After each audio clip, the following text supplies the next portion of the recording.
2023 annual report cycle. Thank you all for joining us today. Thank you to our witnesses for sharing your expertise and for the work you've put into your testimonies. I would also like to thank the Senate Finance Committee for allowing the use of their hearing room and the Senate recording studio for their assistance live streaming this event. Finally, I'd like to remind all attending in person and all joining virtually that the testimonies from our witnesses are accessible on the USCC website. A transcript of this hearing will also be posted to the website at a later date. Europe is of surpassing importance for U.S. policy towards China. Europe is a key American trading partner and a source of global technological innovation. It is also a critical strategic ally with shared commitments to transparent governance, democracy, and the rules-based international order. Europe and the United States face many of the same challenges in their relationships with China: a rising trade deficit, a lack of market reciprocity, widespread theft of intellectual property, uncooperative diplomacy from Beijing, and the Chinese Communist Party leadership's frequent support for aggressive authoritarianism. As the United States continues to formulate its approach to addressing these challenges, we need to examine the approaches of our allies across the Atlantic and consider areas where we benefit from coordination. To put it bluntly, the idea that the United States can deal with China while meanwhile pursuing an isolationist foreign policy amounts to a new type of American China fantasy. The United States should strive to find common purpose with Europe in the defense of a rules-based international order. Europe today is strongly committed to a world in which international rules will prevail.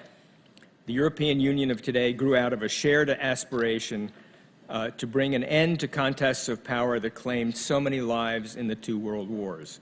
China's view of the world, in contrast, remains overwhelmingly based on considerations of power, a world in which strong nations make decisions in their own interests while weak nations accept the roles handed down to them by their more powerful neighbors. As an example, as China's then Foreign Minister Yang Jiechi told assembled countries at the ASEAN Regional Forum in 2010, China is a big country and you are small countries, and that is a fact. The war in Ukraine in particular has brought Europe and the United States into a closer strategic alignment. As both sides work to counter the Russian invasion, efforts to restore peace in Europe have helped crystallize lessons that can also inform a shared approach to China. Nevertheless, it remains an open question how long, after the end of the war in Ukraine, this close alignment will last. European economies remain heavily dependent on China for trade and economic growth, and many leaders and businesses remain hesitant to antagonize Beijing. Long-standing skepticism in Europe about the reliability of the United States' commitment to international cooperation has not disappeared. Recent comments from French President Macron and others have also highlighted continuing differences of opinion about China within Europe and between China and the United States.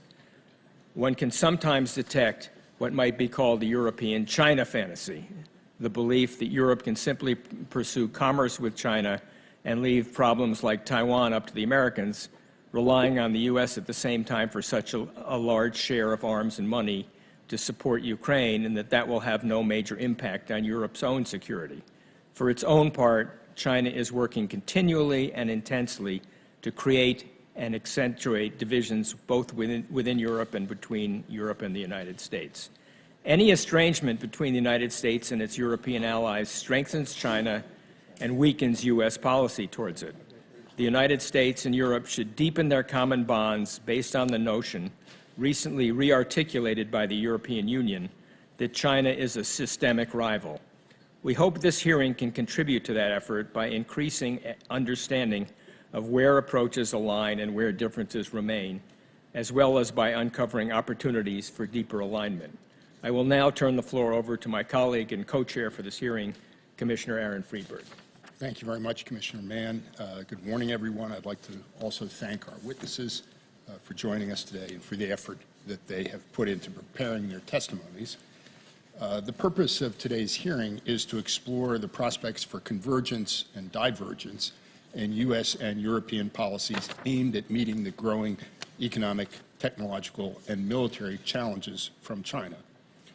Since the COVID-19 pandemic, and especially since the start of Russia's unprovoked war in Ukraine, the United States and many of its European allies and partners have been moving closer in their assessments of the threat to their security, welfare, and shared democratic ideals posed by an increasingly powerful and aggressive China.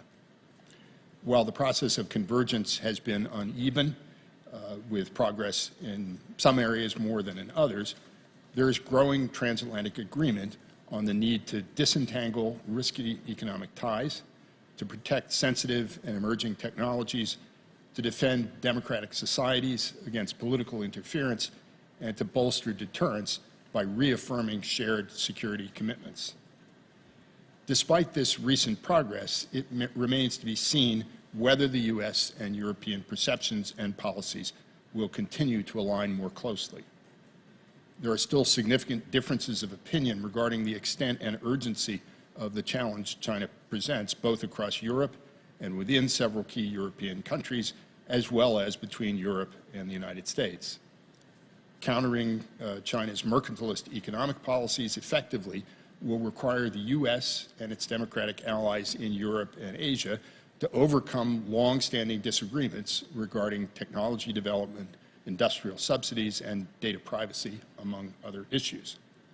Some in Europe continue to believe that their countries could somehow stand aloof and remain neutral in a future conflict over Taiwan. Differing expectations between the United States and its European partners on how to respond in the event of aggression by Beijing could create a serious crisis in the transatlantic relationship.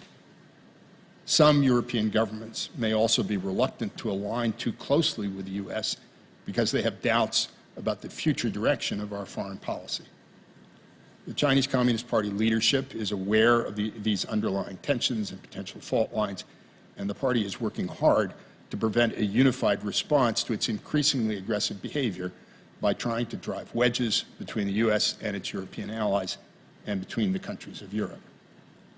As the United States and its allies and partners seek jointly to navigate the intensifying rivalry with China, it's essential to reach shared understanding of the nature and extent of the threats China poses to all parties, and to the degree possible, to craft mutually supportive, coordinated policies for meeting them. With these ends in view, our witnesses today will examine China's strategy towards Europe, as well as Europe's evolving perceptions of China, and illuminate the possibilities, the possible obstacles to and opportunities for further transatlantic cooperation on a broad range of economic, technological, and strategic issues. So with that, I'd like to welcome the witnesses to our first panel and turn the chair back to my friend and colleague, Commissioner Mann.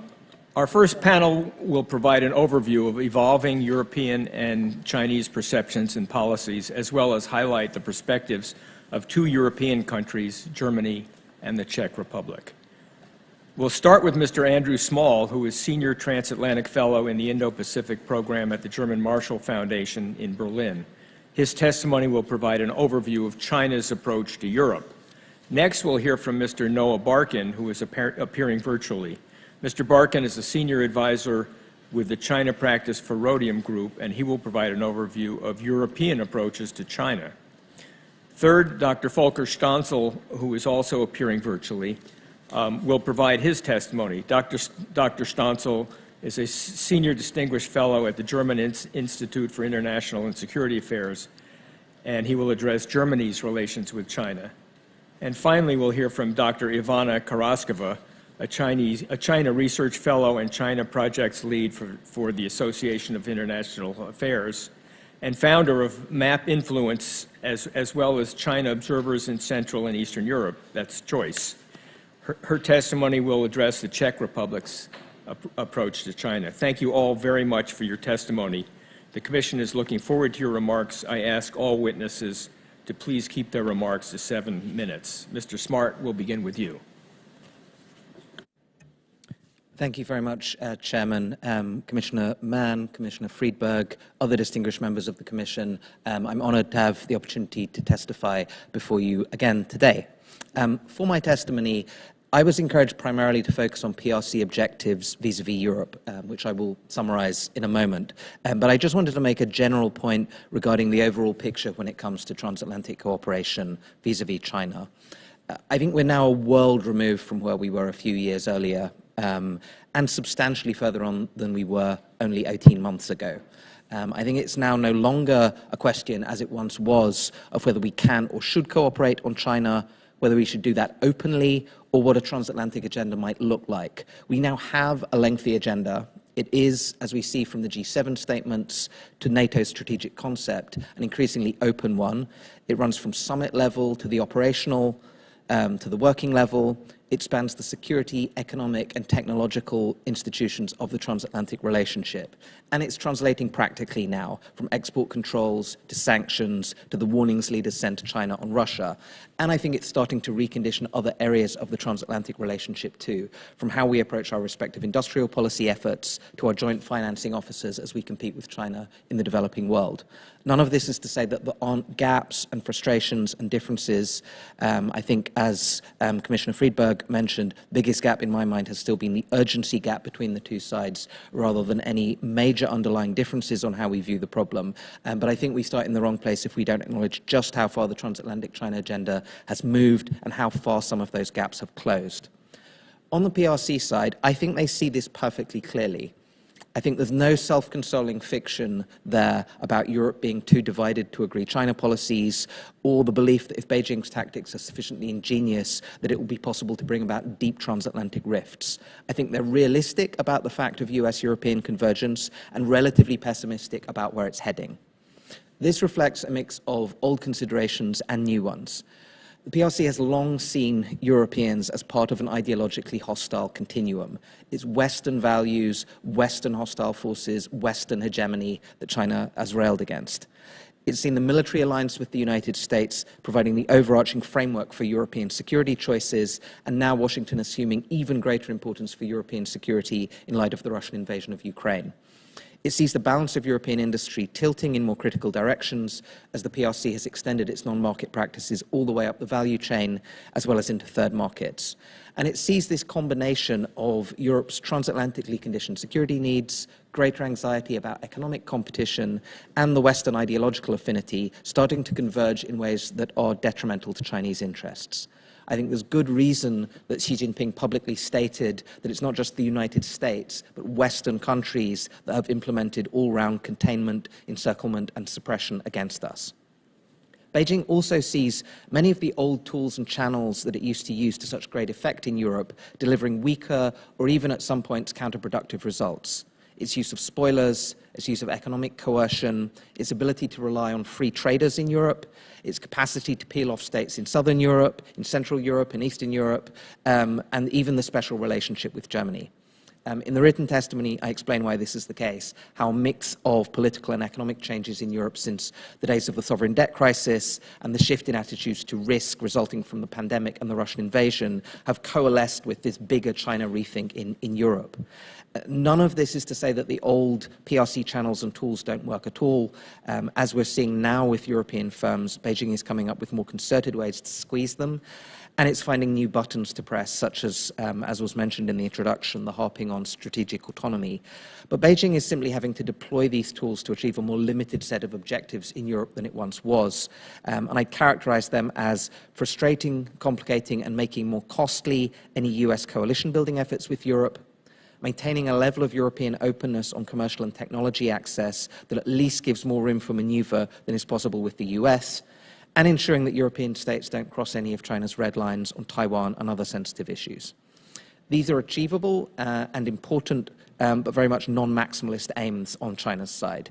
And I think the defining down of the goals that the PRC can expect to achieve is not just because China is realistic about some of the negative trends that it's seeing in relations with Europe, but because Beijing is also knowingly taking decisions that will make some of these trends in Sino-European relations worse. Some of these decisions that the PRC is taking are often portrayed as making mistakes.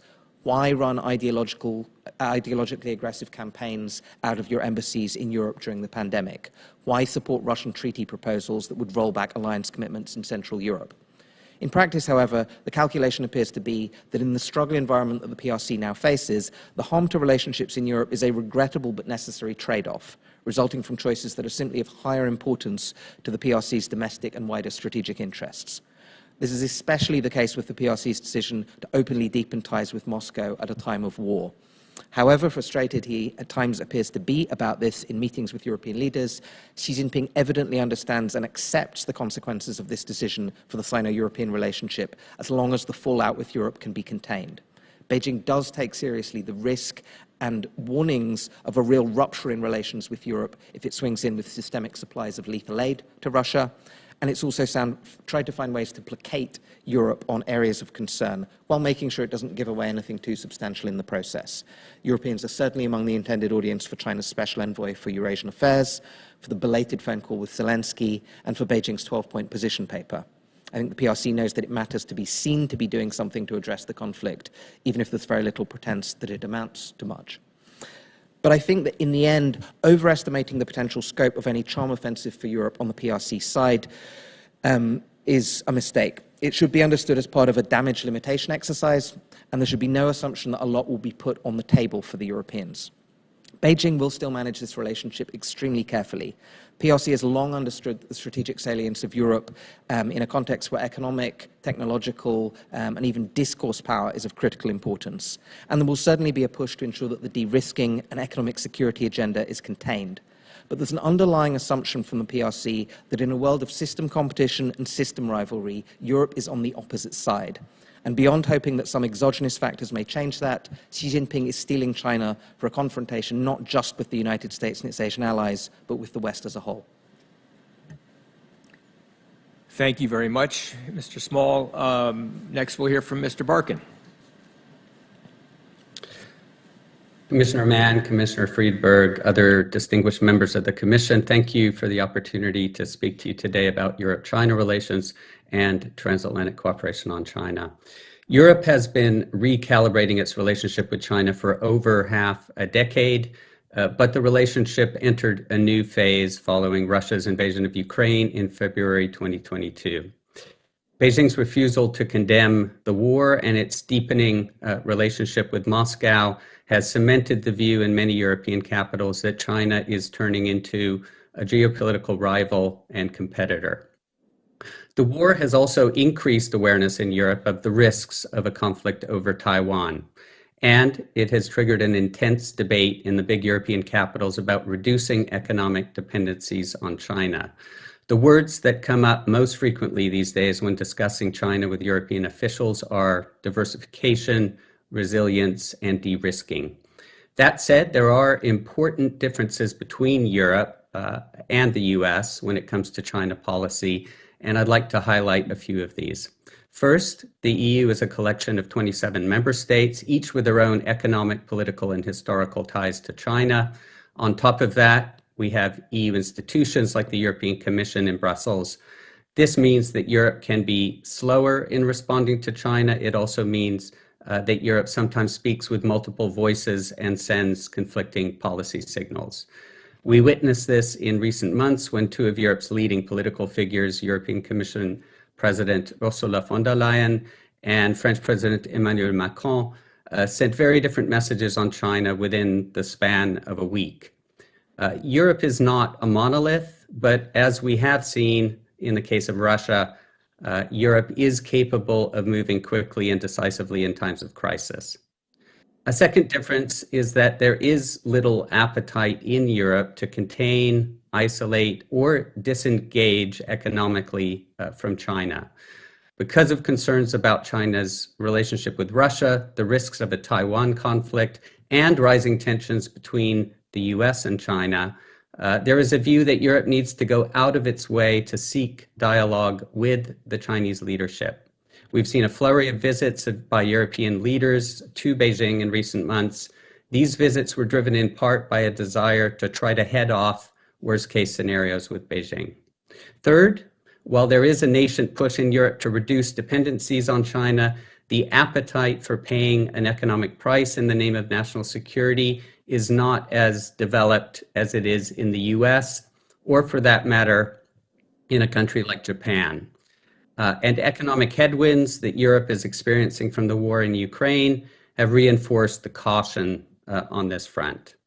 The threat perception with regard to China is evolving in Europe, as Andrew Small just spelled out, but more gradually. Europe is not a major security player in the Indo-Pacific, and it would not play a substantial military role in the event of a conflict in Taiwan. The internal discussion about how precisely Europe would respond to a Taiwan scenario is still in the early stages. I'd like to offer a quick word on the economic relationship. China is the EU's top trading partner when it comes to goods trade, but the trading relationship is characterized by growing imbalances.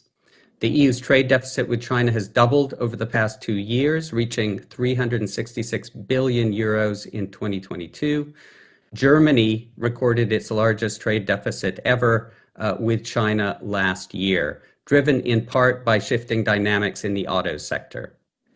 The emergence of Chinese car makers as formidable competitors in the electric vehicle space suggests that the mutually beneficial cooperation of past decades between Germany and China in autos may be running its course. And this is likely to color the broader relationship going forward. If we turn to European investment in China, we can see resilience in the headline figures. Data from Rhodium Group shows that EU FDI in China has hovered between 8 and 9 billion euros each of the past 4 years.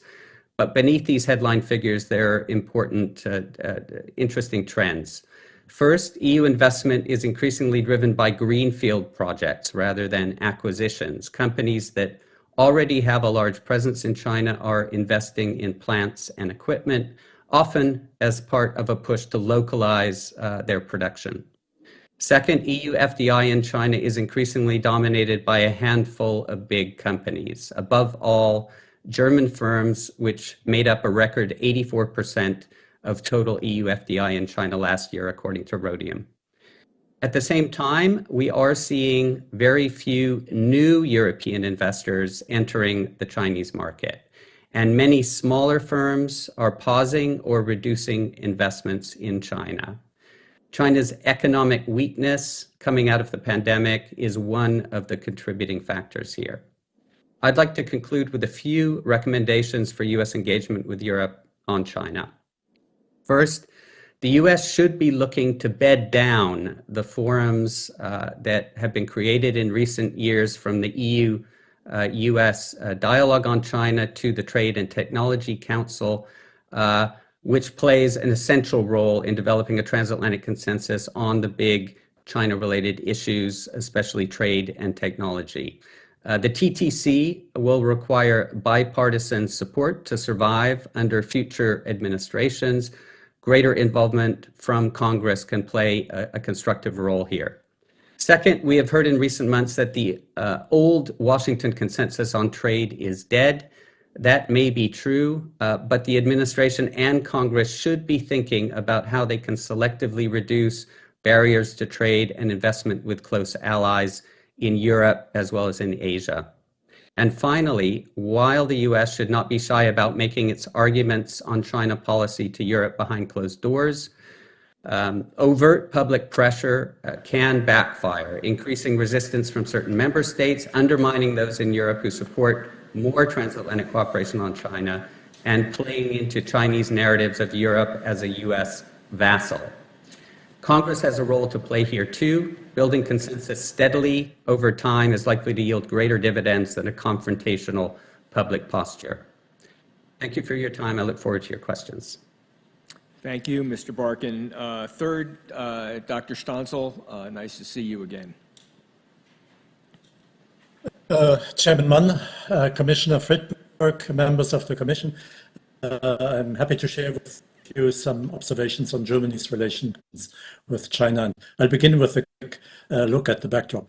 In the 1980s, German industry, that of one of the strongest economies in the world, was quick to test the opportunities that China's new reform and opening policy offered. And that was politically sound. After all, the West was just weaning China away from the Soviet Union. It also fit the strategy of change through rapprochement. that was being used against the Soviet bloc successfully in the end. There came a hiatus after the Tiananmen Square massacre in 1989, but after the new leaders of China embarked on a more dynamic course in 2001, joining the WTO and promising that China would be a market economy by within 15 years, what's today called change through trade looked like a sensible China strategy. China seemed to become more of a genuine partner, and the hope was there would be future reformers. Xi Jinping had a reputation of being just that. Thus, Chancellor Angela Merkel invested in establishing a political conversation that would allow to push market-based reforms and eventually political changes as well. One of her successes was the establishment of annual government consultations, where a wide range of issues could be discussed, including controversial ones such as human rights or Taiwan. This kind of relationship gave the German government the confidence that China's modernization was still the goal. The disillusionment began a few years into Xi Jinping's rule. One might call it a China compact. Modernization, making China stronger, but also turning it into a market economy embedded in the global rules-based order. That compact was turned on its head when Xi Jinping terminated reform and opening, returned to the ruthless dictatorship of Mao Zedong's days, assertively aggressive toward the outside world. That came as a surprise everywhere in the world, but for Germany, it meant the very foundation of its relationship with China was shaken. That this wasn't lost on German industry became clear when the German Federation of Industry in 2019, for the first time, brought this triple term of China as partner, competitor, systemic rival into the public discussion. So, have we been self-delusional all along and naive to be surprised now that the chickens come home to roost? Overall, the German-Chinese economic relationship still is very much like that between two functioning economies, and figures of investment aren't so different from those of the US or Japan. But now, Germany for the first time comes to feel the pain that others have known since a long time, as China subtracts growth from its partners through its balance of trade surplus. And that happens now, when the Chinese economy has steered into a downturn of its own making. Plus, there's the dependency on China that today, after the Ukraine shock, seems excessive and dangerous. So how to minimize dependence? Japan, with rare earths, has experienced how long that can take. And we're facing similar problems with solar panels, semiconductors, where Germany, like other countries, is trying to build its own production capacities with TSMC, who else?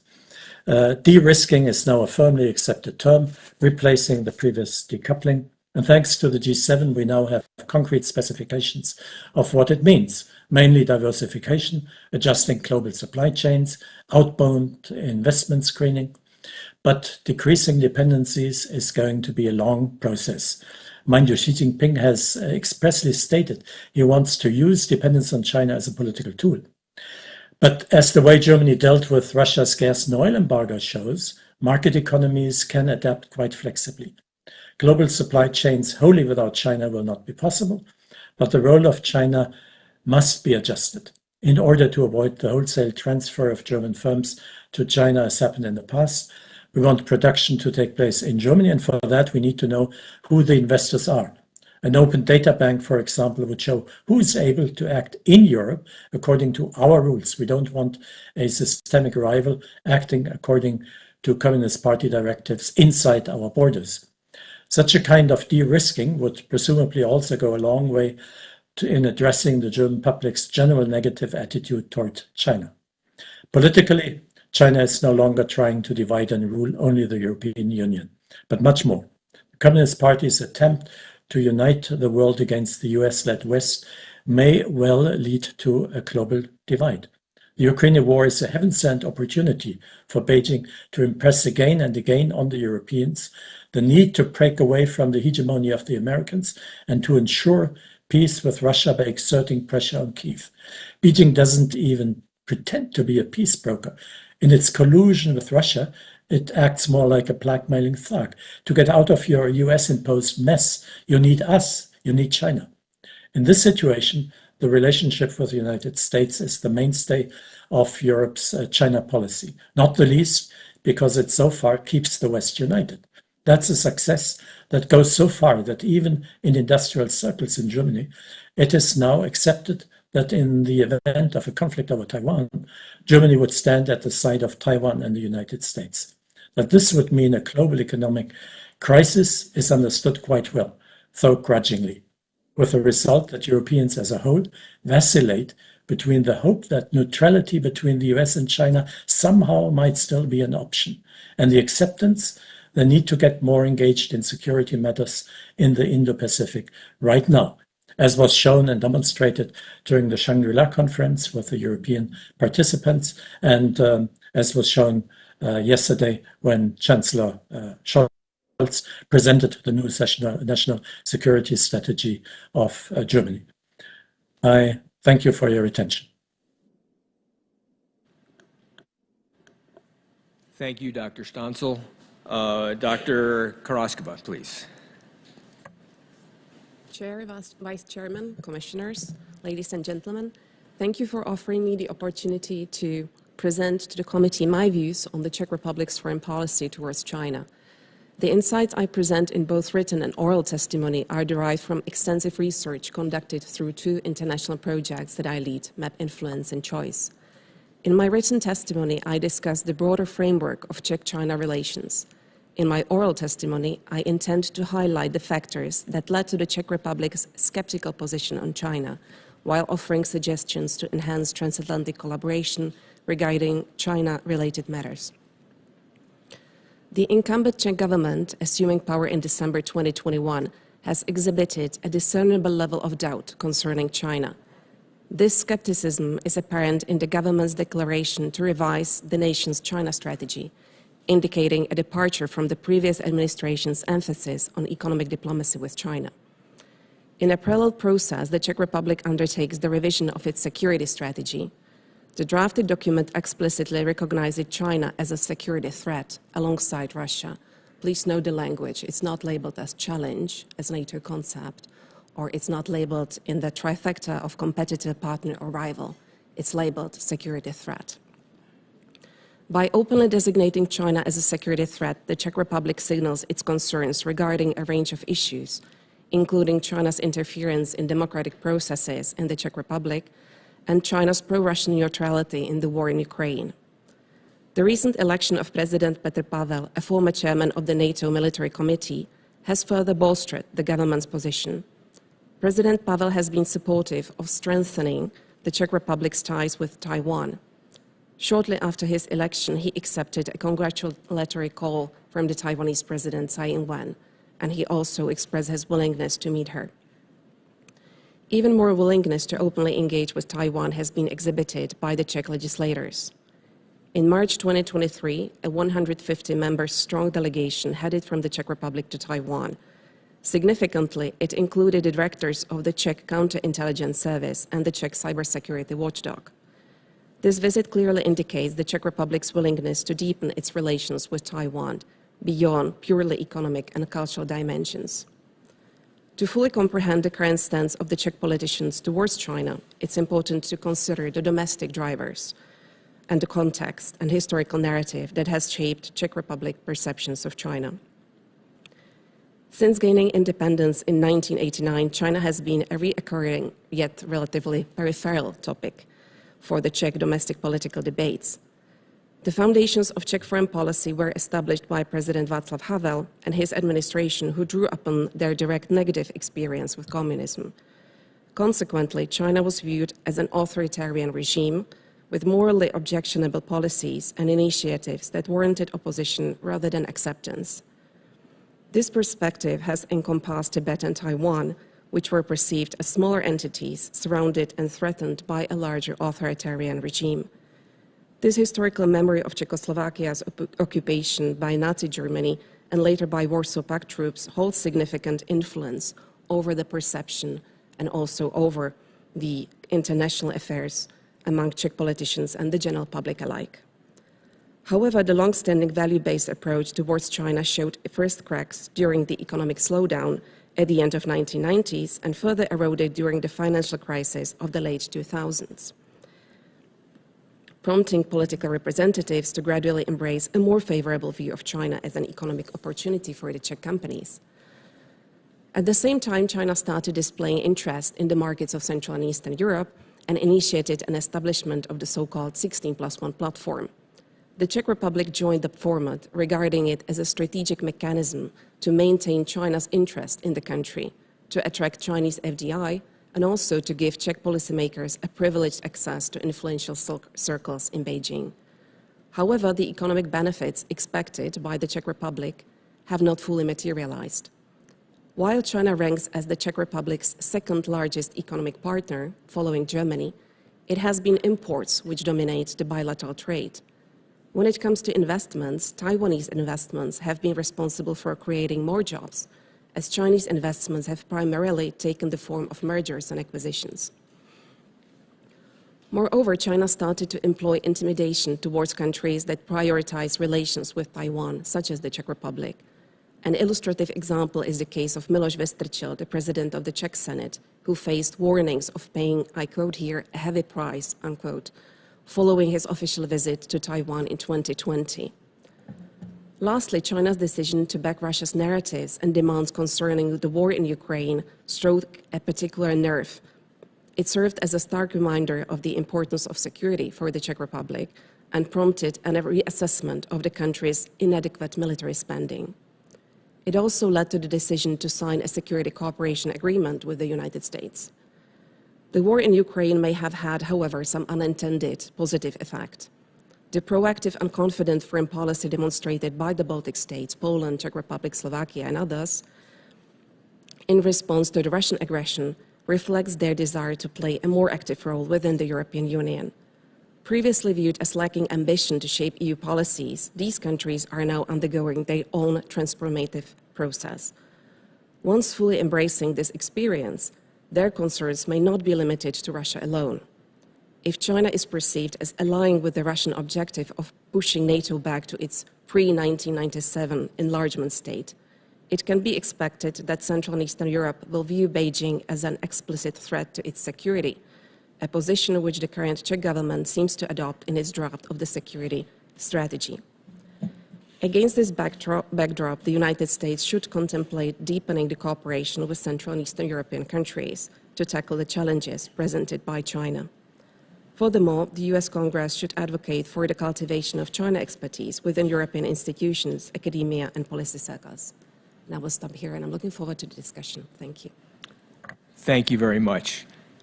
It is now time for questions. We have decided we're going to be doing the questions in simple alphabetical order, and we will start then with the chairman of the commission, Commissioner Bartholomew. Thank you. I'm going to pass on this round and might have questions at the end. All right. Commissioner Poroshoff. Thank you. All of you, in one manner or another, have related in your testimony that many in Europe expected and hoped that China would intervene a little bit with Russia when the Ukraine conflict started, and that there was some surprise that they were vehemently aligned with Russia and remain so.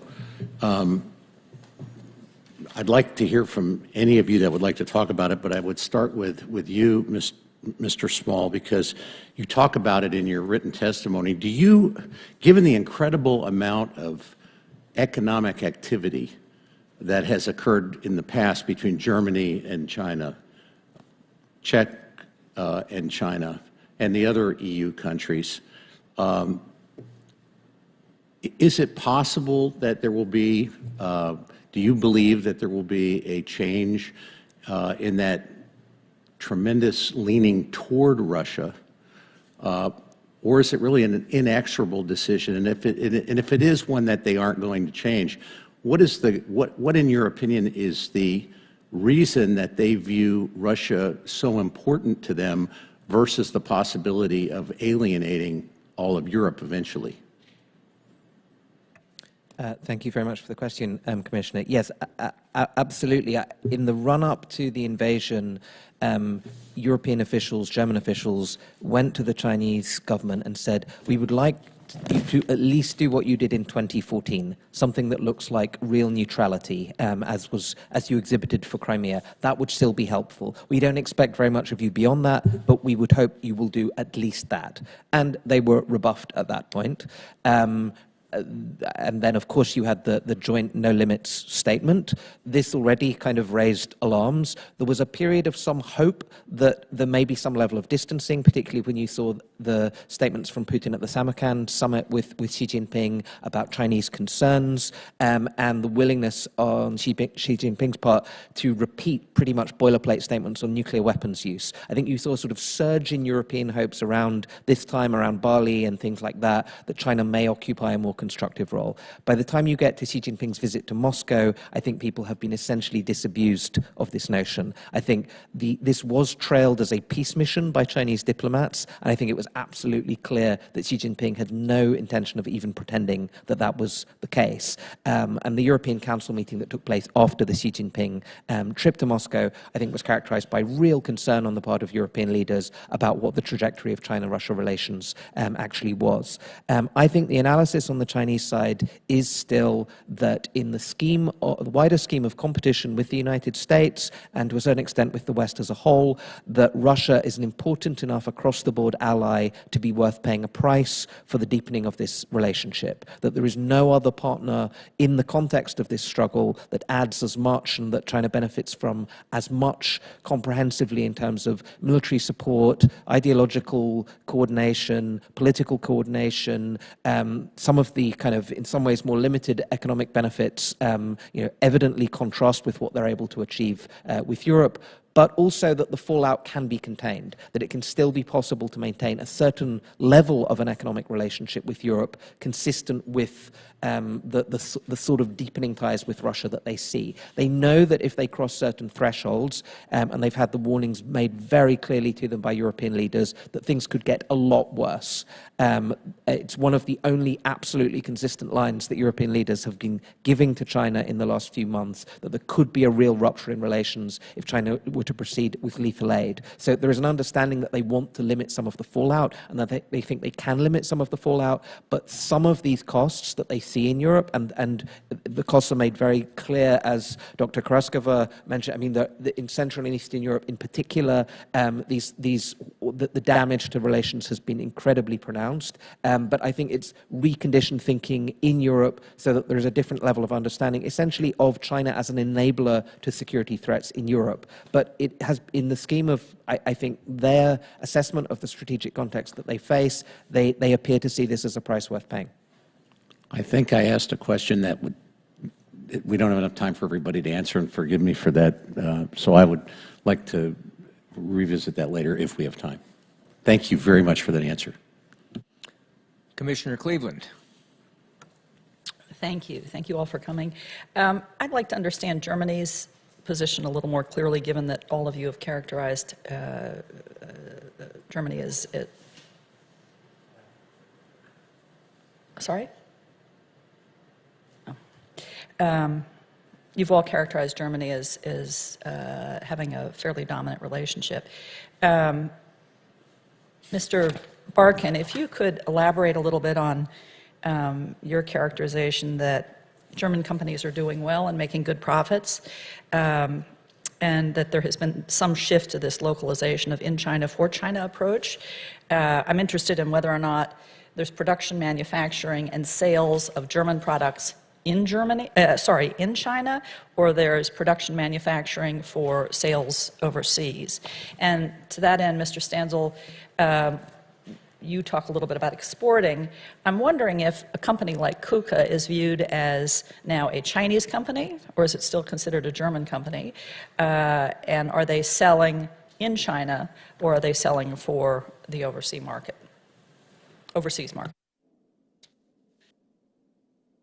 I'm happy to begin. Thank you very much for the question. I think first I would just point out that there is a vigorous debate going on within Germany, perhaps more vigorous than in any other European country about the course of China policy.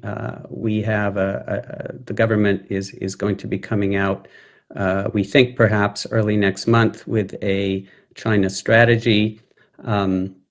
But there are some divisions within the government. The Chancellor Olaf Scholz has perhaps a more risk-averse approach, and some of the other ministries, the Foreign Ministry and the Economy Ministry, which are led by the junior coalition parties, the Greens, have been pushing for more of a fundamental rethink, including of the economic relationship, reducing dependencies, and even leaning on German companies to reduce their presence there. If you look at how German companies are behaving in China, I think it very much depends on various factors, the sector that they operate in, the size of the company, how big is their presence in China.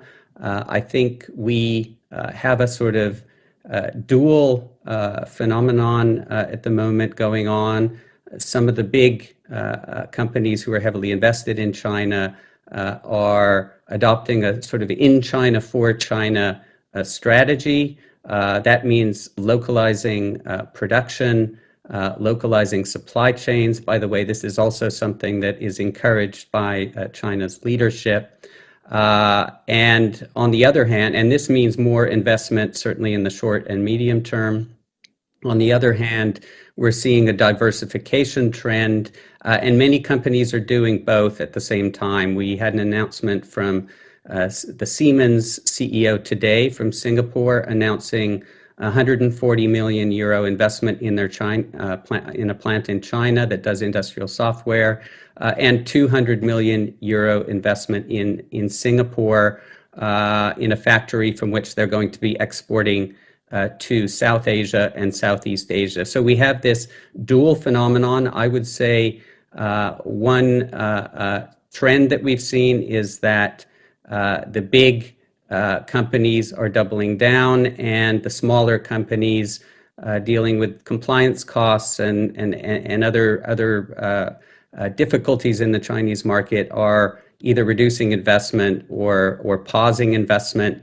That is something that we expect to continue, especially with the troubles that the Chinese economy is going through at the moment. Thank you. Commissioner Cleveland, thank you. 2 points. First, on KUKA. KUKA was bought like other German companies as well, with the purpose to first work for the Chinese market, and that is where they began selling to. But with a longer perspective, that in case they are successful, they will also export from China. If that has begun, I do not know. My second point is on the difference between different kinds of German companies who have invested in China. The mainstay of German industry is famously the small and medium-sized companies, the so-called Mittelstand, and they have been feeling the pressure wherever they are not really considered to be needed in China anymore to get out. And many have started that process already some while ago. So much so that now they discover that some of their Chinese partners have also gone outside of China to cooperate with them in other places, let's say Thailand or India or wherever. So that is a process that has already begun a while ago.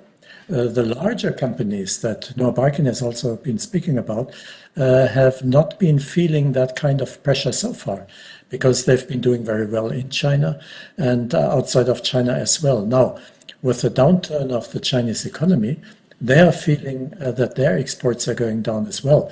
I think in the first 4 months of this year, already 11%. And that hits them unexpectedly and tremendously hard. Now, of course, they say, we, big companies, we have been diversifying all our lives. We are not really only invested in China. We have places in India or wherever else. So we'll just need to increase that diversification a little bit, and that will be all. But you can see the insecurity is increasing enormously. And the main factor, the main reason for that is that the big rebound of the Chinese economy expected for after the COVID policy is not happening so far.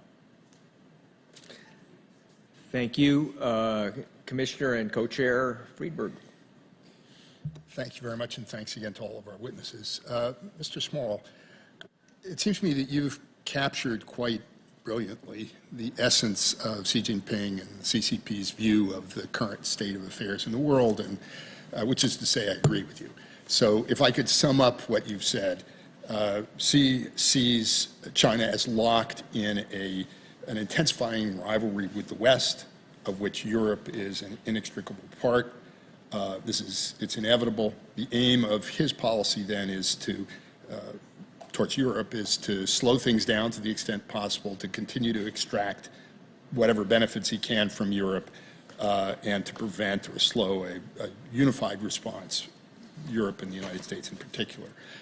A couple of questions about that. First, to what extent is your assessment shared, do you think, by others in Europe? And secondly, related to that, what would be the implications of accepting this view of China's intentions for current policy? And if we have time, if you could sort of look forward, what do you think are the CCP's goals in the longer term in this intensifying struggle with the West with respect to Europe? Where do they see Europe fitting in 10, 20 years down the line? Thank you, Commissioner Friedberg. So I think, in a certain sense, my assessment is not necessarily shared so widely in Europe. I would say that China's behavior, as Commissioner Borisov's question indicated, has continued to surprise Europeans and European leaders in various important ways over the last few years. I think there has been an adjustment to the new reality with China, but I think that is part of a process that is still incomplete. I don't think there is necessarily yet an embedded belief that China sees itself in a wider struggle with the West. I think there are parts of Europe that see China as in a struggle with the United States, but particularly this kind of wider sense of a struggle against Western ideology, Western hegemony, all of these kinds of dimensions, I think has not yet been an embedded part of the thinking, particularly on the part of European leaders. I think there are still European leaders who have hoped that a slightly independently conceived position on the European side will lead to different results from China. And I think what we saw particularly through the pandemic on that, to take France as only perhaps the best example, if you look at the behavior of the PRC embassy in France, you look at the approach to medical supplies and everything that played out there versus the benign offers that had been made on the French part. I think the quote from Macron was, "They'll remember this when the time comes." I think you could see the kind of shock in parts of Europe about this sort of response. So I think there's still a process underway in moving towards this kind of assessment. I think the Chinese assessments on this, of where Europe lands, are sometimes ahead of where European leaders themselves are on this. To the second dimension of this, what would the implications of this be if this assessment, which I think is shared in parts of Europe, but I think is still an incomplete process, what would the implications of that be? I think there would be more realism about what China might be expected to offer, about the scope of building a kind of independent relationship that is distinct from the kind of wider allied framework that there is with the United States and other partners in Asia. I think there's still kind of hope in certain corners that it will be possible to construct not necessarily the kind of strategic autonomy version of how this was understood a few years ago, but there's still a level of distinctiveness about the European position that will translate into a different relationship. I think the refocusing towards what the system competition, system rivalry looks like on an ally-wide basis would be part of the shift in thinking, that this kind of understanding of China's view of Europe in the scheme of this competition would then amount to. I'll leave it there. Thank you very much. I'm happy to add something very quickly, as Sure, we have please. 30 seconds left. Yeah.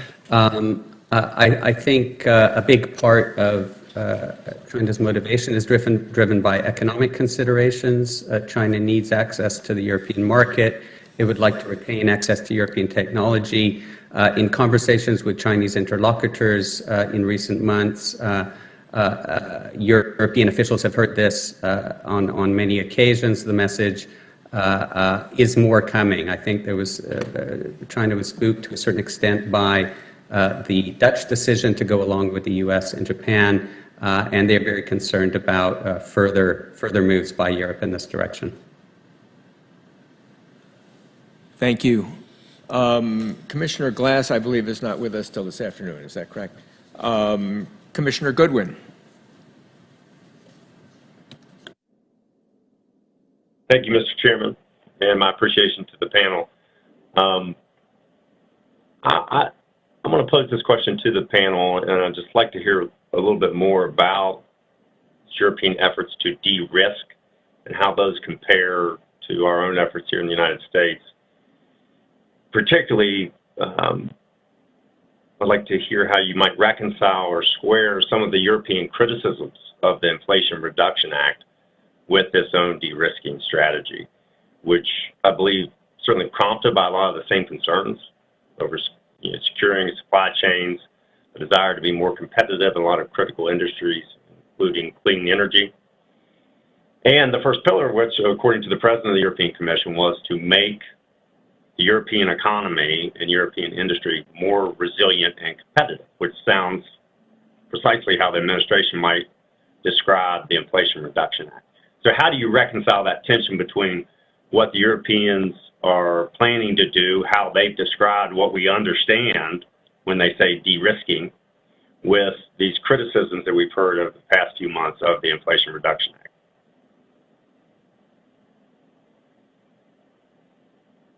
Please.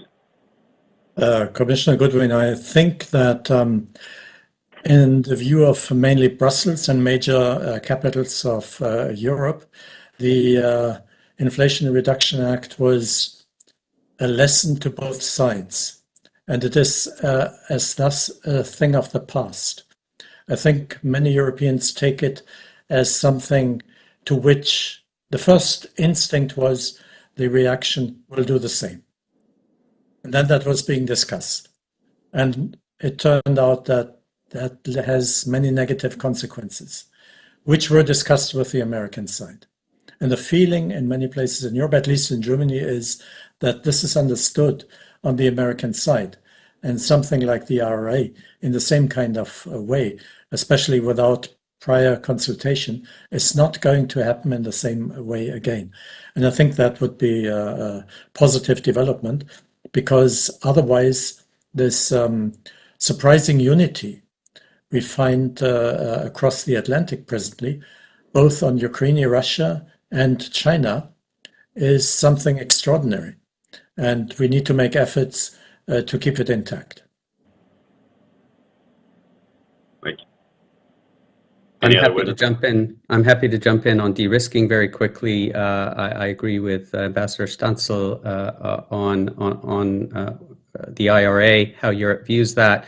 I think European de-risking, I would break it down into 4 buckets. 1 is reducing dependencies in critical areas.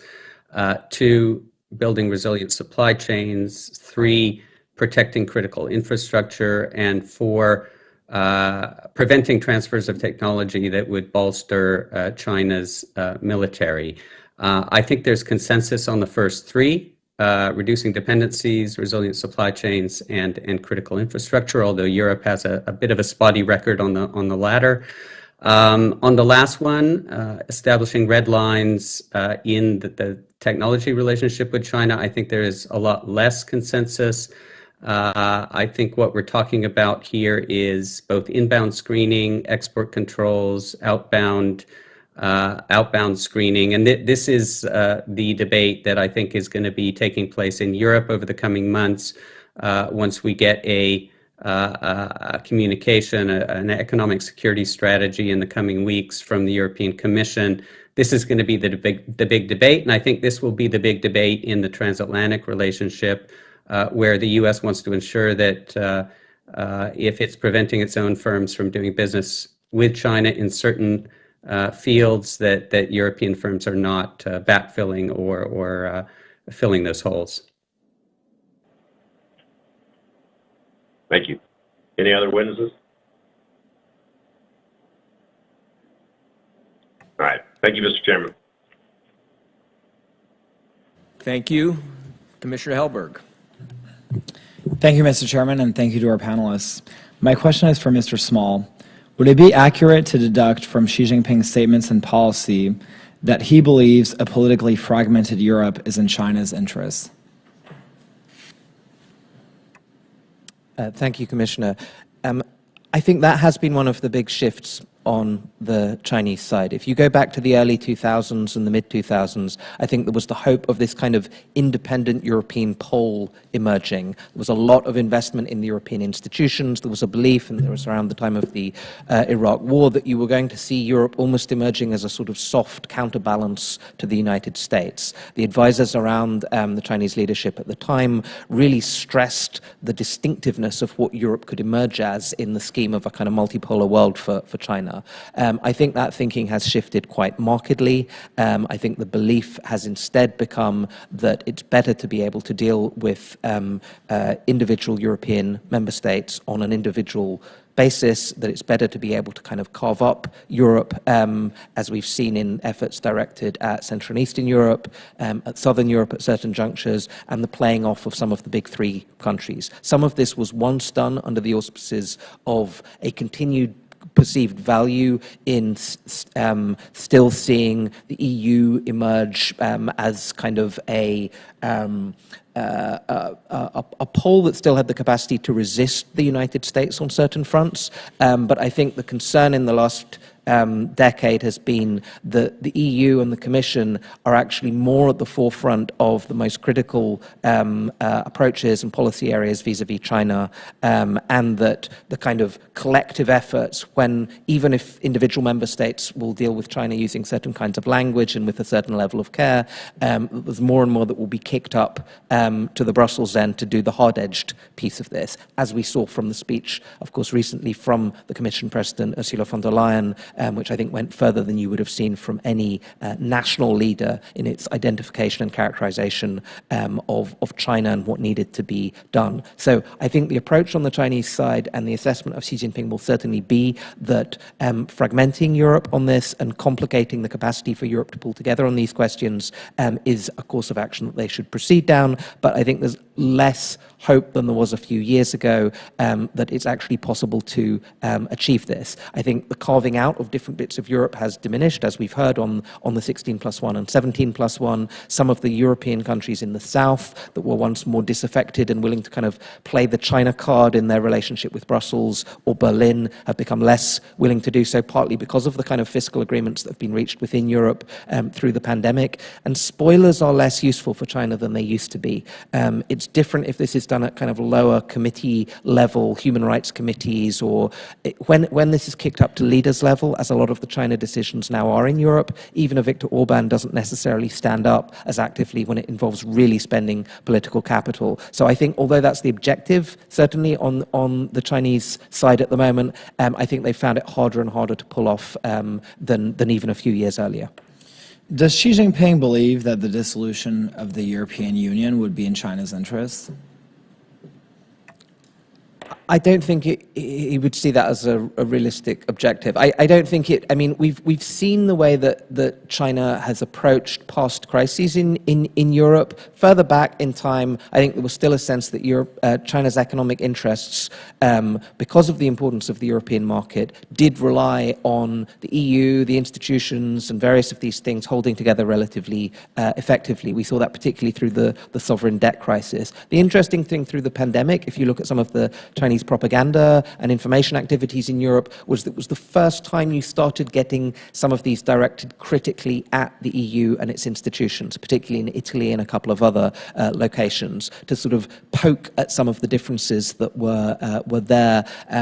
I don't think the idea of a dissolution of the European Union would be in the kind of ambit of how Xi or the Chinese government would think about this. But certainly some level of internal discontent with the EU is something that they have attempted to use and play on, and that they can see as advantageous, as we've seen in the way that they've handled various particularly populist parties in Europe that have had this as a focus. Have they aligned themselves with Russia at all on trying to discredit European institutions within Europe? Through misinformation, through various types of activities, and I can open this question to Let me the rest of the defer to panel as Dr. well. Karaskova in particular on this question. Thank you. Well, I will back Andrew Small on this argument because I work on Chinese propaganda and disinformation towards Europe for past 7 years. And what we have seen is really a change of the narratives and also the change of channels. So the change of narratives, meaning that previously China messaged basically spread positive energy. China is a great country, Xi Jinping is a great leader, and so on. Over the past 3-4 years, what we do see is China reaching out towards far right, far left parties and those fringe politicians on those kind of spectrums. And the narrative is different. The narrative is do not trust your government, do not trust NATO, EU, do not trust the membership of international organizations. So in this sense, what China has been doing is actually aligning pretty well with what Russia has been doing for decades within Europe. So this is a change. And one more thing regarding the European Commission being on the forefront of some of the China initiatives. Definitely, but European Commission is also running into competency challenge between itself and European Council, where the Council sees security and foreign policy as its own domain, while European Commission is more and more pushing towards that direction. So some of the counter push coming from member states is not necessarily aiming at what the European Commission is proposing on China, but on the fact that the European Commission is usurping the power to actually talk about China in security realm. Thank you. Thank you. Let me, in my own questioning, return to a question I mentioned in my opening statement and Dr. Stancl referred to, which is how long will the close alignment that we now see between the United States and Europe endure past the war in Ukraine? This is obviously a very speculative question since we don't know when or how or on what conditions the war will end. But is the possibility of cooperation on China dependent on the existing war in Ukraine? If I may, Dr. Stancl, yes. It's not dependent on the war in Ukraine, because this unity on China policy began already in 2021, and it was based on highly professional preparation of creating that kind of unity that had not existed to the same degree before.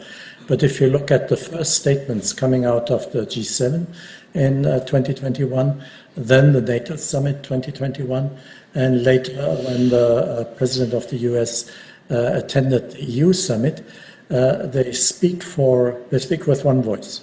And this is something that has been able to continue to uphold throughout the time since then. And obviously, it has been underpinned by the events in Ukraine. But as such, they are the foundation of a very solid cooperation across the Atlantic, which is vulnerable, of course. We have seen that in the past. And it takes work to build it, and it takes work to keep it. If you permit me, let me add something that came up in the question before, in the replies, because I'd really like to link the China question to the Russia and Europe question and the fragmentation question. I think it took some time for Beijing to understand what a gift the war in Ukraine was to them in terms of their Europe policy. Because at some point they realized whatever happens in Ukraine, they will win anyway. If Russia wins, Putin will still be a worldwide outcast with most of the countries in the world. He will be dependent on Xi Jinping and China.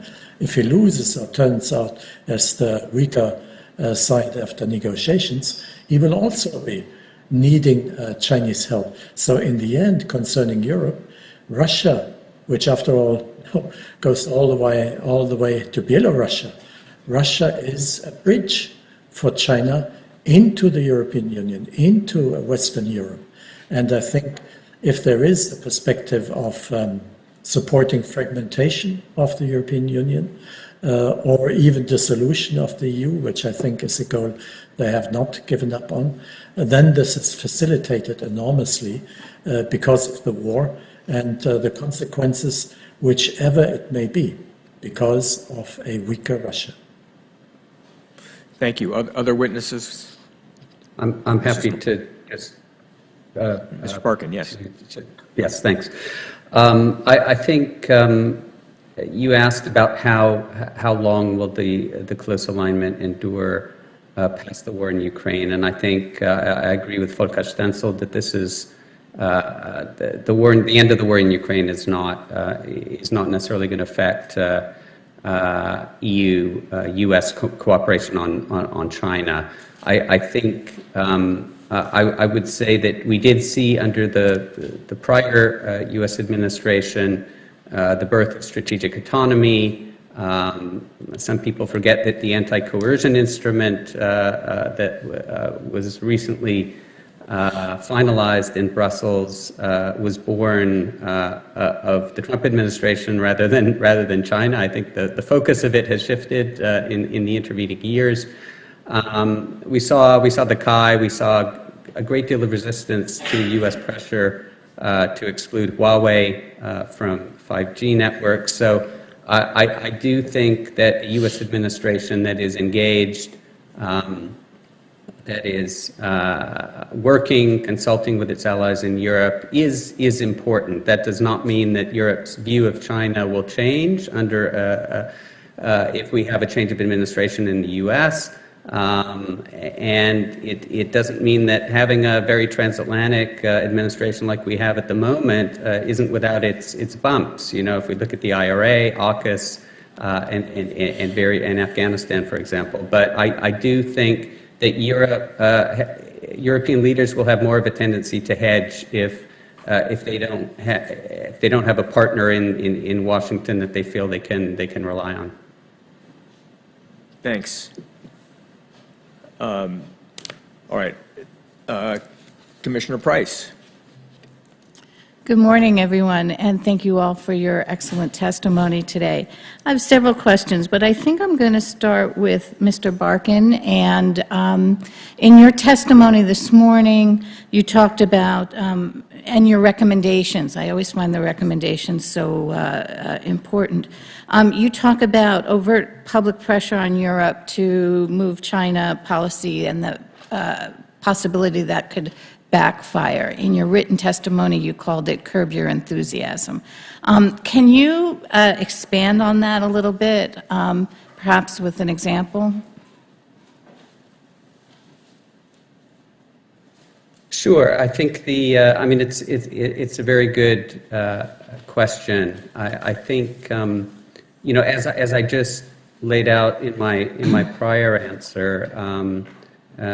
We saw on issues like 5G.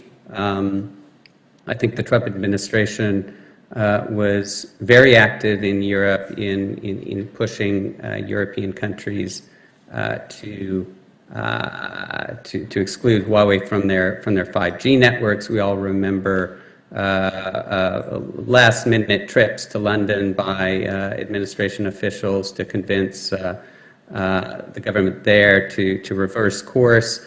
I would say it was important for the U.S. administration to raise this issue. I think they put it on the radar in Europe, but I think the decisions over 5G became a bit poisoned by the approach that the administration took.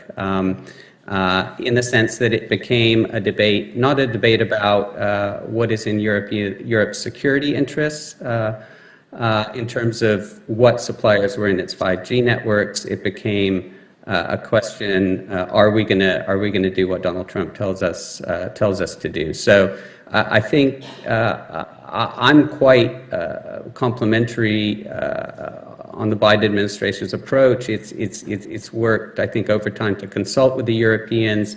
It was in Europe before the October 7th export controls were announced, and there are some bumps in the road, AUKUS, Afghanistan, etc. But I think administration officials have gone out of their way to consult and reach out. And we have this proliferation of dialogues, the EU-US dialogue on China, the TTC, which met just a week or two ago in Sweden. And I think it's this dialogue which is going to push Europe and the U.S. closer together rather than public pressure. Thank you. My next question, Dr. Stanzel, perhaps you can start. You made reference to the German national security policy that came out yesterday, the upcoming China policy. I believe that the annual consultation might be coming up in the next weeks on China. Do you anticipate any big change or change in thinking whatsoever, or do you think that it's all been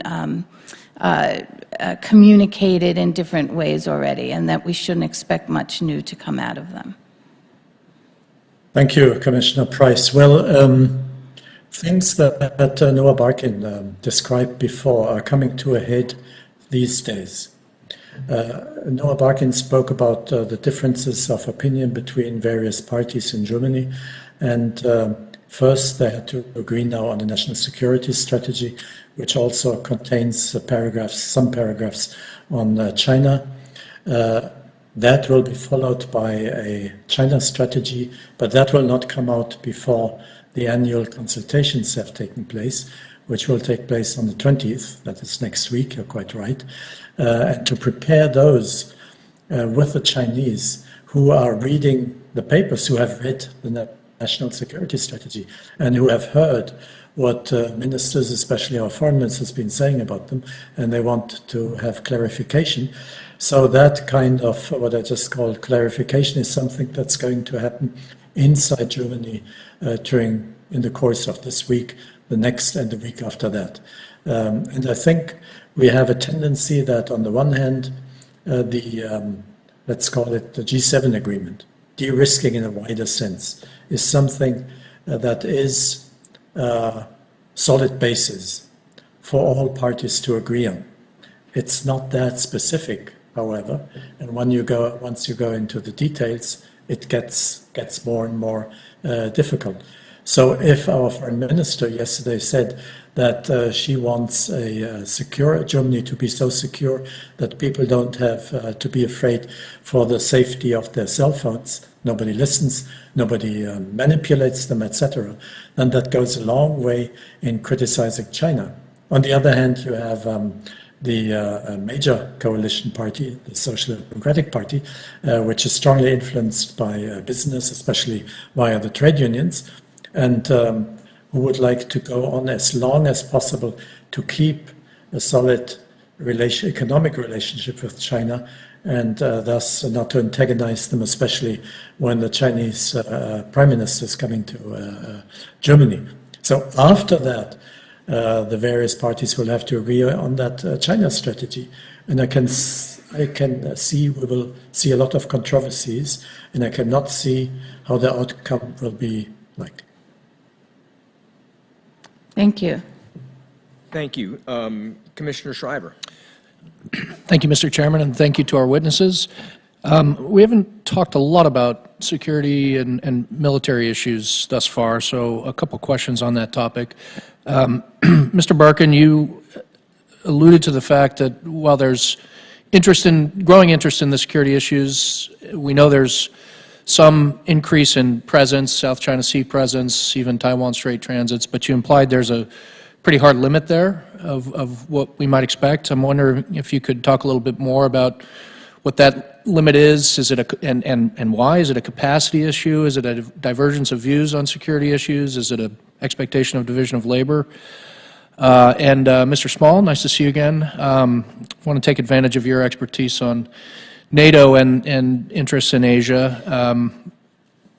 French resistance notwithstanding, there may be a NATO office in Japan. I'm wondering if you could give us some sense of what to expect, the role of that office, and how that representation might facilitate greater cooperation with Asian allies and partners and dealing with the China security issues overall. Mr. Barkin first.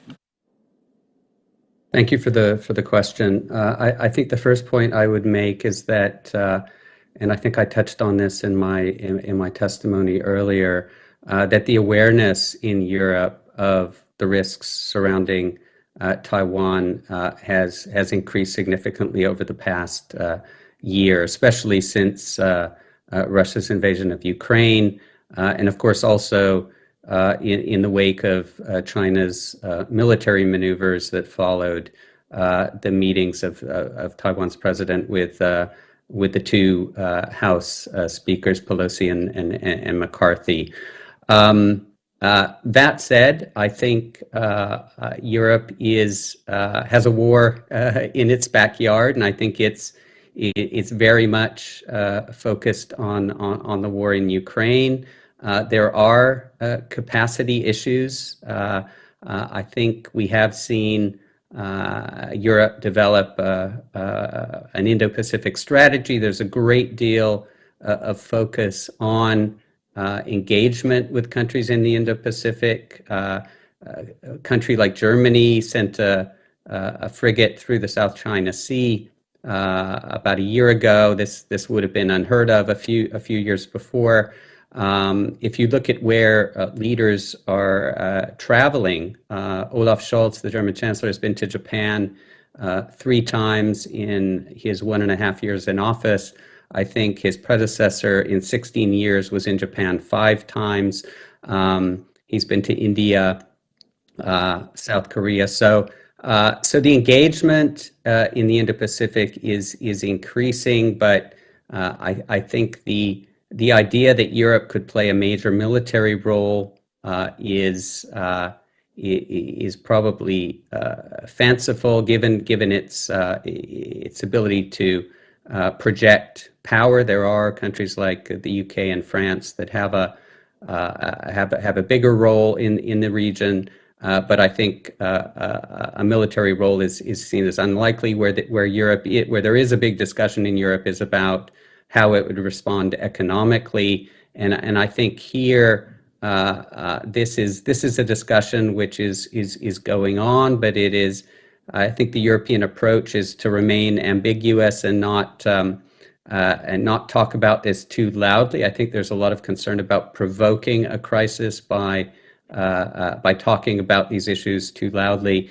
So I will leave it there.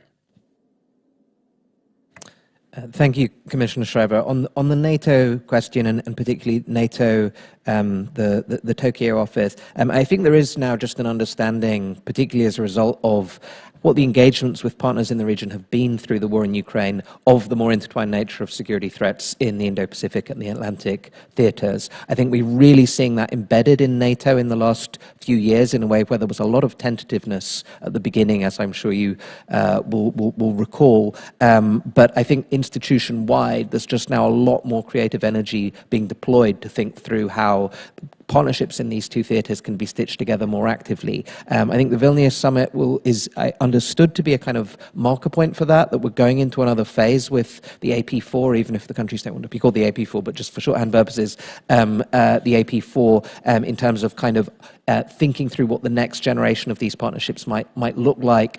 I think there are certainly areas on cyber, on hybrid threats, on simply sharing assessments in different ways, not least on China-Russia developments, how contingencies in one theatre might affect the other. I think it's been difficult to have some of the contingency discussions in NATO so far, specifically on Taiwan. But I think we've seen. I think it's already public that there've been at least some informal discussions on Taiwan-related questions there as well. On capabilities support, on military technologies, I think there's a lot of different strands on this, but that we're now just going into the next stage of kind of thinking these through with partners. So I expect, particularly with the leaders there in Vilnius, this will be a kind of first starting point on that. These partnerships have, of course, moved into that were originally constructed around Afghanistan and pulling partners from the region into more cooperation on that. We've moved into a very different phase on that, but I think we've still only had the initial steps of kind of really developing that at a NATO level beyond some of the other wider questions that you discussed with Noah. Thank you. Commissioner Wessel. Thank you all. Let me add my thanks to my colleagues for all the preparation for your being here today. I'm confused, to be very honest. Mr. Small, you used the term convergence as others did. I don't know convergence on what, to be very honest. We had a broad range of discussions with European interlocutors recently in Berlin and Brussels, government, private sector, etc. And again, I came away confused as to what the European policy really is. It appears that maybe we're at a reset where there is somewhat increased concern about China, but what happens next is very much in question. The FT reported yesterday, as you probably saw, that for the Horizon Europe program, the EU has given 15% of the funds to Huawei for participation in AI, 6G, and other programs. We had discussions across the group, across the countries about lodging, which is a transportation logistics infrastructure approach, and somewhat surprised that there was almost no knowledge that Antwerp, Rotterdam, Hamburg, and other ports are using that platform. We're waiting to see what happens on outbound investment, both here in the U.S. and in Europe. We heard that BASF is de-risking, as other companies are, but BASF's approach on de-risking is to probably double its investment in China, followed by Volkswagen, BMW, and Mercedes. Whether that's to be there to sell there or, potentially an export platform back to the EU, we don't know. So convergence on what? I mean, what do you expect forward? It feels to me like we've reset. We now have our own administration deeply engaged or trying to engage the Chinese to open up lines of communication. Have we set a new stasis? Are we at a new level, or do you expect a continued planning and preparation for the challenges we face? Thank you for that question, Commissioner Wessel. I think we are still headed towards convergence, but we're at the most intense phase, particularly going into this European Council meeting later this month, of the debate on some very high-stakes issues now. I mean, just to take three cases that have already come up. One is the one that you spoke about most expansively, the de-risking question. This is a paradigm shift, I think, in the end, in all sorts of ways, in Europe to reconceptualize the relationship around the idea of risk and economic security.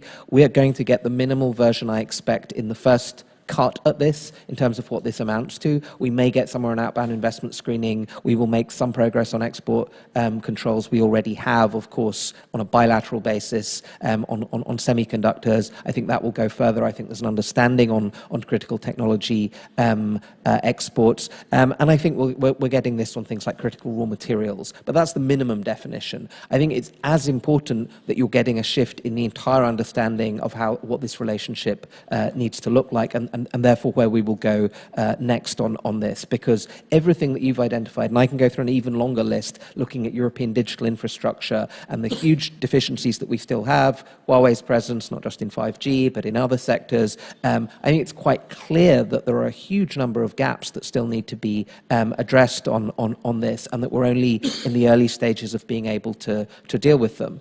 I think, nonetheless, the convergence on the basic analysis of what we're seeing with China, so that's just the de-risking piece. If we take the China-Russia piece, if we take the Taiwan question, to take, I think, a couple of the other areas that are really subjected to significant debate at the moment, I think, for instance, there is agreement on the China-Russia relationship right now that it is heading in an extremely problematic direction for Europe, that it translates into a different security threat for Europe, but the how to handle China on this question, there are still some internal differences in Europe on how best to conduct this, whether it is still worth putting anything on the table with China as a means of creating some gaps, which I think is completely misplaced, or whether there simply need to be deeper preparations for a long-term convergence on China-Russia between the two sides that will have long-term detrimental implications for European security interests. There's still debates on that question. And on Taiwan, as has already come up, I think there's a heightened understanding of the fact that Europe will have a role to play on this, but there's still significant debates underway on, for instance, how much preemptive signaling there should be on sanctions and some of these questions. Nonetheless, I think where we are on some of those discussions now versus a couple of years earlier is in a significantly different place. And there's a lot more that's going on at the lower levels of coordination on a whole series of questions on China economic issues, on information activities, on threats to democracy that Dr. Karaskova works on particularly closely, and on a whole list of less visible areas where I think we are just getting closer identification between the two sides. But I think it's going to be a wrench to move on some of these directions, as your questions hint at. There is resistance from companies, there is a real battle underway to get this into the place in Europe that certain people would want to see it. What was laid out by the President of the European Commission, I think, was at the edge of that consensus. And we see, as we've talked about in other testimony, the fact that there's still kind of rearguard action to kind of claw this back from where the Commission might want to get to. So I think this is, as Mr. Bock outlined in his testimony, there are still a lot of voices on this, there's still a lot of debate, but it reflects that these are really high-stakes issues for Europe's economic and security future, where nonetheless, I think we are, and I think we will see at the end of June, some decisions reached. We're in decision moment on a lot of this. And if you talk to European heads of government on this right now, this has been in discussion and thinking and conceptualization phase on some of these big issues.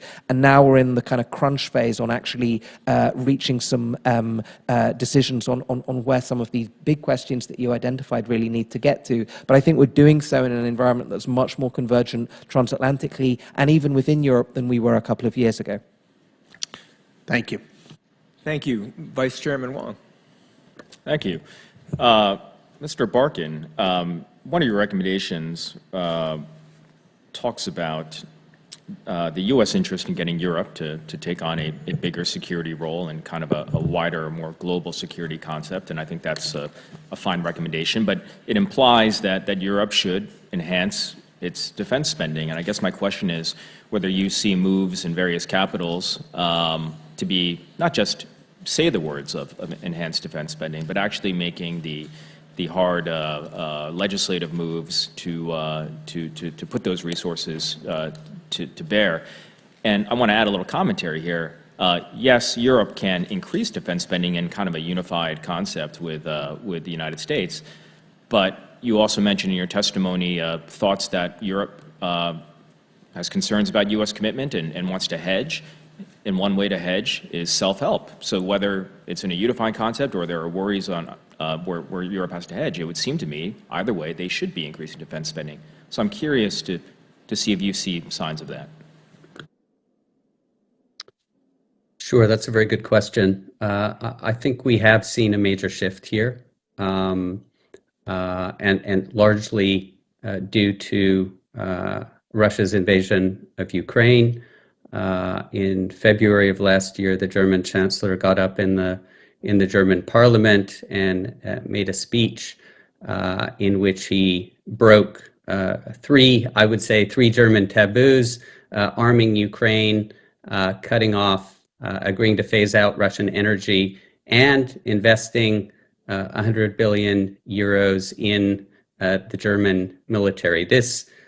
He described this as a Zeitenwende, a sort of watershed moment, and I don't think it should be underestimated what this shift meant for Germany. Now, if we look at the implementation, there have been some bumps in the road.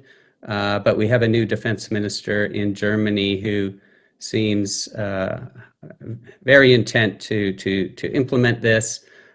We got in the national security strategy a reiteration of the commitment of Germany to spend an average of 2% of its GDP on defense, so meet the NATO goals that were set out in Wales in 2014.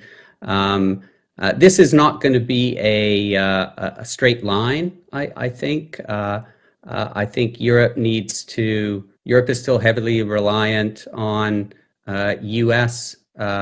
Military gear. We're seeing that in Ukraine. We see Germany ordering F-35s. So this is a long-term process. Europe has to also build up a defense industry which has been sort of worn down by decades of underinvestment. So I think we're moving in the right direction, but the jury is still out on whether Europe will get there, and I don't think Europe is anywhere close to being able to be completely independent militarily. That's not going to be the case for many years. Switching gears, we've heard a lot about the internal politics of Germany and how the various parties have at least the trend being that they're being more clear-eyed about China and into a competitive strategy. I'm curious whether that's the case in France, Mr. Barkin. I know you've been based in Paris and you watch French politics.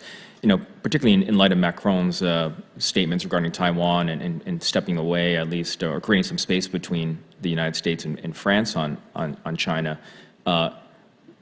Is that the overall view of the various political parties in France, or because of Macron's relatively low approval ratings, is he kind of an outlier? Well, I don't think it's necessarily his low approval ratings. I think Macron has a history of statements like this. He called NATO brain dead a few years ago, and he also, he tried his best to charm other leaders, including Donald Trump and Vladimir Putin. Not so successful there. I think the important thing coming out of his trip is that a lot of the messages that he sent, particularly his message on Taiwan, was seen as problematic in many European capitals. I think it was not only what he said, but how he said it, where he said it. And I would also note that France is the country in Europe that plays the most important role in Indo-Pacific security. It sent a frigate through the Taiwan Strait days after Macron's visit over the objections of Beijing. And I just read today that France is pushing for tariffs against Chinese cars, electric vehicles. So I think you have to look at the broader message coming out of Paris. Look a bit more at what they do than what they say. I think there was some criticism of Macron within the French system because I think a lot of people thought that some of the messages he sent while he was in Beijing weren't necessarily in line with French policy. But France is the proponent of strategic autonomy in Europe. This is not something that arose in the last few years. This is a tradition in the post-war era, starting with Charles de Gaulle.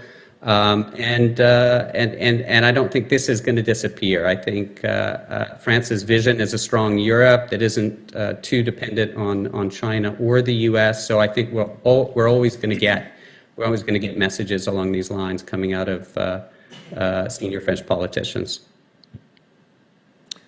Thank you.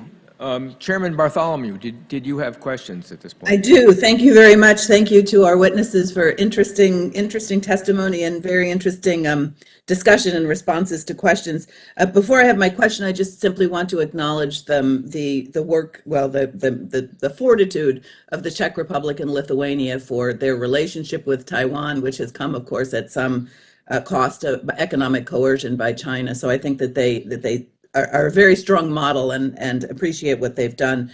I have a bigger, for your expertise on China, for all of you. You know, we just presume now that de-risking is the phrase that's being done, that Beijing is also de-risking, but how does that, the dual circulation strategy certainly looks like it's decoupling, not de-risking. So are we all running the risk that we're heading down one path and Beijing is still on another path, and we're pretending that they are going in the same direction as us? That's my general question. My more specific question is, frankly, to all of you, but Mr. Small, is there any line which the Russians would cost that would cross, that the cost would be too great?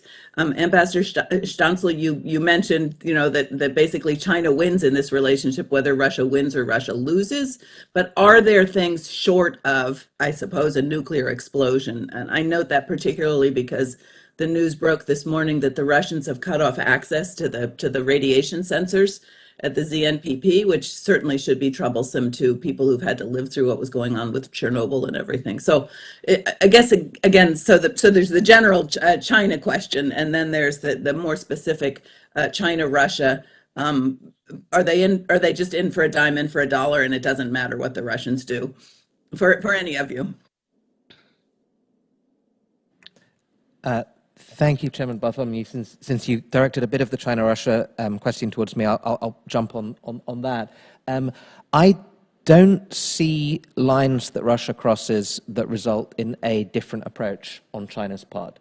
And that includes the most obvious major area of concern, which is the question of nuclear threats and use of nuclear weapons. I think this is an area in which China has communicated some of its concerns. It's done so publicly. There's at least some indication that it's done so privately. The question is, what would this translate into, and does China actually believe that there's anything consequential that it can do? The line that one tends to get from the Chinese side is, yes, this would be a matter of concern. Yes, in certain circumstances, you know, this could lead us to vote in certain ways in the UN Security Council or something like this. But in terms of that translating it into a rift with Russia, or in the circumstances in which the nuclear weapons might be considered for use on the Russian side, are these circumstances in which anything that China says or does would make a difference? The view that one tends to get on the Chinese side in those circumstances is no, that they wouldn't. So I think when there are things, of course, that Russia could do in the bilateral relationship with China that would be problematic, but I think your question is hinting at steps that Russia could take in the war or otherwise. And I would even add on the threat of nuclear weapons that there are those on the Chinese side who have followed this with close attention and interest, and signaled that this may be something that they can derive some lessons from. And I think it's been quite important at the moment what the signaling is to Russia on this with respect to the lessons that China derives, because I think there are certainly those on the Chinese side who have talked about this openly as something where they may have to even, you know, as we've seen some of the rethinking on language on no first use, but also the question of threats in certain circumstances as well.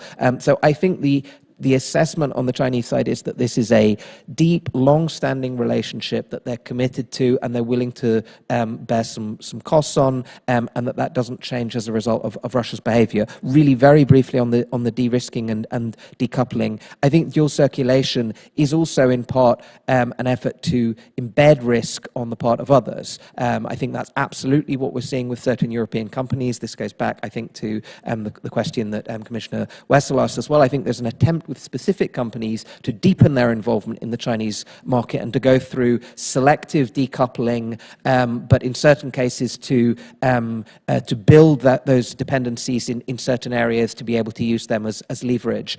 So I don't think it's a wholesale decoupling. I think it's rather an extremely targeted one that China is undertaking. Excellent. Maybe I can come in on this one. Yes. Please. Is it okay? Just on the Chinese decoupling, Xi Jinping just gave a speech in Inner Mongolia where he emphasized very strongly the need for domestic circulation. And it seemed to me it's the consequence he drew out of the economic situation that China is in.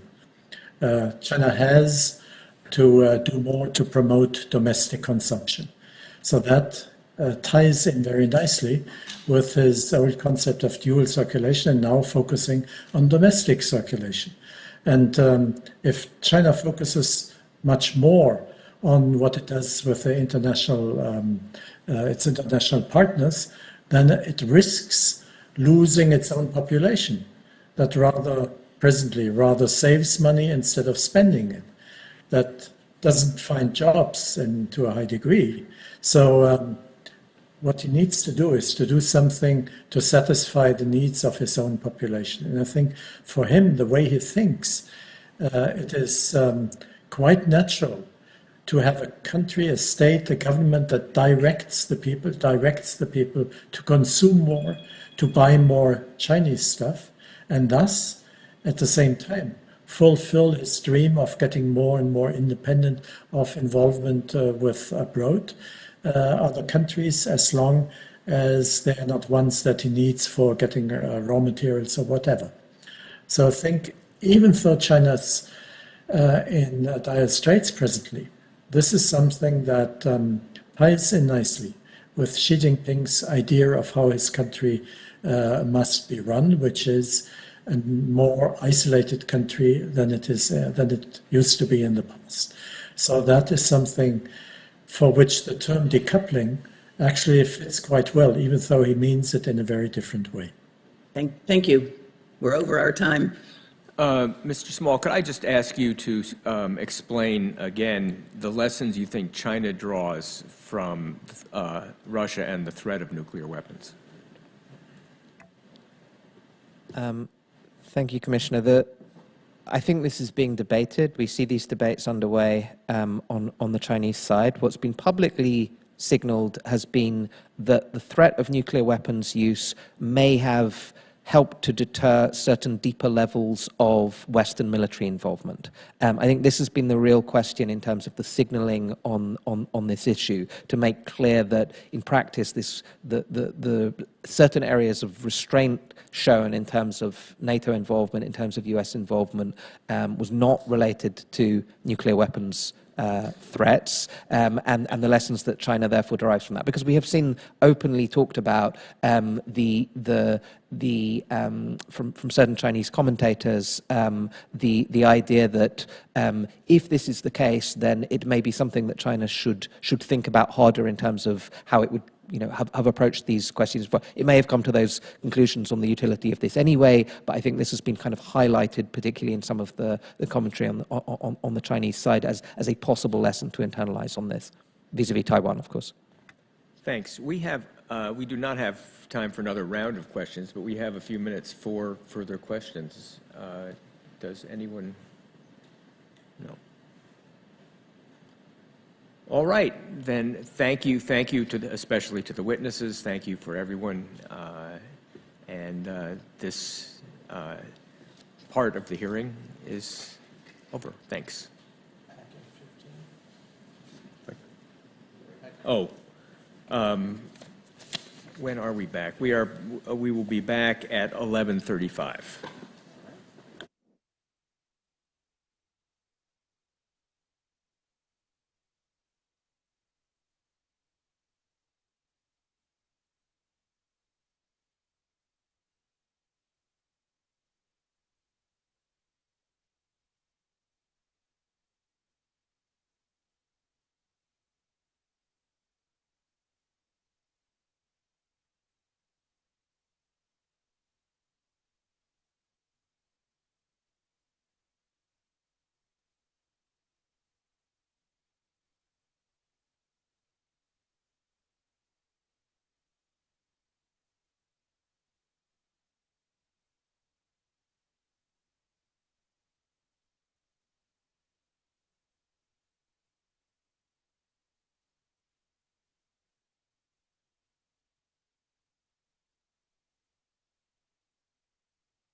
We'll examine European approaches to dealing with China in the economic and technological domains and compare this to the U.S. approach and explore the space for transatlantic cooperation. We'll start with Dr. Alicia Garcia Herrera, who's appearing virtually. Dr. Garcia Herrera is the chief economist for the Asia Pacific at Naxidus Corporate Investment and Banking, a senior fellow at the European think tank Bruegel, and a member of the Council of Advisors on Economic Affairs to the Spanish government. And she'll provide an overview of Europe's economic ties to China. Next, we'll hear from Dr. Lindsay Gorman, also appearing virtually, who's a senior fellow and the head of the technology and geopolitics team for the Alliance for Securing Democracy at the German Marshall Fund of the United States. And Dr. Gorman will discuss Europe's approaches to China regarding critical and emerging technologies. And then we'll hear from Tim Ruhlig, Senior Research Fellow at the German Council on Foreign Affairs. Dr. Ruhlig will discuss Europe's approach to China, China's increasing importance in technical standardization. Thank you all very much for your testimony. I'd like to remind all of our witnesses to please keep their remarks to 7 minutes in order to preserve time for questions and answers. And Dr. Garcia Herrera, we'll begin with you. Thank you very much for this opportunity. I hope you can hear me well. And if that's the case, I'll start right away with my testimony, which has been handed over to you. There's basically a summary of the economic reasons why Europe, to my mind, is, although in a roller coaster mode, but still basically moving towards a distancing itself from China economically, with a lot of, however, strategic dependence. So that kind of asymmetry of relations is what I want to start with. Right after that, I'll talk about Europe's strategy on China, which is three-pronged: competition, cooperation, competition, and rivalry, and what it really means. And then finally, I'll offer my policy advice to what, in my view, the US and Europe could do together to confront this increasingly asymmetric dependence on China. On that note, if I start with the economic factors behind the US shift, by shift I mean moving away from a much more cooperative approach to China, there's very many reasons that I've actually outlined, but I want to start by the growing trade deficit, which is basically explained by China's increasing competition with sectors that Europe is best at, such as autos. But on the import side, by now, even Germany, which is exceptionally really, but the whole of Europe in many cases, imports the most from China than any other country in the world, even any other EU country, which is quite impressive. The other issue is that European companies are no longer benefiting as much from the Chinese market. This is first because China's imports are growing negatively, well below global trade trends, but especially with Europe. So actually, Chinese imports from Europe are falling faster than with the rest of the world.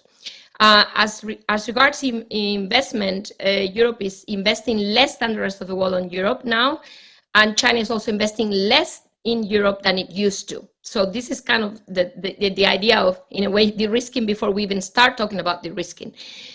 The main issue, though, is that strategic dependence that I mentioned. The European Commission has done quite a lot of work on what are the main items of strategic dependence. You can see from a table I provided, from monitors to automatic processing, all of that, in a way, is, yes, important, but it can be substituted. The most important strategic dependence for Europe, from the Commission's point of view, is green energy. So we have 89% of solar panels imported from China, 82% of lithium-ion batteries, 64% of actually something that Europe used to export to the whole world, which is wind turbines. So you can see that by now we are increasingly dependent on China, and this has prompted a change in attitude toward China.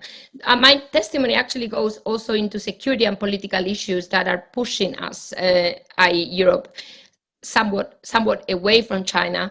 But I won't have time to go through all of the critical infrastructure that by now is actually in Chinese hands, from ports I report in my testimony to 5G, etc. But because I do want to have time to actually talk about potential cooperation, I'll move fast into how we've moved from basically negotiation, i.e. cooperation, which was the comprehensive agreement on investment that Europe signed with China on the 30th of December 2022, to a sudden move away from that because of reciprocal sanctions, which actually were coming from the use, starting from Europe, the use of autonomous measures. In that regard, it was targeted sanctions on Xinjiang officials. And from there, we've seen additional, let's call it, sticks rather than carrots, i.e. many more autonomous measures from Europe, whether it's anti-coercion, etc. At this point in time, we are already at the point of de-risking. As you know, this is a concept that the European Commission President von der Leyen outlined before her official trip to China with President Macron. But the concept of de-risking, and this is important for us to understand, is very targeted in Europe. It's very, very focused on what I meant before to be the largest problem for Europe at the moment, which is this huge dependence on China for the energy transition. And that's basically the core of this de-risking strategy. It's a very economic, targeted de-risking strategy. Now, even if it looks targeted, it is actually very difficult to achieve for Europe. And what I would like to propose in my policy, in the policy options in my testimony, is coordinated specialization and trade agreements. So the idea of coordinated specialization goes counter the idea of basically unilateral de-risking, which is where I think the US and Europe are moving at the moment. How to achieve coordinated specialization? So basically there is 4 lines of action. Obviously, extraction of critical minerals, refining, innovation, and production, manufacturing. When I talk about coordinated specialization in my proposal, I don't mean to argue that it should only be Europe and the US to start, because the manufacturing would be extremely expensive given differences in cost with China. And I think the idea would be to find an ecosystem to basically organize these 4 actions together in a way that we do not compete with each other. I don't think there's any other way to do this, given the massive dependence already that the world has on China. And I would even argue that this is not only good for Europe and the US, it's actually good for the world, because there would be basically a spare wheel, a second option for the world's decarbonization, which at the moment is controlled by China. And I think I have 3 seconds left to say thank you to everybody. Excellent. Thank you very much. Ms. Gorman.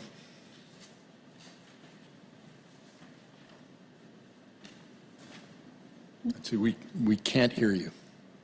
Sorry about that. Thank you so much. I'm also going to give a condensed testimony, but commissioners, thank you for the opportunity to testify before you today. The views I express here in this testimony are my own and do not represent those of my current or former employers.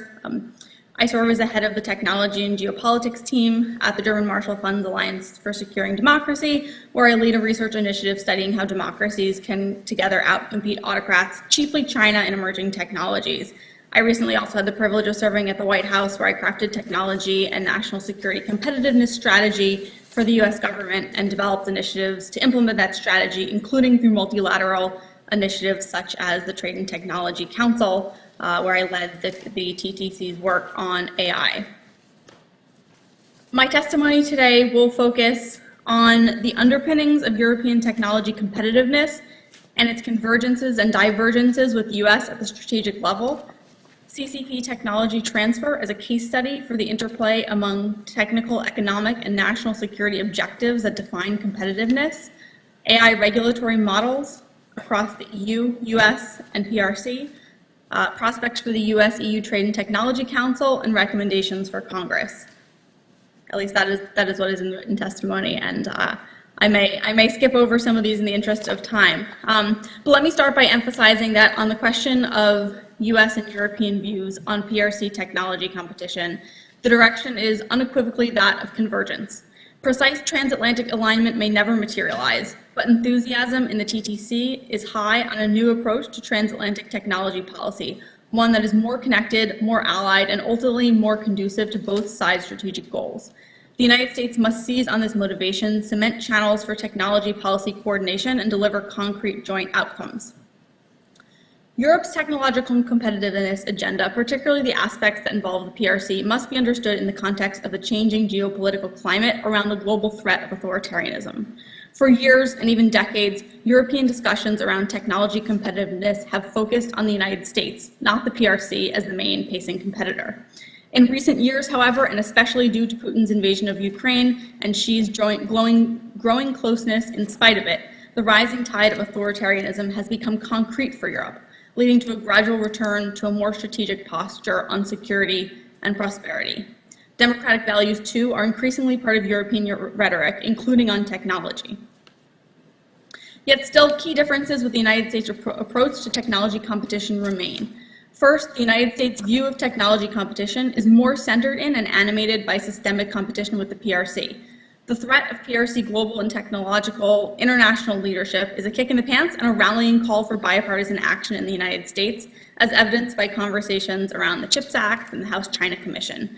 For Europe, this is far less of a zero-sum game. Indeed, the EU's Digital Decade initiative largely predates rising concerns about PRC global influence and is motivated more by a desire to position Europe itself as a global technology leader, or at least have a strong footing of its own in an era of US-China technology competition. Second, despite enormous progress over the last 2 years, an inherent degree of skepticism of the United States and especially US technology companies persists. This sentiment is not likely to be readily overcome as the United States enters the 2024 election season and questions of protectionism in US foreign policy again surface. Third, whereas the United States has moved further and faster on the defensive toolkit of measures such as export controls and investment screening to counter PRC malign activity, intellectual property theft, and the threats posed by PRC military civil fusion in technology, Europe has leaned in harder in its quest to be a global technology regulatory leader, developing country-agnostic solutions that position the continent as a standard bearer for human-centered or responsible approach to tech regulation and which apply regardless of actor. With the landmark GDPR and now the EU AI Act, but also the Digital Services Act and Digital Markets Act, Europe is cementing its track record on this approach. Ultimately, this is fertile ground for deepening transatlantic partnership. The United States would do well to adopt country-agnostic solutions, such as on federal data privacy legislation that Europe has taken. Likewise, European policymakers are starting to recognize some of the limits of a purely country-agnostic approach, especially when it comes to critical infrastructure, such as 5G. At the same time, while differences among and certainly within member states persist, much of the naivete that characterized the Western relationship with the PRC has been shed, at least at the level of the European Commission. As Ursula von der Leyen, European Commission President, stated pointedly in March, the Chinese Communist Party's clear goal is systemic change of the international order with China at its center. And we have seen the show of friendship in Moscow, which says 1,000 words about this new vision for an international order. Such a clear-eyed pronouncement would have been unthinkable 5 years ago and reflects its acceleration in European strategic thinking. The European-China strategy that this de-risking speech laid out is chiefly an economic and technology strategy with striking and encouraging similarities in approach to the US technology competition strategy. Its 4 pillars include making Europe's economy more competitive and resilient, more assertively enforcing trade adjustments and instruments for security concerns, such as the 5G toolbox, investment screening mechanism, export controls, foreign subsidies regulation, and a new anti-coercion mechanism. The 3rd pillar, developing new defensive tools for critical sectors, such as microelectronics, quantum computing, robotics, artificial intelligence, and biotech to close gaps in leakage and critical and emerging technologies. And fourth, aligning with other partners. Similarly, the tech competitiveness strategy framework that National Security Advisor Jake Sullivan laid out to the National Security Commission on AI and the Special Competitive Studies Project in 2022 highlights these four pillars: investing in the U.S. technology ecosystem, nurturing STEM talent, protecting technology advantage, and deepening cooperation with allies and partners. Increasingly, these descriptions of the defensive or protect toolkit are aligning, as are the mechanisms of action under consideration. And so too are the promotional pieces of these strategies, from the EU CHIPS Act to efforts to lead the clean tech revolution and reduce dependence on PRC in critical materials and raw minerals. Finally, both sides have embraced de-risking to describe the relationship, so we've truly come a long way. In, I think, the 1 minute that I have left, I'll just go to some recommendations for U.S. Congress to enhance transatlantic technology competitiveness vis-a-vis China. First, invest in the TTC for semi-permanence. Congress should consider building a line item into the state and foreign operations budget to support the TTC over a 5 to 10 year timescale. Connective tissue is important, and bureaucratic mechanisms take time and effort, and it's important to insulate these efforts from political changes. Second, improve joint analysis of PRC tech efforts to transfer technology and gain advantage. Third, coordinate on outbound investment screening. Fourth, develop a new export control regime for critical and emerging technologies that includes a strong consideration of human rights abuses. Fifth, lead by example on a framework for autocratic app regulation that is risk-based. Next, consider areas for alignment with the EU on AI regulation. And lastly, invest in responsible AI to provide a democratic vision and a counter to China's AI model. I'll pause there and thank you for your time and look forward to your questions. Thank you very much. Dr. Rulik. Thank you very much for the opportunity to testify today to the Commission. China's technological power poses enormous risks to both the United States and the European Union, which is why I think we have put de-risking at the core of the strategy, both here in the United States but also over in Europe. But despite this general alignment, not least sort of on language, I think we are still in the process of agreeing and finding agreement on at least 3 core questions. These 3 core questions are: what is our desired objective in our policy towards China? Second, what are the technology risks that we need to mitigate? And the third is, what do we need to concretely do? And in my testimony here today, I will try to elaborate on these 3 questions with reference to technical standards. That's the questions that you have sent to me. It seems like a nerdy topic, but I mean, we are really surrounded by technical standards. Some have even made it into our everyday language, like 5G, Wi-Fi, USB. We're all using those terms without sort of thinking about it. So I'm really grateful that you put up this subject that seems to be really nerdy and niche.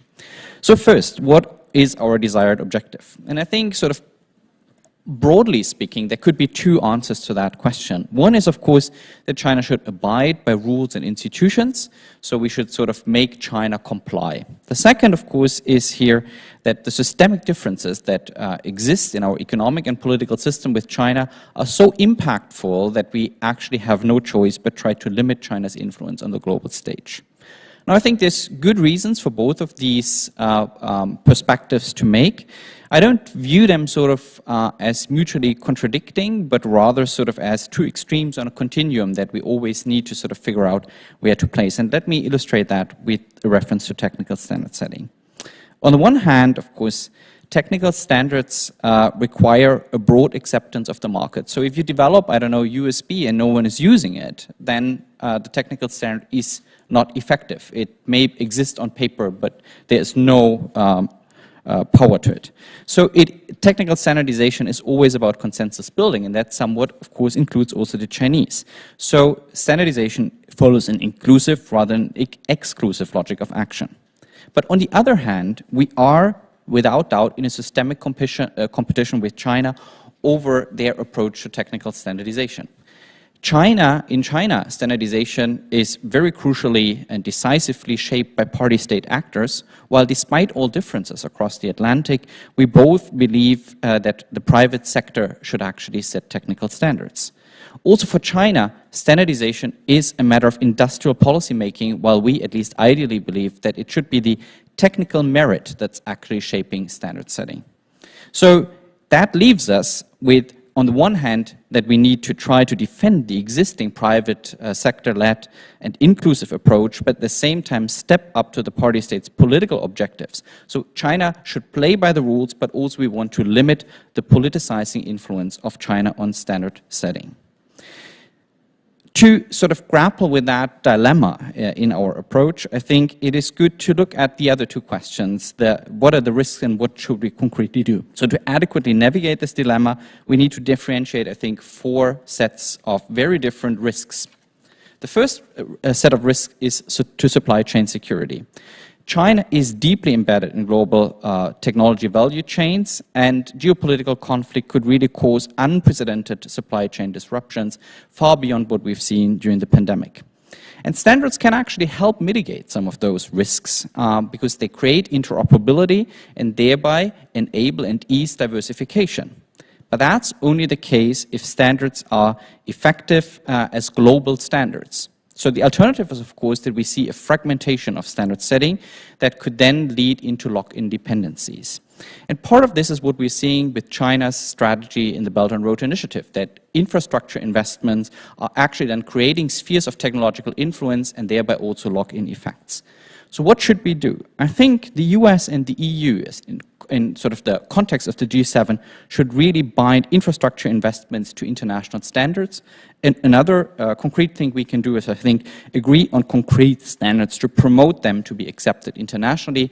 One of the best practices that we have recently seen, it may be just a small example, but we could expand on that, is the megawatt charging standard that the TTC has agreed upon just a few weeks ago in Luleå, Sweden, in the last TTC. The second set of risks relates to national security, and obviously Chinese firms are deeply intertwined with the party state. They're required by law to cooperate with Chinese intelligence. That implies that using Chinese technology, not least in critical infrastructure, can of course cause major national security ramifications. So standards can again help somewhat mitigate those risks if they are developed in an inclusive and transparent manner in sort of a international peer review process. Hiding security flaws from international peer review is not impossible, but is more difficult than in proprietary technology. So what shall we do? NATO could set up a security review mechanism to actually spot the technical standards that are most relevant for our national security and make sure that these are developed in trustworthy institutions. What do I mean by trustworthy institutions? I think we could sort of lay out procedural criteria that we then test in a stress test certification and make sure that we have adequate personnel from states from both sides of the Atlantic present in those institutions. The third set of risks is normative risks. Technology is never value neutral, and innovation leadership of Chinese actors can, of course, undercut fundamental values such as privacy. Standards can be particularly effective in discreetly spreading those norms enshrined in technology, so we need to build safeguards that effectively limit Chinese influence where they could be particularly harmful to our norms and values. What could we do? I mean, we definitely need to increase also our personnel in the relevant institutions that are technically capable without commercial interests in China, because then you are freer to actually push back against Chinese proposals. That will require budgetary efforts to have either public actors or civil society actors with the technical knowledge on the ground to actually help push against China. And the fourth and final risk here is that to competitiveness. Of course, Chinese technology firms profit from massive state support. We are facing an uneven playing field, and standards do play a role here because ICT standards are increasingly patented, so holding so-called standard essential patents will have enormous distributary effects for the involved companies, and that also implies that we need to influence pricing. What can we do? Skillfully and coordinatively interlinking standards and regulation across the Atlantic can help to actually strengthen the standards that we prefer and its underlying patterns, and we should also coordinate our pressure on China that tries to get control over standard essential patent pricing. To conclude, I think the risks that I've just laid out are very different in nature. At times, the goal is to contain China's influence. In other cases, it is about keeping China within the system, complying and avoiding fragmentation. So what we need to do in all our policy is, it needs to be multifaceted, and we need to always be explicit about the risks that we strive to address, because they are very different, and also be clear about the policy objective. I leave it here and look forward to your questions. Thank you for the attention. I'm always happy to not just reply to questions on standards, but also the broader picture. Thank you. Thank you very much. Excellent. We're going to go in reverse order. Vice Chairman Wong. Thank you. Mr. Ruhlig, thank you for your testimony in particular, because in the DC policy community, maybe this is only my experience or my ignorance, that the term standard setting is thrown around, the topic is talked about, but actually coming across a deep explanation of its significance and its details is not that common, so thank you for that. Second, I also think your testimony kind of reveals, at least to me, that this is another area where the pattern of, whether it's in academia or in our politics or in trade, the situation where kind of open, decentralized systems of the West and led by the United States, when they come into collision with a party state-centric actor, it creates these dilemmas, and I think you laid that out quite nicely.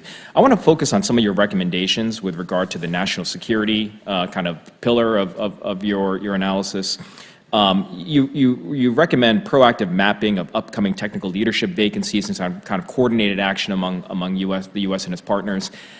Forgive my ignorance, but are those elections of these figures? And when you say coordination, do you mean coordination on and putting forward of candidates and voting? I ask this because it strikes me as a similar activity that the U.S. has tried to ramp up in international organizations, multilateral organizations. And then my follow-on question to that is, are we facing a concerted Chinese effort to elect their candidates in these bodies? Thank you very much. Yes, indeed, we are talking here about elections, but some of these posts are not even challenged. So you just have one candidate running, and in many cases, I mean, if you look at the numbers, the figures of Chinese, the pure number of Chinese participants, that's enormous. So China is very often, not maybe sort of efficiently, if you sort of calculate by person, flooding some of these institutions, but they are there. They have the resources in place to run for plenty of even uncontested seats. It can be that you actually need to indeed step up and bring up a candidate to run in elections, in technical committees, subcommittees, and it is about sort of coordinating candidates and voting. Indeed, I think this is very similar to what you describe, but sometimes it's also to just put forward new technical proposals. So in many cases, those that put forward technical proposals are then also sort of first in line to actually take leadership positions. That is particular sort of for new technical standard projects. China is indeed, I think, very effectively coordinating its own approach to bring its own candidates to grab technical leadership positions in those institutions, and I worry that particularly sort of within the Belt and Road Initiative, it may even be on the brink of expanding that coordination further and deepening that coordination further. Another question on your recommendations in this area. You talk about an enhancement of public actor engagement in these standard-setting organizations to represent the national security view, because we can't expect the private sector to have that at the front of their mind. Having these state representatives, is this a normal, no pun intended, standard practice in these organizations, or is this something new that we would have to present and socialize? So there's a statistic that I think for the 200 most influential ICT standardization organizations, 0.2% of the representatives are state officials. So it's not that these would be the first state officials participating ever, but it is a quite uncommon practice. And I think when starting to engage in this subject a couple of years ago, my recommendation was to raise the awareness among public sector actors to actually defend those national interests of national security. But over the years, I got sort of a bit more skeptical on sort of how high this is on the agenda of these firms, particularly those that are that have very deep and strong economic interests, commercial interests in China, whether they're really willing to stand up for interests that sort of go beyond their companies, the limited companies' interests. So this is why I personally don't really see any alternative to either have public actors at the table. In the case of national security, I think that's probably the way to go, or actually try to fund actors that have no commercial interest, that should be civil society then, but I think that is sort of probably more realistic in the sphere of values, because we have quite a number of technically very capable NGOs that are interested and whose mandate it is to actually defend a number of values, not least privacy. So that could be a way in the values domain. I think for national security, it will probably ultimately fall onto state actors. But indeed, that's sort of really at the heart of the dilemma that I tried to describe. You don't want to over-politicize it, but you need to also push back against obvious Chinese interests that undercut our national security. Commissioner Roth. Thank you all for your testimony, and I want to continue Commissioner Wong's line of questioning and ask, and I also want to highlight, and Commissioner Goodwin is still with us on screen. Commissioner Goodwin co-chaired a hearing on standards in 2020. So agree with you as to the importance. We have been working on this issue for a number of years. Ms. Gorman, I want to ask you, I want to ask all the participants, but Ms. Gorman, you worked for Senator Warner, who, was one of the leaders on technology, probably still the preeminent leader on technology in Congress, who looking at ORAN and many other things over the years. You served at the NSC. We've followed the standards issue. We're now dealing with, and our staff did a great paper on LogInc and the technology platform that the CCP has sponsored that's being used in ports around the globe on Chinese servers, going to be in the Chinese cloud, and it has all logistics information that could both provide a economic and national security intelligence treasure trove, but also disable networks. Ms. Gorman, from your former seat, do we have the competence to be able to do the standard-setting approach as the U.S.? Mr. Riley, you talked about NGOs and others, and I agree with, a values-based approach, free speech, protection of human rights. But, our companies and our scientific leaders have gone into standard-setting bodies looking for the best outcome, not having a competitive strategy coupled with it. The Chinese have a competitive strategy. So, Mr. Riley, Ms. Gorman, do you think we can actually do it? Do we have the competence within our own government, whether it's NSC, OSTP, NIST, NTIA, any of a number of entities, and with the EU, which, just according to the FT, gave 15% of its money to Huawei to participate in 11 new technology ventures.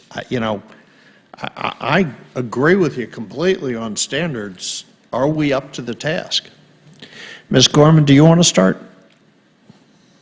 Sure, thank you for the question, and I think it highlights a predicament that's sort of in perhaps two parts. I think there's the standards development and inclusion into standard essential patents, and then the ability of those standards, such as, for example, around the ability to collect data in ports, the ability to place those technologies around the world. And I do think on the question of standards, we just had the release of a technology standard strategy that really does double down on a private sector-led standardization process from the U.S. side. That is the approach we have traditionally taken, that if our private sector goes for the best technology, and we have the best technology in most international standards bodies, that is the approach that favors a democratic outcome.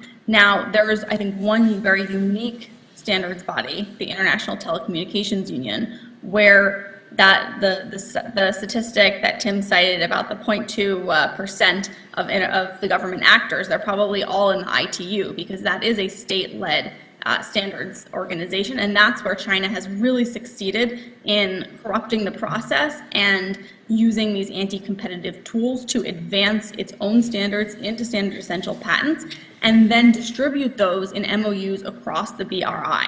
Now, I think we've made some progress. We have the first U.S. Elected Secretary General of the ITU in half a century.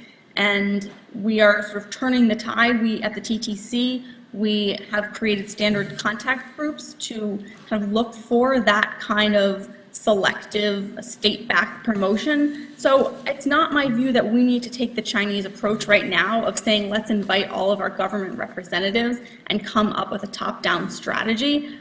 I still think we can win at the sort of private sector-driven approach if we control for the non-market forces and do a better job of being aware of when they're being abused. Let me pull on that, because you know, the question, and again, with administrations changing every 4 or 8 years, again, in your seat inside, and again, great people at NIST, NTIA, and elsewhere, I question as well whether it should be government-led, but when it's industry-led, they are not looking at competitive strategies for the West. They are often, experts in the field, which is great, who are looking for the highest and best approach regardless of who wins, and regardless of the use to which it can be put. What kind of discussions within government, to the extent you can say, are those issues taken into account as strategies are developed? Well, I'm not sure I can speak to any discussions within government. Okay. But what I will say is that, at least it's my view outside of government now, that there is a role here for industrial strategy and incentives in guiding the private sector to build technologies, and that means eventually standards in critical emerging technology areas that are of high importance. And China has done a version of this where they incentivize standards development. They perhaps have a heavier hand than maybe we would like, but I don't think that means there's no role for government. And to the extent that there are strategic priority areas, we need to create these incentives, not just to go into them, but also to engage in the standards process. Things like the professionalization of the standard setting process, the ability for small and medium companies to join standards bodies despite their sort of smaller resources going at the problem. I think these are things that can help incentivize companies in the direction of critical and emerging technology areas that are a strategic national security priority without necessarily inviting government officials to duke it out at these meetings. Okay. I see my time has expired. Thank you. Thank you very much. Commissioner Schreiber. Thank you, Mr. Chairman. Thank you to all our witnesses. Ms. Gorman, I'd also like to start with you and thank you for your recent service and your ongoing work in this important area. I sort of have a framework in mind when it comes to cooperation with Europe on technology, trade, and investment, and it's that when it comes to the run faster innovation side and promoting cooperation, there's more eagerness. When it comes to the defense side, export controls, outbound investment, it's a harder slog. So a couple of your recommendations, which I happen to agree with, fall into that category. You said outbound investment restrictions, export controls, promoting human rights as a more prominent feature in export control policies. Could you characterize where the divergence might be with the EU on Europe and the EU on these issues? And is my framework roughly right or not helpful at all? Thanks. No, I do think your framework is roughly right for two reasons. First, that this is really the genesis of EU technological competitiveness. It is, as I mentioned in the remarks, about becoming a global leader, a regulatory leader, a leader of standards. Less so in terms of the defensive toolkit to control PRC technological advancement and techno-authoritarianism. But second, I think it's also a matter of capacity and the difficulties of creating toolkits really on the fly at this point that are going to apply to 27 member states. So while that's true that Europe has definitely leaned in harder and run faster on the promotional side, Europe has expressed interest in all of these things. The TTC statement the most recent one had a very high level, very generic statement about outbound investment screening. The von der Leyen's de-risking speech mentioned investment screening. But I think the translation between the EU Commission level and the member states is not easy when it comes to developing new investment screening mechanisms that are largely carried out at the member state level. And on the question, I think, of an outbound investment screening in the United States, the discussions, I believe, are farther ahead than they are in the EU. But in those areas where we don't have a plan yet, I think that's where it's really ripe for this kind of coordination and cooperation. And we're not really at the point where we're going to, I think, jointly develop these outbound investment screening mechanisms, although for my money, I think we should. But we should at least be coordinating and understanding where are the overlaps as each side develops them. Thank you. Dr. Garcia Herrero, any thoughts on this topic, particularly where Europe might be on these issues such as outbound investment reviews? Yes. So first of all, we need to realize that Europe doesn't have yet a coordinated outbound investment screening, and it only got one for inbound investment screening in October 2020. So you know, it's very hard to compare the US and Europe as regards defensive tools. If I may say, as I mentioned before, we've actually increased our defensive tools to levels that we would never have thought of as kind of a very open trade-prone region of the world. So, but let me go back to the inbound investment screening so that you see what you may get if actually we push towards this outbound investment screening. So that inbound investment screening is only, it's not compulsory. So we have had the case, of course, that everybody knows about in the Hamburg port, where actually the proposal for this coordination committee was a no, and it ended up being a yes. So even if we push that further, and this is what I had at the end of my testimony, defensive measures are not going to be enough, even if we coordinated them. I'm not saying they're not useful, but they're not going to be enough. We need to think of proactive measures to create an ecosystem where we can actually produce what we need and have our standards, whether they are global standards, even better. But we need to think of that second best, because we might need to end up in the second best. Commissioner Price. Thank you, and thank you to all of you. I just need a bunch of clarification. Ms. Gorman, you might have actually just answered this in your last two answers, but when you talked about leading by example on your recommendations. What specifically did you mean? Sure, and you're right, I actually did not address that in my last two answers. I was talking specifically about leading by example. I was asked where could the U.S. lead by example here and where should it be a more coordinated approach. And I think one area that the U.S. can lead by example on is in dealing with autocratic internet apps. So the restrict sort of idea behind TikTok, but creating a risk-based framework that applies not only to one particular app, such as TikTok, or maybe Lemonade next. I know this commission has looked at Shein and Temu and other internet apps originating from the PRC, but this is one area where the United States can lead an international coalition that may or may not initially include the EU, by example, to develop an almost EU-style risk-based approach to dealing with these platforms in our democracies, which goes to the earlier question as well on the PRC's data collection efforts. Thank you. Actually, I'm now even more interested in that line, but maybe we'll come back to that.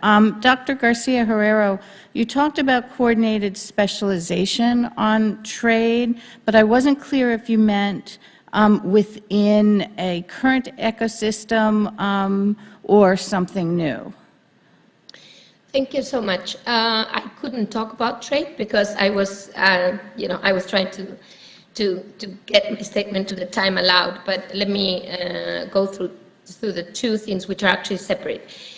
The first one is basically all about green energy to start. So the idea being that, of course, we have the IRA on the US side. Now we have actually two acts on the European side, critical raw materials, and then we have a net net zero industrial act. The second actually focuses on producing as much as 40% of clean energy in Europe, and the first obviously is about providing or accessing enough critical raw materials.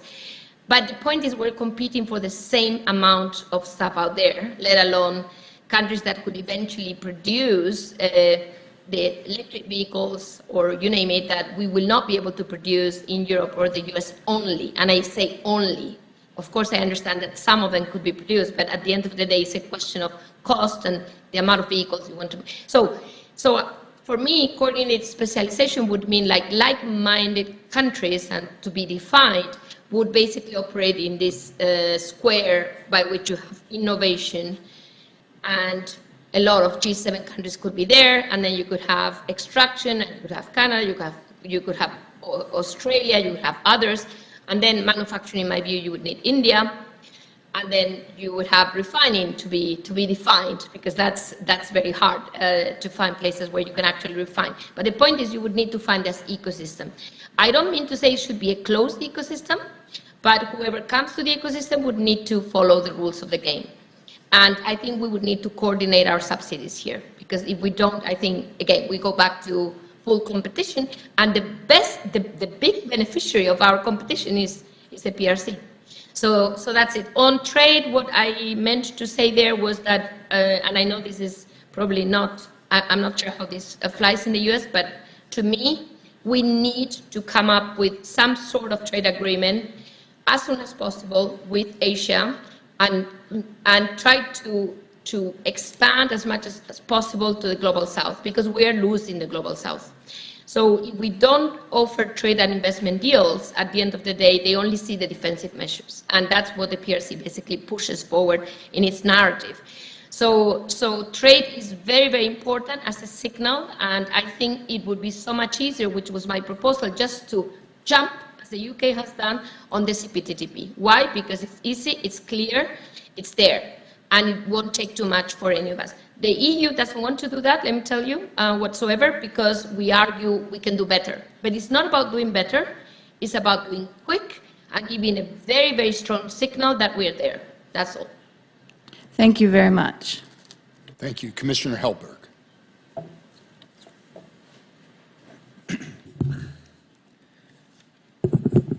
Thank you. My question is for Ms. Gorman. The General Data Protection Rule in Europe imposes a set of 7 different broad requirements on technology companies. Some of these rules include personal data must be processed lawfully, fairly, and in a transparent manner. Personal data can only be collected for specified, explicit, and legitimate purposes. Personal data can't be kept longer than needed, and personal data must be processed in a manner that ensures appropriate security, including protection against unauthorized or unlawful processing and against accidental loss. TikTok has 150 million users in Europe, and last month, a former TikTok executive blew the whistle, claiming that the Chinese Communist Party has supreme access to all data held by TikTok's parent company, ByteDance, via a backdoor channel, no matter where the data was located. That TikTok executive also claimed that he had observed ByteDance being responsive to the CCP's request to share, elevate, or even remove content describing ByteDance as a useful propaganda tool for Beijing's leaders. Wouldn't you say ByteDance and TikTok violate Europe's GDPR rule? I'm not a lawyer, but I do know that TikTok has been under investigation by both the EU Data Protection Authority as well as at the member state level from respective data protection authorities. So I don't think it's unreasonable to say that there are strong questions and concerns, including in Europe, on TikTok's compliance with the GDPR. As to if I may, as to the second point you brought up about TikTok as a propaganda app, I think that is really something that the U.S., going back to the sort of leading by example question, should take into consideration when developing this framework. That I know there's a debate about whether data protection is sufficient to address autocratic apps like TikTok, and my view is that it's not, because the propaganda piece of this needs to be taken into consideration when considering how such apps should operate in democracies. Thank you. One of the issues that a lot of policymakers across the West, both in the US and in Europe, struggle with is the fact that our legal system is based on a doctrine of innocent unless proven guilty. In the case of TikTok, a lot of various people have said that there's no smoking gun and therefore policy action against TikTok can't be properly addressed. Some people have said it's not about a smoking gun, it's about there's a loaded gun, referring to China's civil-military fusion doctrine. Should the U.S. shift its burden of proof for Chinese mobile apps from default trust unless proven distrustful to default distrust unless proven trustworthy? So I think that question depends on the scale of the app. How widely is it used? How much data can it collect? What influence could it have on a population? I do not agree that we should trust by default Chinese internet apps. That there is a high degree of skepticism, and not just because for some arbitrary reason, but because there is a long history of evidence of Chinese espionage that targets U.S. critical technology, U.S. data, and not just U.S. data, and also that tries to influence U.S. discourse around political matters and around geopolitical matters that involve China. So I think we should have a very high index of suspicion. Whether we should not trust by default, I think really depends on sort of the power, the risk of the app to our society. For example, I know the Commission has worked with some of the shopping apps, Shein and Temu. I think those concerns are really different from the concerns of a TikTok. The concerns there might be about whether forced labor is being used in the products that are promoted to consumers on those autocratic-based apps. In the case of TikTok, I think the propaganda issue is such a large one. So I would not apply that at the same standard to all internet apps originating from China. I think, yes, they all have a data component, but the amount of data collected and the type of data collected, it is also relevant. I'm less worried about the data on shopping history, which not to say that couldn't be used for geopolitical reasons or economic promotion of certain products over another, but I'm less worried about that than I am about when TikTok is promoting election centers and giving candidate information, as it did in the most recent U.S. election with the midterms. So I think different frameworks, different concerns for different apps, and that's why there's a need to kind of create this more comprehensive framework. But no, we shouldn't have sort of a presumption of innocence given the very fact-based pattern, not just with TikTok, but with Huawei, with cyber espionage, APT-41, and a long history of Chinese efforts to create malign activity in democracies. Thank you very much. Commissioner Goodwin. Thank you, Mr. Chairman. Ms. Garcia-Herrera, I wanted to follow up on Commissioner Price's question to you about coordinated specialization to these de-risking efforts. And as you described it, a division of labor essentially among like-minded partners to address some of these concerns. In my sense, I think a lot of the de-risking efforts, to use that phrase, that the U.S. has taken recently, I think were designed and intended to address energy security and transition costs for those communities that will bear a disproportionate burden of the transition to a clean energy economy. Now, that burden and the impact on those sorts of communities is not unique to the United States. So I'd be curious as to how you would see that coordinated specialization playing out between Europe and the United States to address those specific concerns. Thank you for the question. I think the way to pan this out beyond US and Europe is to make a very strong point on two things. First of all, as we speak, we have a monopsony, close to monopsony in acquisition and certainly refining, but acquisition of critical materials from China to then refine is it's going to be over 90% by 2025 of that refining. So anybody who is actually exporting critical materials would be happy to have more than a buyer. Yeah. So we could actually make this very strong point that we need diversification even on the buying side. Number one, that not only the refining could go to the country that is extracting, but also the manufacturing. So think about Chile or others Indonesia for that matter, trying to move up the ladder. And making sure that they keep that value added that they're not keeping now, because China is indeed manufacturing the bulk of it. And then the other very important thing is the cost. So by having basically nearly a monopoly in production, which then feeds the world with these clean energy products, we could be stuck with the wrong technology. We could have basically technological dependence. And by having a second ecosystem, what we ensure is that we actually have more choices in terms of technology because we have many other areas producing clean energy. This is a simplification, but I think basically it makes the argument that others could indeed be in favor of a second ecosystem.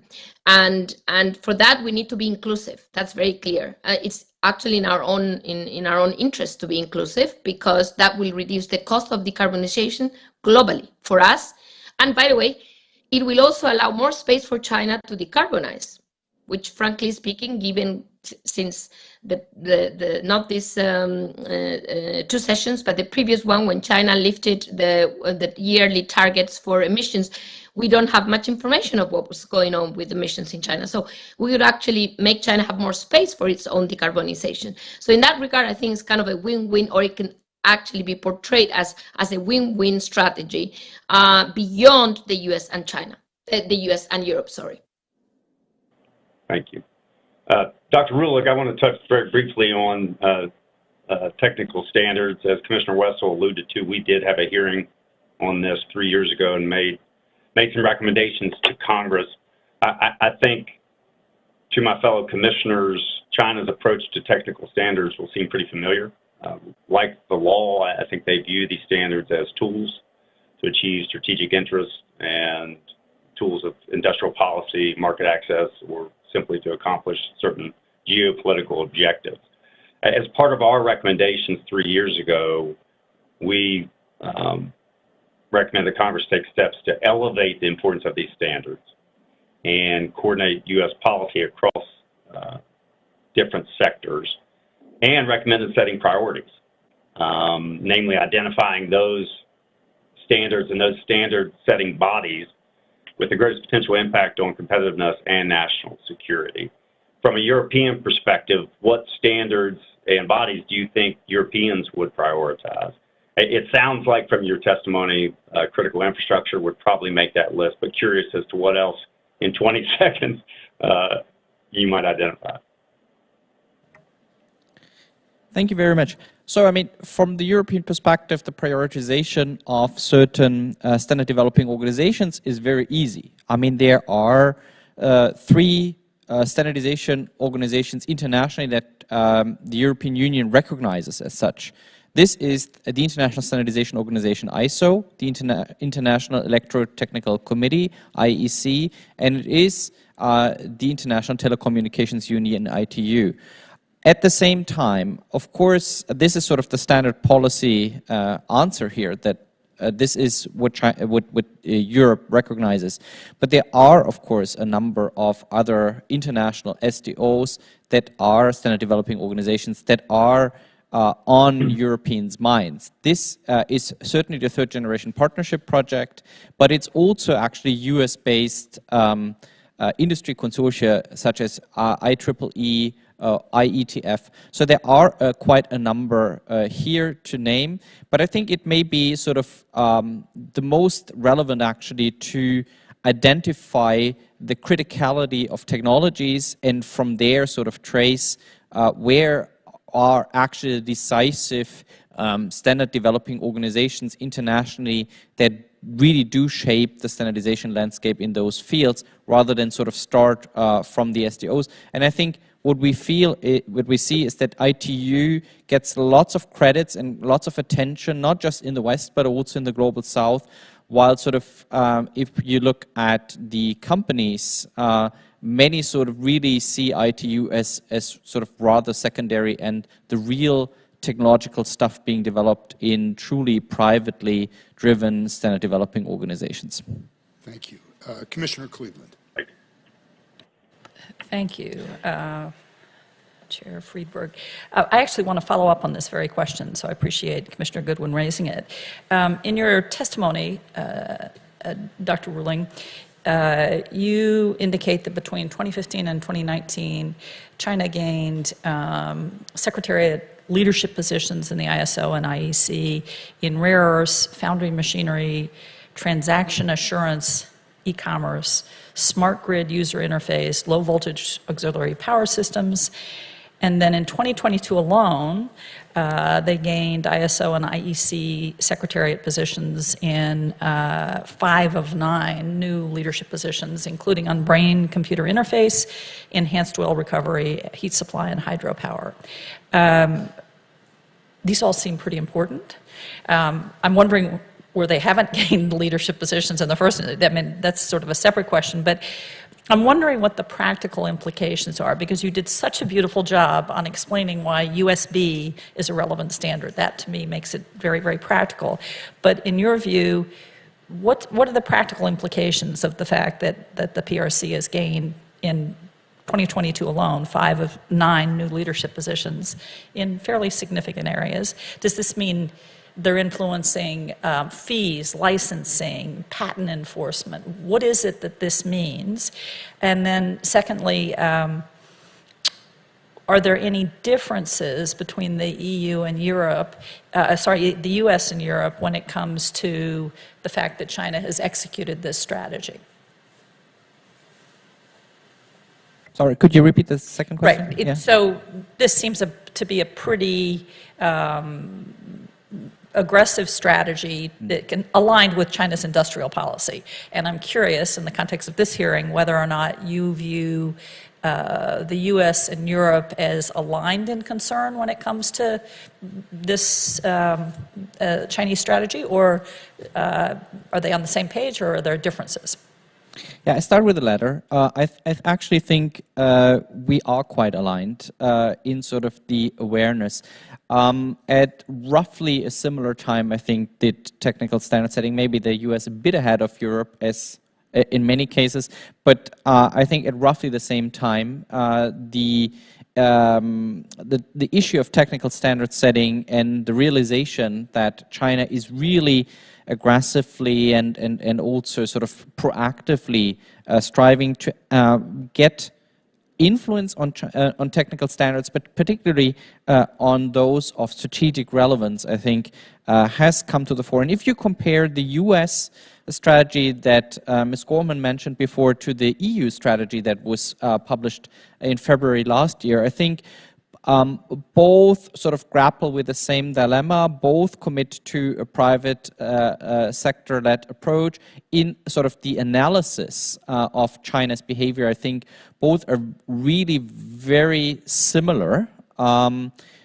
To what extent we sort of align then in the practical consequences we draw from that, I think to some extent still remains to be seen, because with all due respect, I think the US strategy is sort of far less concrete so far. So it lays out sort of the fundamental thinking on the US side, and that is certainly the same as on the EU side, but we do see that the EU is already implementing that, trying to actually it's specifically with relation to ETSI, the European Telecommunications Standards Institute, limit the influence of non-European companies. That is mainly meant to target Chinese multinationals, but it's also targeting US companies. So there is quite some cleavage, certainly, on that front as well. So to what extent then actually our policies actually align, and to what extent sort of actor-agnostic policies then also hit at transatlantic partners is certainly something to look into.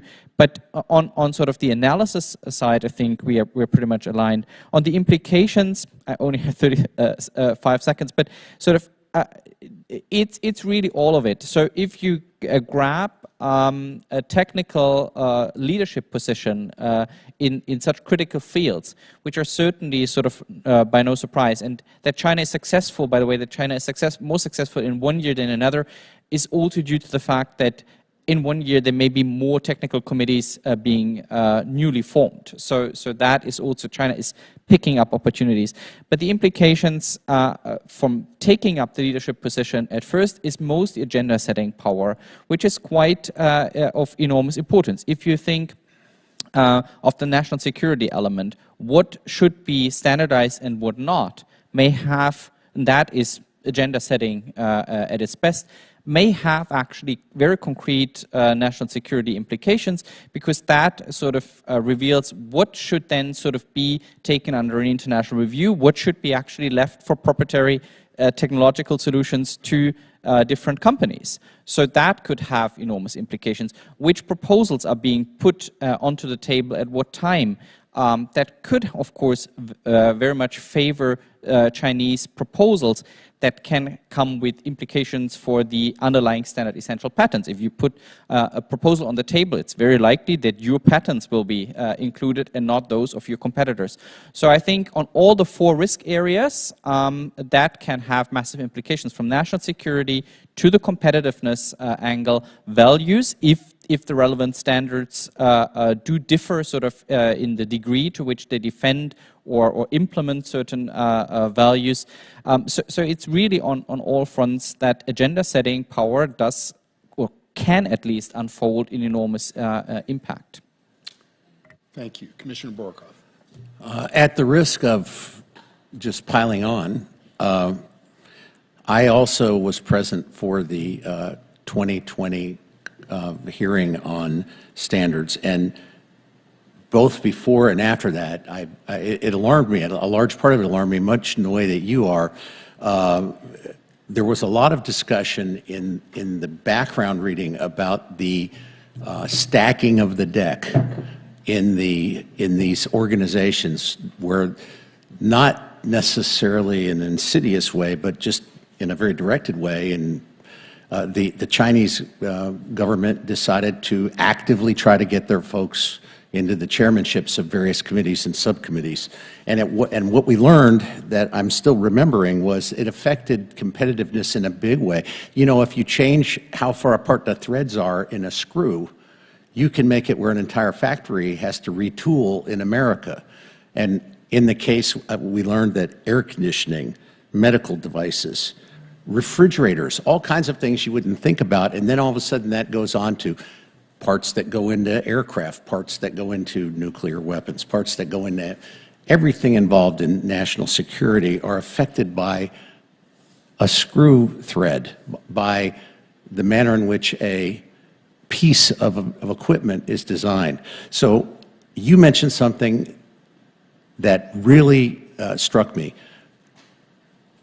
You mentioned the mapping of the power structure of these organizations. You know, I've seen that done politically, where people go in and try to figure out who the influencers are. Are you familiar with anyone who has actually mapped these organizations, say, over the past 5 to 10 years, or are actively doing that now to take a look at who's becoming the most influential in these organizations? Not in a general sense, I mean in a specific sense.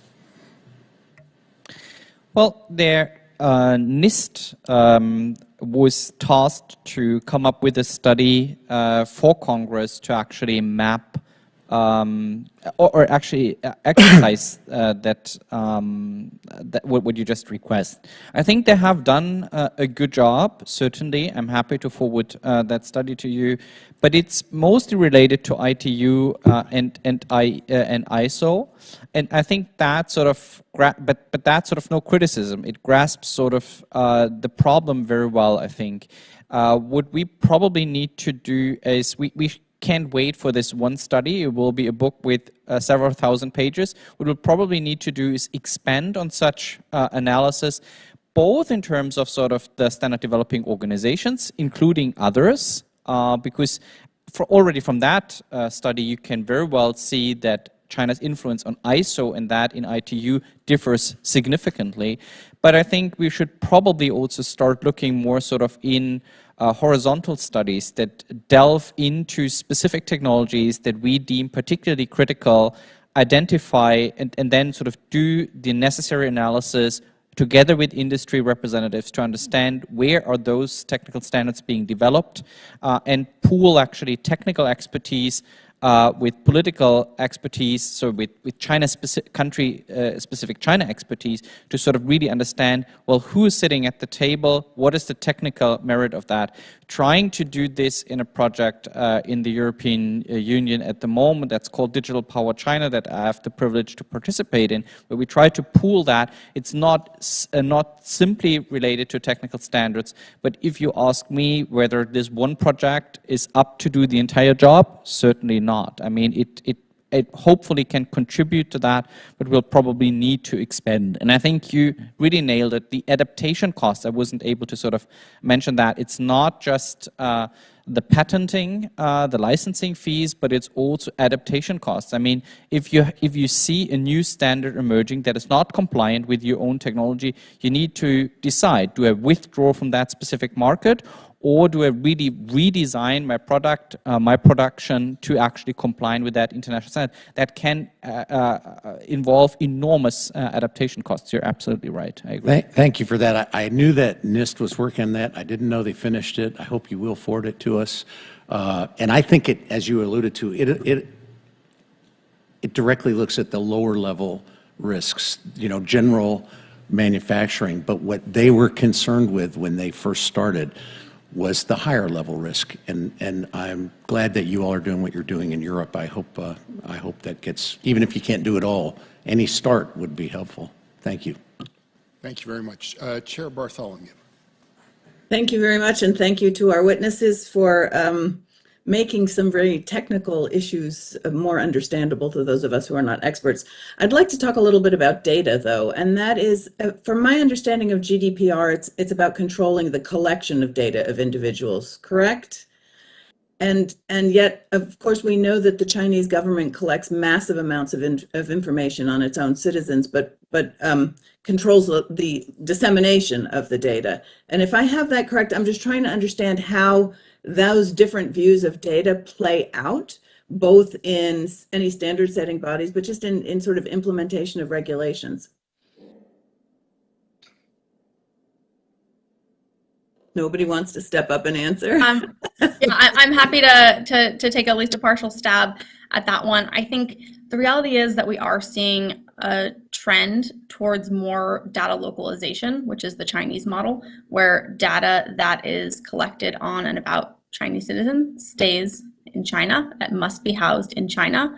GDPR does not do that, does not take that as localized an approach, but rather restricts the ability to collect at scale data on citizens without a strong need to do so. There needs, and sort of this is what we saw when Italy's data regulator put a pause on ChatGPT. It was actually for this precise reason that there was not at least in the view of that regulator, a well-defined articulation for why ChatGPT needed to collect all of that information as part of its training model, which included data on EU citizens.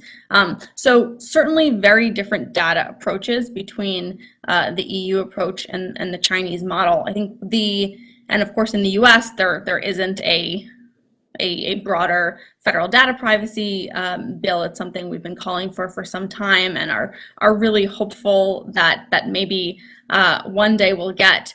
But I think there is a trend towards more data localization, more of the sort of the Chinese approach, housing data individually in countries. What the G7 and especially Japan has really pioneered as a model that I think will be the most effective one is this concept of data free flow with trust, where you can be very judicious about the data that you share with foreign competitors such as China, but very free-flowing in the data that you share with allies and partners.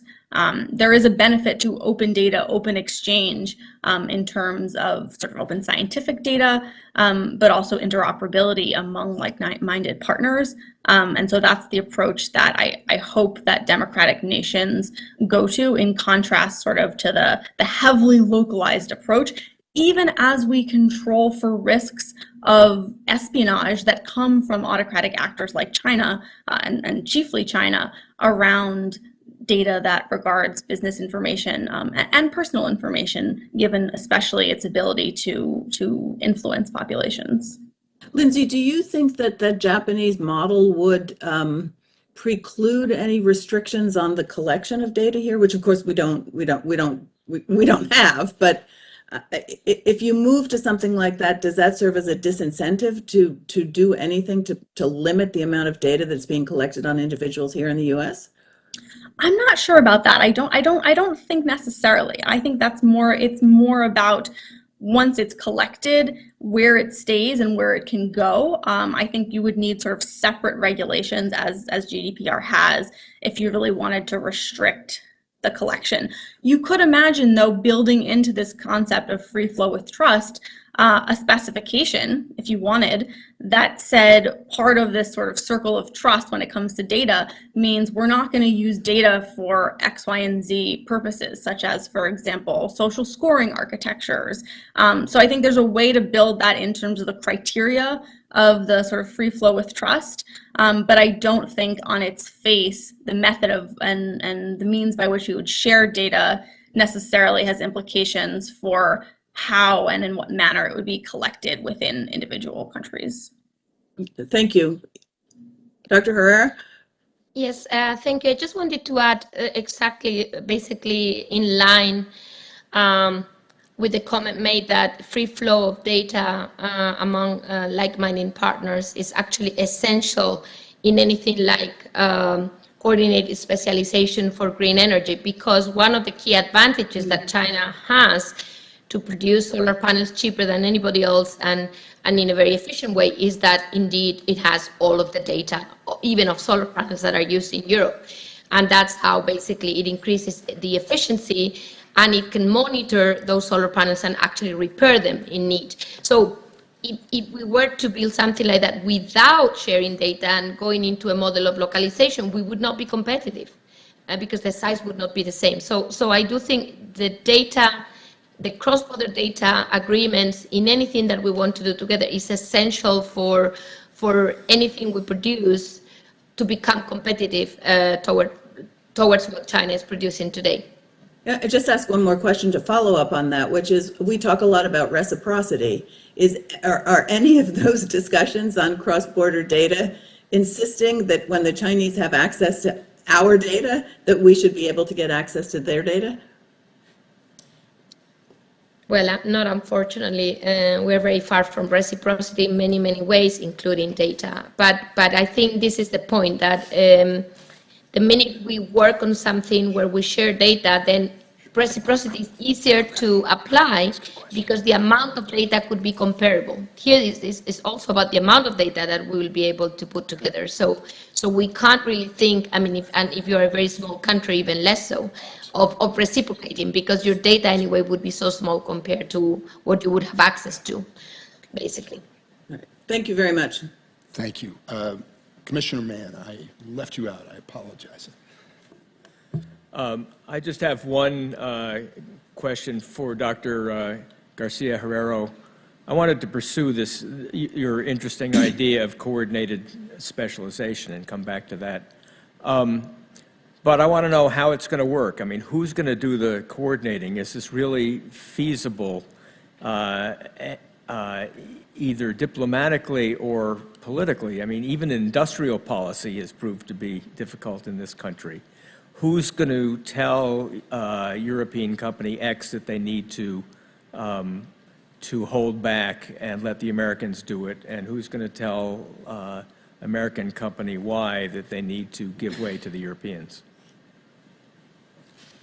Absolutely, that's the key, and let alone the fact that we also need to incorporate, still like-minded actors, but maybe not as well, with less coordination, basically, than we already have for the EU and the US. And understanding that, I think one could, and this brings me to standards, by the way, because I think the whole idea is to basically create a set of agreements. It could be on the amount of subsidies, yeah. It could be on tech transfer. It could be on basically trade agreements, because at the end of the day, imagine we have India producing most of all the solar panels we need. Well, without a trade agreement, this is going to be very costly anyway, because you would have to have, import tariffs that you would need to have if you're thinking of this ecosystem.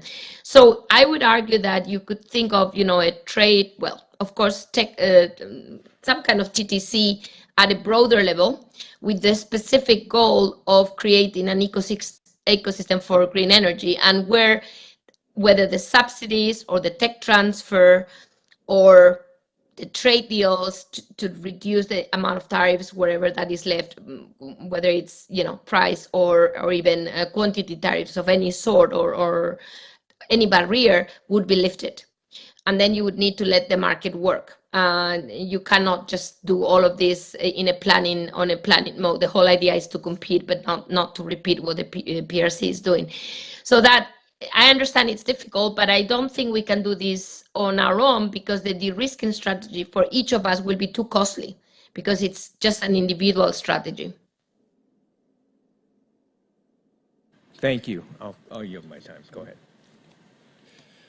Thank you very much. It seems to me that all three of you in different ways are describing and advocating the construction of what I would call, for lack of a better term, value-based blocks. So Dr. Ruhlig, we're clearly not going to persuade China to accept all of our standards. They are attempting to get others within their sphere to follow their standards. So the world is likely to be divided to some degree.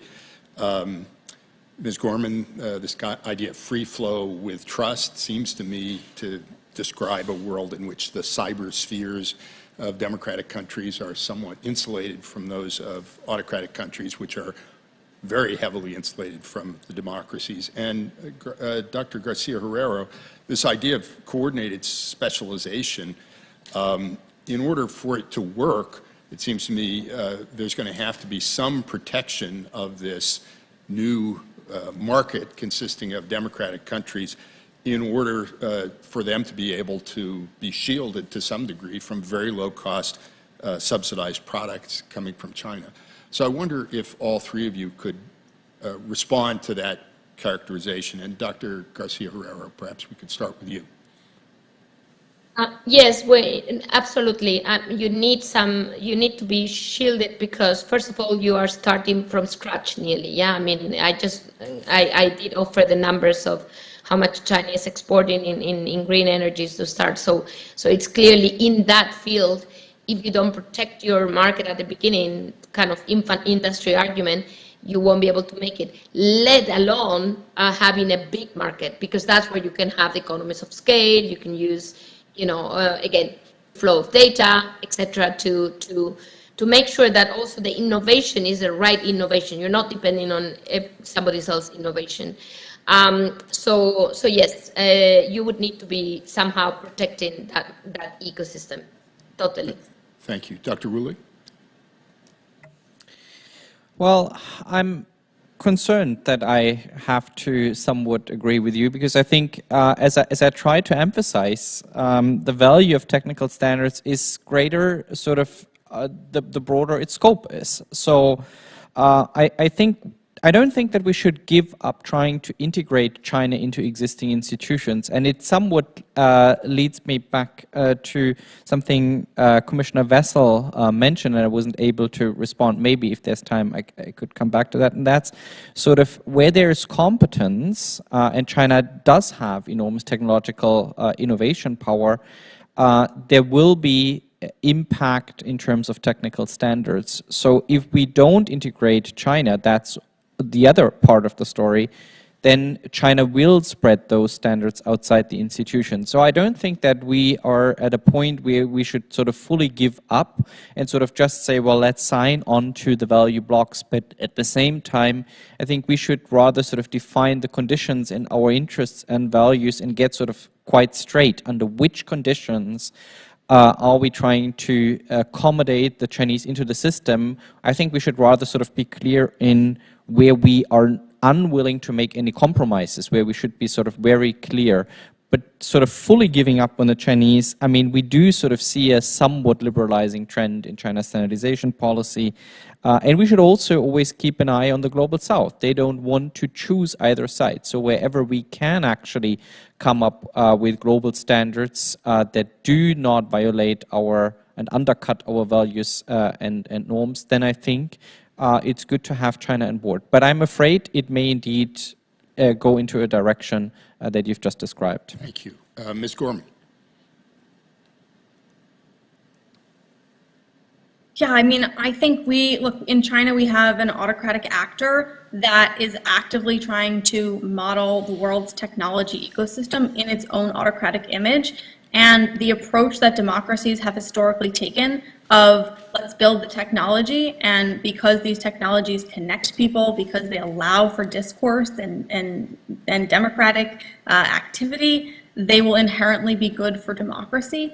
And I think with the internet, we've seen that approach just doesn't work. And that's why it is important to be building our democratic values into the next generation of technologies. If you look at the draft rules that China recently put out on generative AI, they state explicitly that these AI systems, the chatbots, the Chinese versions of the ChatGPTs, need to comply with Chinese core socialist values and not infringe on state stability and national unity, and have to comply with censorship rules. I don't think that's a model that is good for a free and open world. And I would just add, I see we're running out of time a little bit, that I don't think that necessarily means we have to exclude actors that maybe are on that democratic autocratic spectrum. No democracy is perfect, especially not the United States. And what we should be all striving to is to put forward a democratic offering, including to the global south, that is compelling and that empowers, when we're talking around data, it empowers countries to have ownership of their own data. I think that is sort of the open democratic model that we should be looking towards, and trying to provide that counter to an autocratic model that is ultimately about enriching the power of the Chinese Communist Party, whether that is siphoning and suctioning up data from the European solar panels or from the African telecommunications infrastructures. Okay. Thank you very much. Unfortunately, we're out of time. I want to thank all of our witnesses for their excellent presentations. We're going to recess for an hour. We'll resume at 2:05. Is that right? 2:05. We'll be back at 2:05.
Ladies and gentlemen, good afternoon. We're going to resume with our third panel, which will examine European approaches to dealing with China on strategic issues, compare European approaches to the U.S. approach, and explore areas for transatlantic cooperation.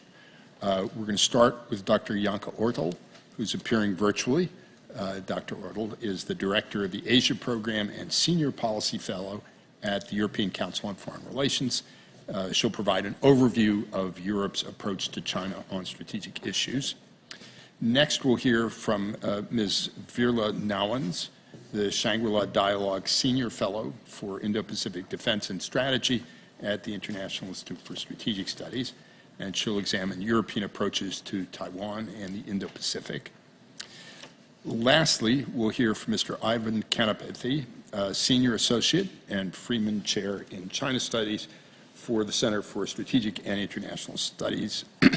He'll provide a U.S. perspective on coordination with European allies on strategic issues related to China. Thank you all very much for being here and for your testimony. I'd ask all of the witnesses again to please keep your remarks to 7 minutes to preserve time for Q&A. Dr. Ortel, welcome. It's good to see you again, even if only virtually. We'll begin with you. Thank you very much. Commissioners, members of the committee, thank you for the opportunity to testify before you today. The panel is entitled Convergence and Divergence on Strategic Issues, and as a proper academic, I would start out by saying that there's probably a fair degree of divergence about what exactly those strategic issues are. But let's maybe focus on three where we can more or less agree: economic security, Ukraine, and Taiwan. The term economic security is now being embraced across Europe. The EU is working on an ambitious economic security agenda that is supposed to enhance its immediate readiness to sudden changes in the geopolitical environment. It is designed to create greater resilience, identify gaps in legislation, and give it the knowledge and tools to deal with a world in which rule following cannot be expected as the default in the interactions between states any longer. The current process will first and foremost provide the EU with improved situational awareness and economic intelligence to address regulatory blind spots and enhance its defensive capacity. There's enormous transatlantic convergence on the respective defensive side of the economic security agenda, while there's greater hesitance among the EU and its member states than on the US side to devise more offensive or proactive measures, including the use of sanctions and entity listings. The question of outbound investment screening is seriously debated. The most likely outcome will not necessarily be an EU-wide new instrument or mechanism, but rather individual legislative action in member states, from broadening the definition of dual-use technologies or enhancing export controls. The area in which there is at least rhetorically a divergence between the US and various European governments is in the realm of halting China's advances in the technology space. US export controls on advanced semiconductors are seen by many observers in Europe as an attempt to keep China down or slow its development on high-tech innovation. Only rarely is the national security perspective invoked. But this bit is slowly changing, and it brings me to the second strategic issue, Ukraine. As a sort of rule of thumb, one can currently argue that the closer you geographically get to Ukraine's border, the clearer the impact of the war on the perceptions of China in an EU member state, with the exception of Hungary. Especially Central and Eastern European countries have hardened their approach more significantly. China's failure to condemn the blatant violation of Ukraine's territorial integrity and sovereignty and the continued support for Moscow hits a particular nerve among Central and Eastern Europeans, but it is also affecting Europe-China relations more broadly and has brought the notion of China as a security challenge much closer to home. Something that, if I may say so, has not been fully realized in Beijing yet, just how damaging the continued support for Russia is for overall relations with European countries. But it's currently unclear where European red lines for Beijing's support for Moscow exactly are and how proactively this should be addressed.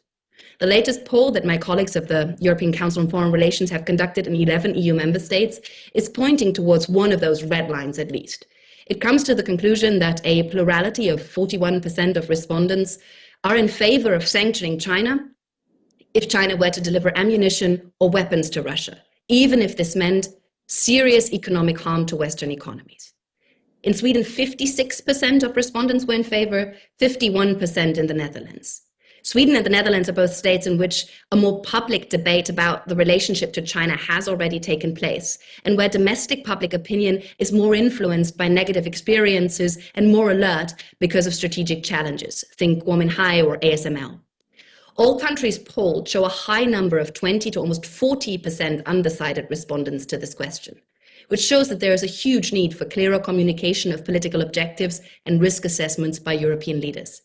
Europeans, out of their own interest, should not want to see China arming Russia to help win the war in Ukraine.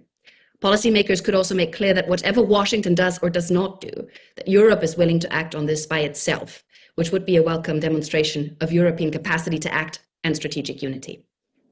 But there's a much bigger debate about capacity and willingness to act when it comes to the strategic challenge posed by a Taiwan contingency. Taiwan did not used to be a feature as a topic of key strategic interest for EU member states. It does feature now, though.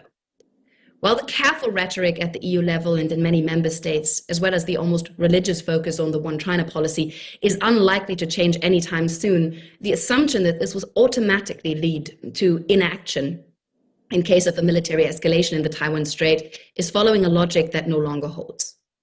Even though individual EU member states are hindering a more outspoken EU policy on Taiwan for now, Europeans have demonstrated a remarkable amount of unity on Ukraine and created an unexpected plethora of actions and sanctions to respond to Russia's invasion. And unity on the approach to Russia was also absent before the invasion at the EU level, Nord Stream 2 being the ultimate embodiment of that. Public scenario planning and the creation of a concrete list of sanctions that would be waged upon Beijing, however, is not what European member states mostly see as the most sensible option right now. The unease in dealing with the strategic challenge publicly is clearly showing also in public opinion. Our recent polling shows that a majority of European respondents, 62% on average, polled in all of the respective countries, would be in favor of a neutral stance rather than supporting the United States, which only 23% would on average be advocating for. European policymakers in key member states seem to have so far failed in making clear that neutrality will not be an option, as desirable as it may feel to many. Despite the growing degree of convergence around a whole series of China-related questions, true transatlantic alignment and convergence in rhetoric and policy will continue to be complicated. Geopolitical uncertainty ahead of the US election in 2024 is growing, and with it a desire to hedge and wait, the opposite of decisive leadership and proactive transatlantic agenda setting that seems necessary from the European end. To overcome the remaining dangers of resorting to inaction in face of the challenges posed by China, transatlantic trust building remains key. Overall, it is not unity among European leaders that I would currently be most worried about. Yes, the highest degree of transatlantic convergence on China is currently between Brussels and Washington, but member states are also broadly aligned. The largest divergence within Europe is likely between policy elites and public opinion, and I think we should discuss about that a little bit further in the discussion. Thank you very much. Thank you very much. Ms. Nowlands. Co-chairs Commissioner James Mann, Commissioner Aaron Friedberg, members of the Commission and staff, thank you for inviting me to testify on Europe-China strategic relations and Indo-Pacific policy. Europe-China relations have undergone a significant shift. Europe is generally more skeptical of Chinese strategic ambitions over the compatibility of its system and interests vis-a-vis international rules-based order, and European governments have, broadly speaking, grown concerned about reported Chinese influence, interference, and coercion within their own borders, as well as those of partners and allies. This has brought Europe in greater alignment with the United States on China policy than in previous years, although differences still remain concerning intra-European views on how tough an approach to China should be. The UK's position, for example, is more closely aligned to that of the United States, though not identical.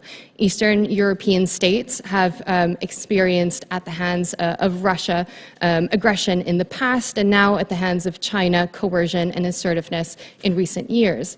Other countries remain more interested in trade and access to China's enormous market, and thus remain wary of extent of potentially angering Beijing. The EU and some member states also seem to be moving away from a focus on strategic autonomy to one which is now focused around strategic sovereignty. It's therefore not necessarily just about maintaining independence from the United States, but also includes a greater shift towards de-risking, as EU Commission President Ursula von der Leyen recently outlined in March this year, through greater resilience and diversification of supply chains and relationships in order to lessen Europe's vulnerability to and dependence on China in strategic areas, as well as greater use of trade instruments from the existing inward investment screening framework to tightening export controls and at least a stated interest in future to monitor outbound investment to protect economic security. President von der Leyen and indeed EU HRVP Josep Borrell's comments that the EU now lends greater weight to the strategic rivalry aspect of the characterization of China, and that stability across the Taiwan Strait matters significantly to the EU are certainly points of departure from the EU's past positions. However, as can be seen from some comments of political leaders or officials, and indeed also political elites, strategic communications around Europe's approach to China is not always unified and in line with strong messaging from EU leadership. And indeed, in some corners of Europe, there remains a lack of trust in the United States due to past instability in the transatlantic relationship, particularly under Trump, as well as differences in some policy areas. Recent U.S. initiatives like the Inflation Reduction Act or the October 7 export controls confirm to some that the United States also is still pursuing at heart an America First policy with insufficient regard for European prosperity and perspectives. There's also, of course, still the idea that Europe can and should form a third pole in a multipolar world. This extends to the Indo-Pacific. Strategic geoeconomic interest, as well as concerns over China, played an important factor in the adoption of Indo-Pacific strategies, guidelines, and documents in recent years by Europe. The closeness of the Russia-China relationship and Russia's war of aggression in Ukraine have made European countries more, not less, aware of the potential disruption that would result from a conflict in the Indo-Pacific and the fragility and stability in the region, particularly around flashpoints like Taiwan. European countries generally view Europe's strengths as lying in softer security and economic policy in the Indo-Pacific. This includes health and human rights, digital and cyber, as well as climate change and connectivity. The UK and France, by virtue of their long-standing engagement in the region, reinvigorated strategies for the Indo-Pacific, have more frequently deployed militarily to the region, and are also more persistently, and in the case of France, permanently present. The UK has, in particular, made strong strides. It has become a dialogue partner of ASEAN and is seeking to accede to the CPTPP, while it recently entered into defense technology agreements with Australia and the US through AUKUS and Italy and Japan through GCAP, indicating a determination for deeper and integrated engagement in the region. While I cannot go into every detail of commonality and divergence across Europe in their interest, partners, and platforms in the Indo-Pacific, it is important to note that amongst those in Europe that do have strategies, there is a different emphasis on which subregions, potential partner states, and regional architecture they should be engaging with and in.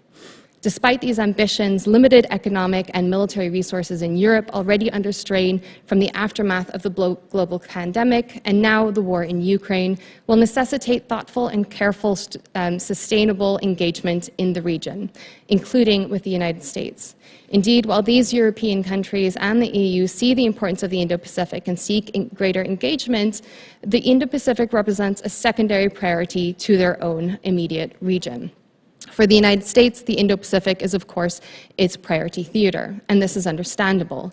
Thankfully, the interlinkages between the two regions are well understood by both sides of the Atlantic, and the UK, the EU, as well as European countries already maintain close contact with the US on the Indo-Pacific, including through high-level dialogues. In that light, there is scope for greater US-Europe burden sharing and cooperation in the region, as well as between the Euro-Atlantic and Indo-Pacific regions.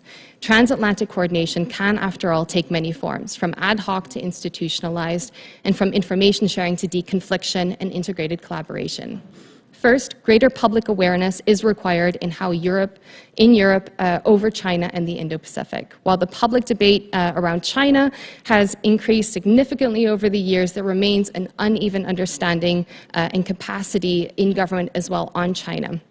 Greater coordination and information sharing in this respect would be helpful between Europe and the US. On the Indo-Pacific, there is far less public discussion and awareness, and certainly less so around what Europe's potential role might be vis-a-vis conflicts such as Taiwan in the region. Greater debate and thinking, as well as awareness raising amongst the public, is required. Second, this at times has led to reductionist thinking in the EU around the role that Europe and the EU can play in the Indo-Pacific. Third, there is also a greater need for stock-taking of European, US, and partner assets and infrastructure in the Indo-Pacific region, as well as careful analysis how these should be utilized in times of peace and conflict. With a heavy concentration in the Indian Ocean region, European countries are well placed to have more concrete and detailed Indian Ocean strategies. Moreover, in a time of conflict, for example, over Taiwan, the debate over Europe's role must evolve from one that dismisses their participation due to geographic distance to one that creatively explores how European assets could, for example, aid with supply chain logistics or keep vital sea lines of communication and maritime choke points open. I have further recommendations in my stated testimony, and I'd be happy to discuss those with you in person in the discussion next. Thank you. Thank you very much. Mr. Kanapathy. Chairman Bartholomew, Vice Chairman Wong, Commissioner Mann, Commissioner Friedberg, and other members of the Commission, thank you for the opportunity to testify today. My written and spoken statements are my personal views and not intended to represent my employers or affiliated institutions, either past or present. I'll briefly offer my assessments of U.S.-Europe convergence on China policy, including export investment restrictions and Europe's approach to Taiwan. European views of China vary widely. There is disparity among the countries, within each country, and between the various EU institutions. Since 2019, the European Commission has characterized China as simultaneously a partner, a competitor, and systemic rival. While the Baltic states and the Czech Republic find themselves on one end of the spectrum, the EU's largest economies and most dominant policy voices are on the other. As evidenced at last month's G7 summit, the United States and Europe are rhetorically converging on several aspects of the China challenge. There remains, however, a significant gap in substantive, practical actions taken and under consideration. As early as 2017, in trilateral ministerial meetings with the U.S. and Japan, Brussels had already agreed to coordinate joint actions to counter China's unfair economic practices. But since then, the United States has sprinted ahead in taking real steps while Europe continues to lag. Therefore, rather than convergence, a more apt depiction may be that European allies are trailing behind in diagnosing the threat, even as the United States takes prescriptive actions to counter the CCP. EU policy actions will lag alongside the biggest players, France and Germany. As a whole, Europe's current mindset is comparable to Washington around 2016. Western Europe is gradually conceding that the China dream is over, but it remains relatively frozen in action, unable to implement a meaningful change in policy direction. Ultimately, Germany's outsized corporate dependence on China, along with France's Gaullist ambitions to lead a strategically autonomous Europe, will continue to limit Europe's approach to China. For example, while the European Commission has repeatedly expressed support for export controls to counter China's military-civil fusion strategy, the EU has yet to move forward with actual restrictions. Last month, the Commission floated the idea of limiting trade with countries, including China, that are allowing circumvention of the export controls on Russia. But sensitive to any loss of access to the China market, Germany and Italy immediately pushed back on the proposal, ultimately watering it down. Given individual member states' varying interests in Europe's consensus-oriented culture, any future EU export control regime would likely be non-binding, toothless, or both. As long as Europe remains relatively passive, U.S. business concerns about offshoring are justified. If U.S. companies cannot ship certain technologies to China, then foreign competitors will gain uncontested markets, and multinationals will be incentivized to shift development and production outside U.S. jurisdiction to serve that China market. For advanced technologies, Europe, Japan, and the U.K. are the primary jurisdictions that could benefit in such a situation. Of those, Europe is the least aligned with the U.S. national security concerns about China, and therefore most likely to exploit regulatory advantages. Similarly, on the topic of investment restrictions, despite U.S. efforts, G7 leaders did not commit to stopping sensitive technology transfer to Beijing by curbing certain investments in China. Here again, Europe tends to lean farther forward with words than with deeds. Shifting gears to Taiwan, U.S. diplomatic efforts have awakened allies to the fact that a Taiwan contingency would plunge the world economy into depression. due to Taiwan's criticality to global electronic supply chains. To say that Europe has a stake in preserving peace across the Taiwan Strait is a gross understatement. Since then Speaker Pelosi visited Taiwan in August, more than a dozen European countries have dispatched high-level officials or parliamentarians to Taipei, countering Beijing's campaign of diplomatic isolation. And NATO is also increasing its engagement with Taiwan. While difficult to quantify, these visits do enhance deterrence by reminding Beijing that aggression will elicit responses well beyond Washington and Tokyo. After Beijing had successfully suppressed European arms sales to Taiwan for more than 20 years, France approved a weapons deal with Taipei in 2020, followed this year by the UK and Norway, and possibly in the near future, the Czech Republic and Sweden. Still, Washington cannot ignore French President Macron's recent comments about a Taiwan crisis. Quote, "The worst thing would be to think that we Europeans must become followers on this topic and take our cue from the U.S. agenda and a Chinese overreaction," end quote. France also reportedly opposes NATO opening a coordination office in Japan. If a conflict in the Pacific should break out, European countries are unlikely to have the will or capacity to send forces to the front lines. Allow me to conclude with 3 takeaways. 1, U.S.-Europe convergence has its limits. On Taiwan, Europe feels neither the same urgency nor responsibility as the United States. And despite Europe's rhetoric on human rights, commercial interests dominate economic policymaking at the country level. Regardless of rhetorical convergence, Europe's actions will continue to lag in both time and rigor. To protect vital U.S. interests, including the preservation of U.S. military advantages, Washington should not hesitate to employ unilateral and extraterritorial economic tools when necessary. 2, the United States should lead by example in de-risking from China. By moving first on import, export, and inbound investment restrictions, the United States demonstrated political resolve and set regulatory precedents. Europe is following months, if not years later, with lesser breadth of action, but it is moving in the right direction. For outbound investment restrictions, bold U.S. steps could likewise catalyze European allies. And 3, the United States should elevate Taiwan's engagement with Europe. If China concludes one day that it can sustain the military and economic responses from the United States and Japan, it may not be deterred from invading Taiwan. Therefore, European signals previewing firm, substantive responses could complicate Xi Jinping's decision-making. This is more credibly conveyed if European countries increase their interconnectivity with Taiwan, that's diplomatically, economically, and militarily, showing that they also have direct interest in preserving peace. Here, too, Washington must lead by example, creating space in its wake for allies to follow. Thank you. I look forward to your questions. Thank you very much. Vice Chair Wong, I know you have to leave early, so I'll give you the first question. Thanks, Aaron. I appreciate it. My question goes to Dr. Ertel, and I hope I'm saying your name correctly.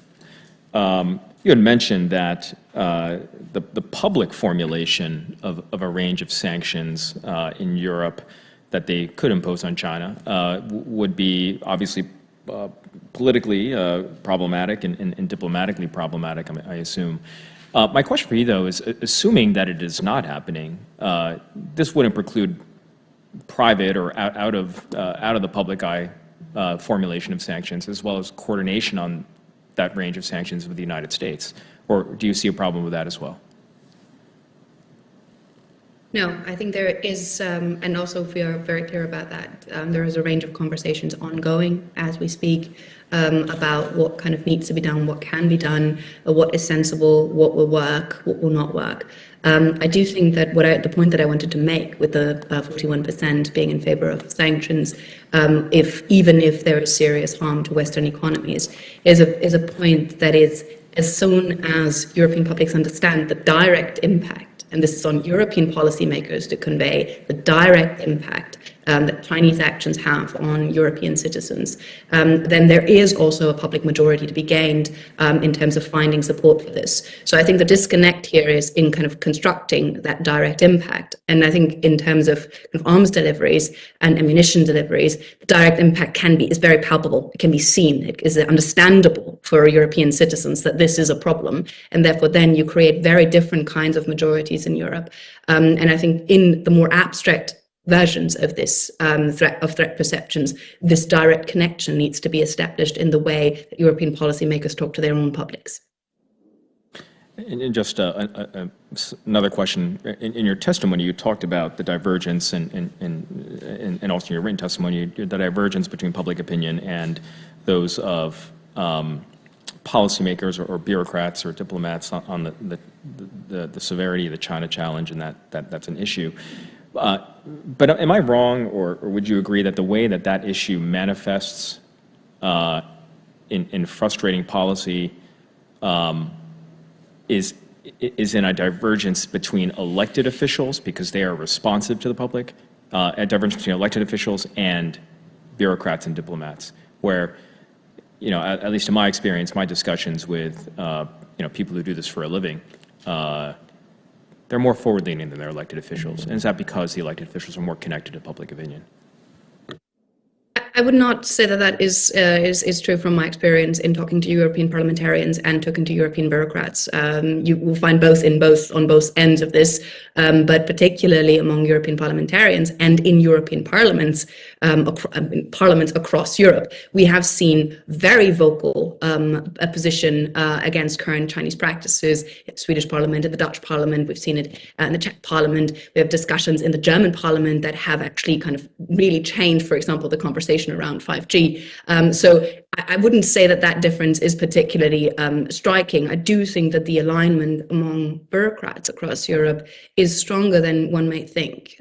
We are having very, very constant conversations across all ministries and all European member states. I travel across Europe all the time. The amount of alignment, particularly in foreign ministries, that is growing in comparison to 5 years ago is very striking.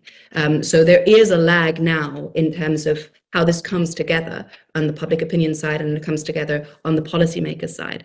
But we haven't had degrees of real strong divergence on issues that really mattered. If you think about, for example, the Xinjiang sanctions, we have every member state on board for that. There wasn't a kind of breaking of the consensus in that regard. So I would see the glass half full when it comes on EU unity and convergence on these matters, and actually transatlantic convergence as well, as the conversations, for example, in the US-EU TTC also show. Thank you. Chair Bartholomew. I'm going to pass on this round and might have some questions at the end. Okay. Commissioner Bork. Thank you. Thank you all for your testimony today. There's a common theme amongst all three of you today, that you're not all saying the same thing, but one part that you are talking about is this, what I sense, lack of trust in the motivation behind our concerns as a country when we go to our European partners. And I say that because Dr. Ortel, you talk about the keep China down possibility, that people think we have an ulterior motive in addition to the obvious motives. And Ms. Nowens, in one of your recommendations, you're saying we need to build up the existing relationships, which clearly indicates maybe they're not doing so well. And Mr. Kanapathy, I hope I said that correctly. I liked every single thing you said. You're clearly also a military guy, and you're touching on the fact that this is what needs to be done, and a lot of people aren't paying attention because you didn't say it pejoratively, but you did say these people, there are a lot of people that think this is just, they're just being dominated by these economic concerns.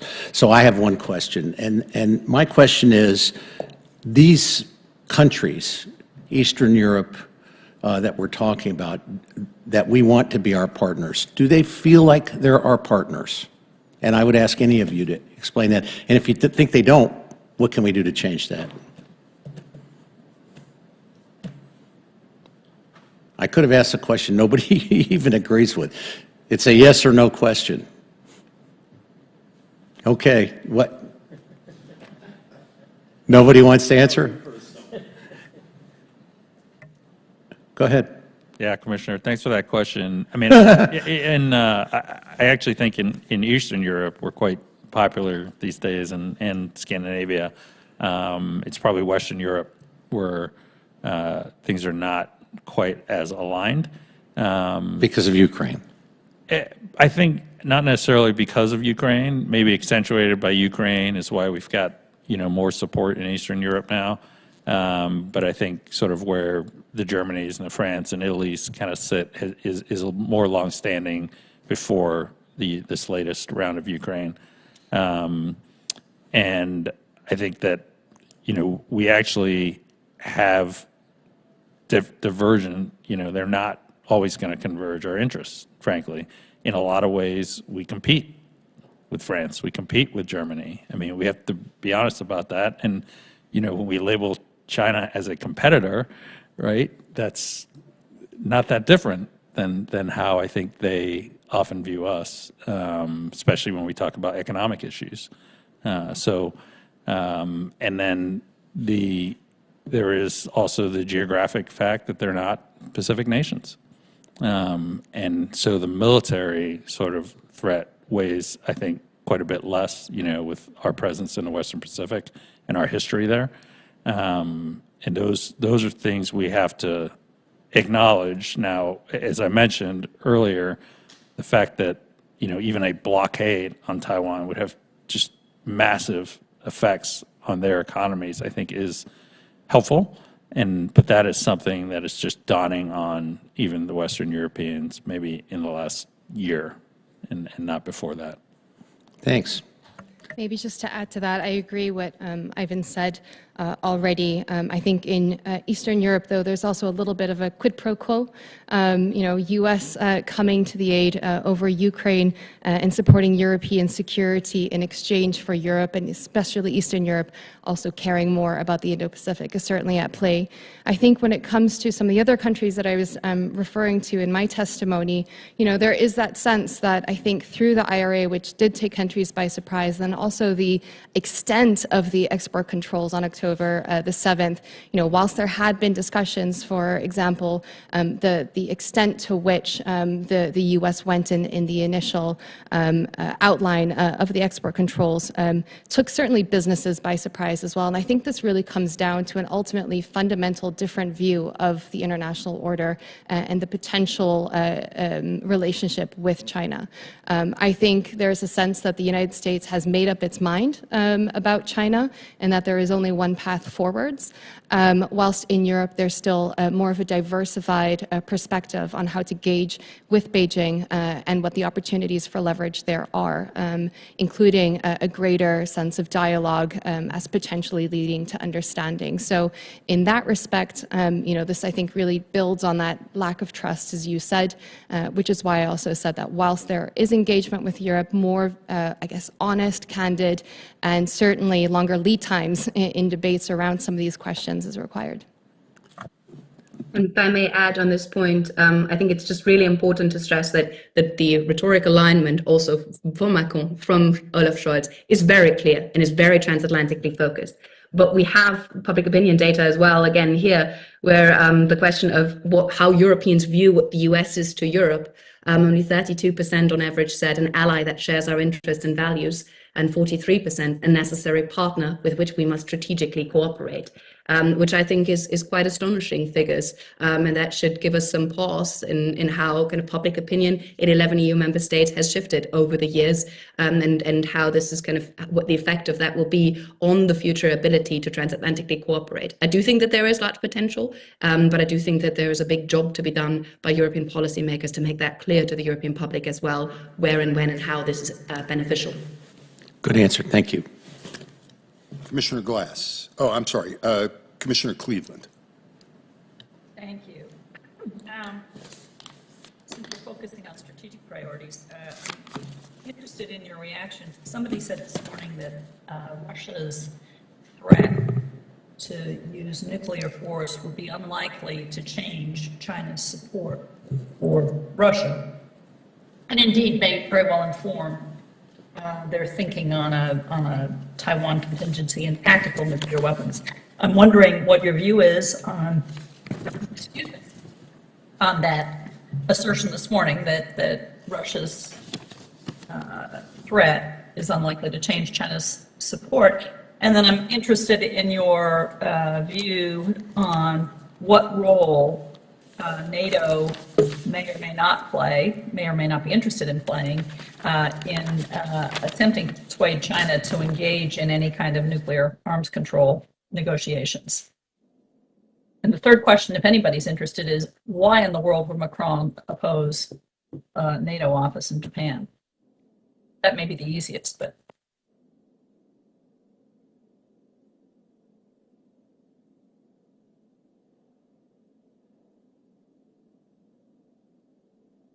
No one wants to talk about Russia. I can happily take particularly your last question, which I think is not so super difficult to answer, because there is a strong position on the French side to keep NATO out of kind of these kinds of questions, and to not enlarge on the regional focus of NATO on the Indo-Pacific. And that said, the French role in terms of the Indo-Pacific, I think that has pointed out really clearly that this is one of the most important strategic players there. So there's just a kind of choice of fora that is preferred by the French government, rather than choosing the NATO as a forum for these kinds of engagement. It is more the kind of the bilateral engagements there in the region that are being preferred in terms of how this is being kind of dealt with on the French side.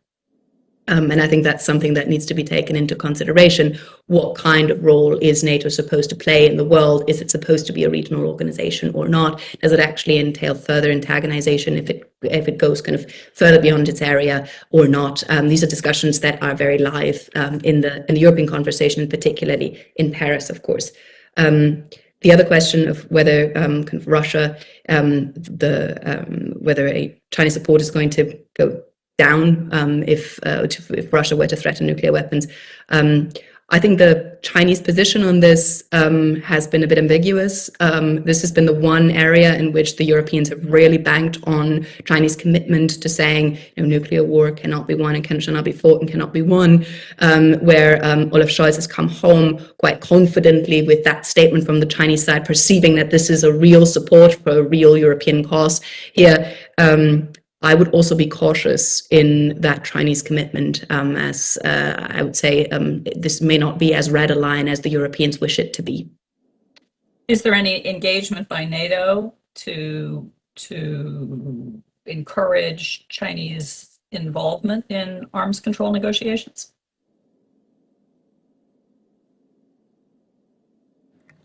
There's no encouragement by NATO that I'm aware of, and certainly not during my time in government. I think that just in general on China and arms control negotiations, my view is that China has zero interest whatsoever in arms control negotiations, and we can't change that very easily. I think they think a lot about the Soviet Union and the history, and that they regard arms control negotiations as absolutely a critical part of why what happened to the Soviet Union did happen to it.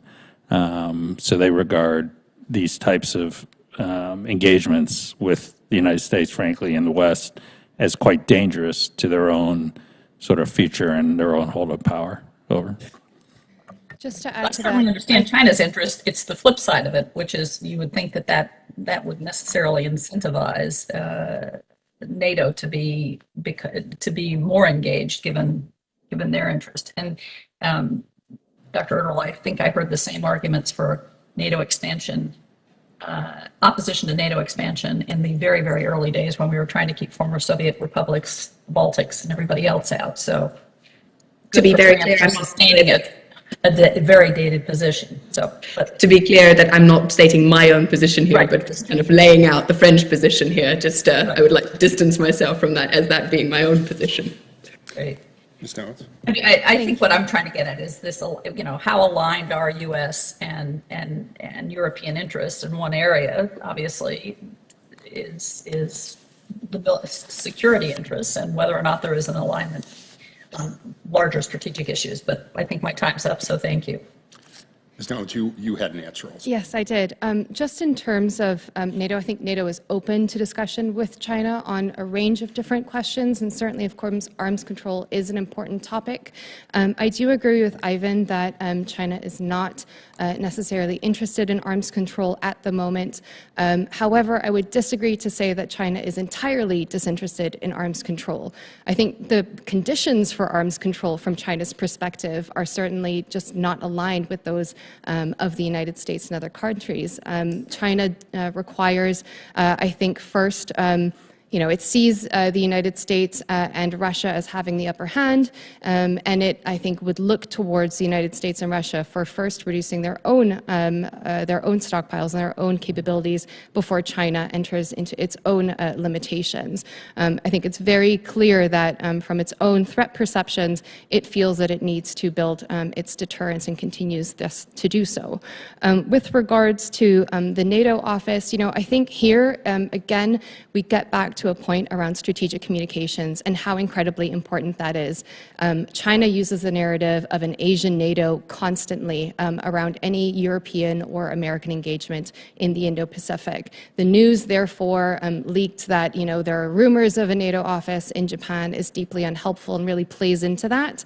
And then, of course, France's own concerns in that respect, I think, to a certain extent, aid China's narrative too. And here, I think conversations more generally about why this would be an interesting opportunity are incredibly important. The fact that NATO has 4 very strong partners in the Indo-Pacific, the fact that they are engaging in deeper and more critical relationships now, and that a liaison office to implement some of those forthcoming plans would be helpful is, I think, a part of strategic communications that we haven't seen enough of. Okay. Thank you. Commissioner Glass. I just want to thank you all for your testimony and coming before the commission today. Mr. Kanapathy, I hope I'm pronouncing your name. Just a question for you, and actually open to any of the witnesses, but I'd start with you. I think, we have done a lot of examination about Europe this year and how the European Union is viewing China as both a partner, a competitor, a systematic rival. And even heightened awareness, even though public perception changes by locality and country, and it's complicated with certain economic relationships like the one that Germany has with China, that there's generally a move towards de-risking and understanding the sort of consequences associated with Russia's invasion of Ukraine and the coordination or alliance between China and Russia, maybe heightening that awareness. Yet, there's sort of a varied policy approach in the EU, even in EU member states. There's some positive developments like outbound investments, but then there's, some toothless laws that aren't quite there yet on supply chains. And then maybe a lack of debate or discussion or heightened awareness in some pockets of Europe about the threat about Taiwan. And so I was wondering, in all this conversation about de-risking, and as we're thinking about our recommendations to Congress this year, I see in your recommendations, you're saying continue leading by example, and hopefully we'll continue coordinating with our European Union allies and bring them along. What other things can we be doing to help better coordinate around de-risking jointly? And this is open for anyone, but given the fact that we're so dependent on certain strategic supply chains, and given the fact that there's a lot of congressional interest on both sides of the aisle, better and deeper coordination with the EU, what could we be urging lawmakers to do right now? Thanks, Commissioner Glass. There are some goods that I didn't mention in my spoken testimony, but for example, we've seen the EU adopt a carbon border adjustment mechanism, which, depending on the implementation, and we're yet to kind of see it, could really sort of help diversification of supply chains away from China. Certain materials for now, but potentially more. It's raw materials, steel, iron, aluminum. In some ways, the United States in 2018 put 25% taxes, as most of you know, on steel and aluminum, and that began, some of this diversification, which leads to, frankly, de-risking on the supply chain side.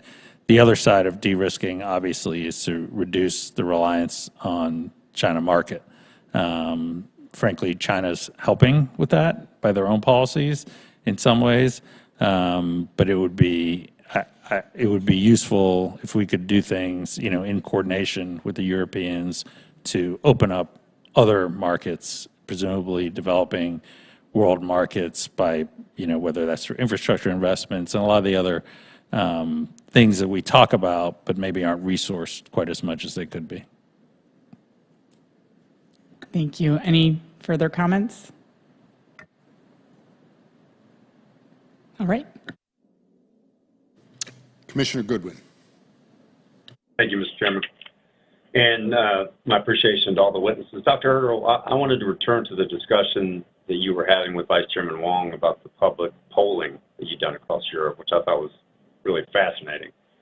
And in your testimony, you noted some of the differences in the polling results when the question was related to sanctions or activity related to Ukraine and a potential Taiwan contingency, which I suppose makes sense, the differences given just the perspective of immediacy for the European audience and the poll respondents. But I was curious about the high number of undecideds between the two questions, which you also noted in your written testimony, much higher with regard to the Ukraine question than with Taiwan. So wanted to get your insight as to whether the data offered any insight of its own into that difference. And then secondly, in this polling, have you polled any questions related to these new efforts to de-risk and diversify, not only in Europe, but also the United States efforts, namely the Inflation Reduction Act, and what sort of information have you gleaned on that? So let me get to the first question first, which I think is very interesting, because the undecided is the issue that also I found the most interesting to look into. The real gap, the big gap that we're seeing in undecideds on the kind of sanctions question when it comes to arms exports to Russia from China, is that there is a lot of people that really don't know and are grappling with the really severe consequences. So the number that I didn't quote so far, but is in the written testimony, is the German numbers, which has 37% kind of in favor of sanctions and 38% against sanctions because of kind of securing our own economy is more important. And I think that shows you how really relevant this question is, of saying, well, hang on, what is more important here? Kind of destroying our own economy if it has a huge impact and making us unable to act, or actually imposing sanctions and sending a strong signal. And so that is I think it is just the undecided number is a question of, is a signal of, this is a complicated and complex question to resolve, but also there is not sufficient communication yet on what the actual impact would be, how the impact could be cushioned, how the impact could be reduced, and why this would be necessary, out of kind of which reasons this would be necessary. On the Taiwan question is actually more interesting, because what is undecided in the other question, I would say, is the neutrality bit in that. So that's 62%. 62% are like, we would rather like to stay out of this. So probably in terms of polling, we never should have given them the option. We never should have said, neutrality is an option here, because it actually isn't. And then you would have had a more interesting question. Then you probably would have had 62%, I don't know, because it is a challenge that is very far away for most of the people here. And I think this is something that Ivan Kanapati has laid out. This is something that very recently is a debate. But if I can say, I've worked on this for 15 years, and this debate has changed so massively over the last 2 years that you would not believe the kind of discussions we're now having. So while this is going at EU speed and not at warp speed, it is moving, and it is moving in one direction. We're seeing kind of public media reporting going like a curve like this. If you follow it every day, you go mad. But if you look at it from stepping back and kind of zooming out a little bit, it's a very linear trajectory, of very much a hardening approach that we're seeing. And I don't want us to lose focus of that, where the EU is actually moving on all of these questions at the moment, very decisively. And did I forget your second? Yeah, the economic questions. Any polling data on those questions in the new? Yeah, so we don't have the de-risking data yet. We have polling data on kind of what kind of investments by Chinese actors would you like to see in your country? What things should they be allowed to buy, and what things should they not be allowed to buy? That has moved really clearly in one direction. That is, football club may still be all right, but electricity infrastructure not. And that is going into a very interesting zone now, and is also hardening over the years in comparison to our 2019 data. But I'm happy to provide you all of the kind of concrete data if you like. That'd be great. Thank you. Thank you, Mr. Chairman. Thank you very much. Commissioner Helberg. Thank you. In the wake of Russia's invasion of Ukraine, a number of prominent German policymakers came out publicly acknowledging that Germany made a mistake by becoming excessively reliant on Russia for energy supplies. To what extent has this experience translated to a German rethink of over-reliance on China at all? And this question is addressed for the panel in writ large, but we can start with Ivan and work our way through. Thanks, Commissioner Helberg. I think that in the moment, it had a huge impact, I think, in Germany, and I know they've been discussing it at length. One of the problems, though, that we have in Germany is that it became an issue of, well, because of what's happening with Russia and what it's done to our economy, we cannot move on China at this time, and I don't know how long that time means, just to kind of not go into even further of a recession, right? And so while I think sort of mentally there's an understanding that this has to happen, I think there's a view, I guess I would guess in Germany, and I would defer to the others who are following more closely, but that there's a willingness to really push it off. Over.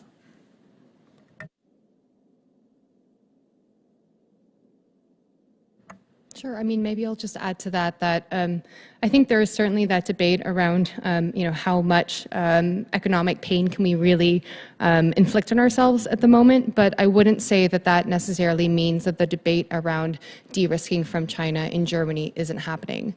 I think that we have seen shifts in government, that we have seen conversations as well in government around the necessity of diversifying supply chains. The fact that business as well, to varying extents, also sees risk in investing in China too. That all, I think, has made for a more complex environment than we necessarily have seen in the past. So I wouldn't put it as clear-cut or as black and white as Germany is not interested in de-risking from China and lessening its economic reliance on the Chinese market as that. If I may add, sitting in Berlin, I can promise you the debate on de-risking is very live and in action here. Actually, the term de-risking has been coined in the very early stages by the German Chancellor, who used it with regard to the relationship from China to China. I think there's two strands here that we can observe.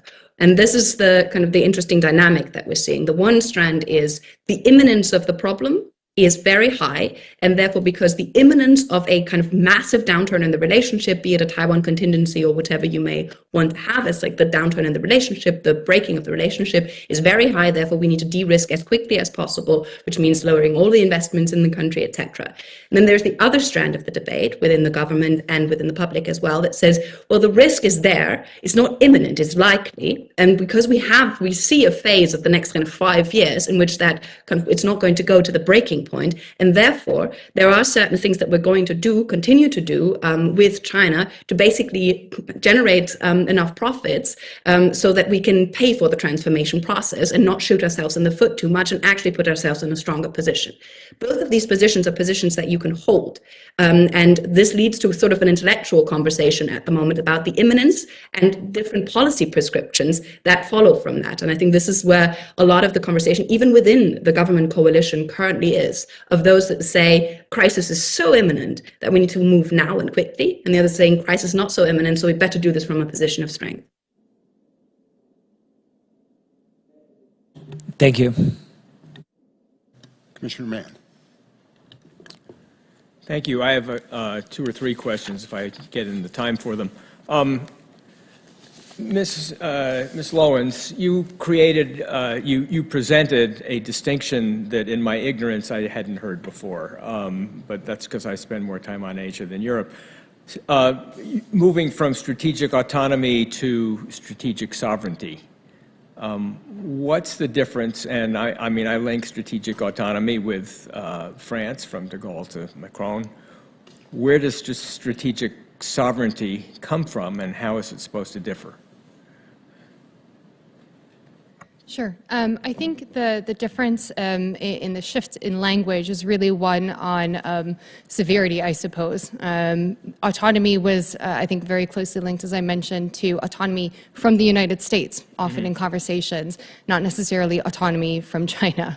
And I think in the current climate, certainly in regards to, as we've all mentioned now, the real shifts in how China is perceived in Europe, that de-risking and sovereignty in that respect really comes down to resilience in Europe, and indeed, to a certain extent, some sort of a closer reliance on the United States as well to work as a cooperative partner in that respect. So I think it is more in terms of a framing from one where the United States is seen as a competitor to one where the United States is seen as a cooperative partner required as well for securing European economic and diplomatic sovereignty. So the implicit meaning on sovereignty is how much are we going to deter China from buying European assets, ports, whatever? In part, I think that's part of it, but it's also around some of those defensive mechanisms that I mentioned as well, and use of trade tools. Right. So a greater exploration of that. Thanks.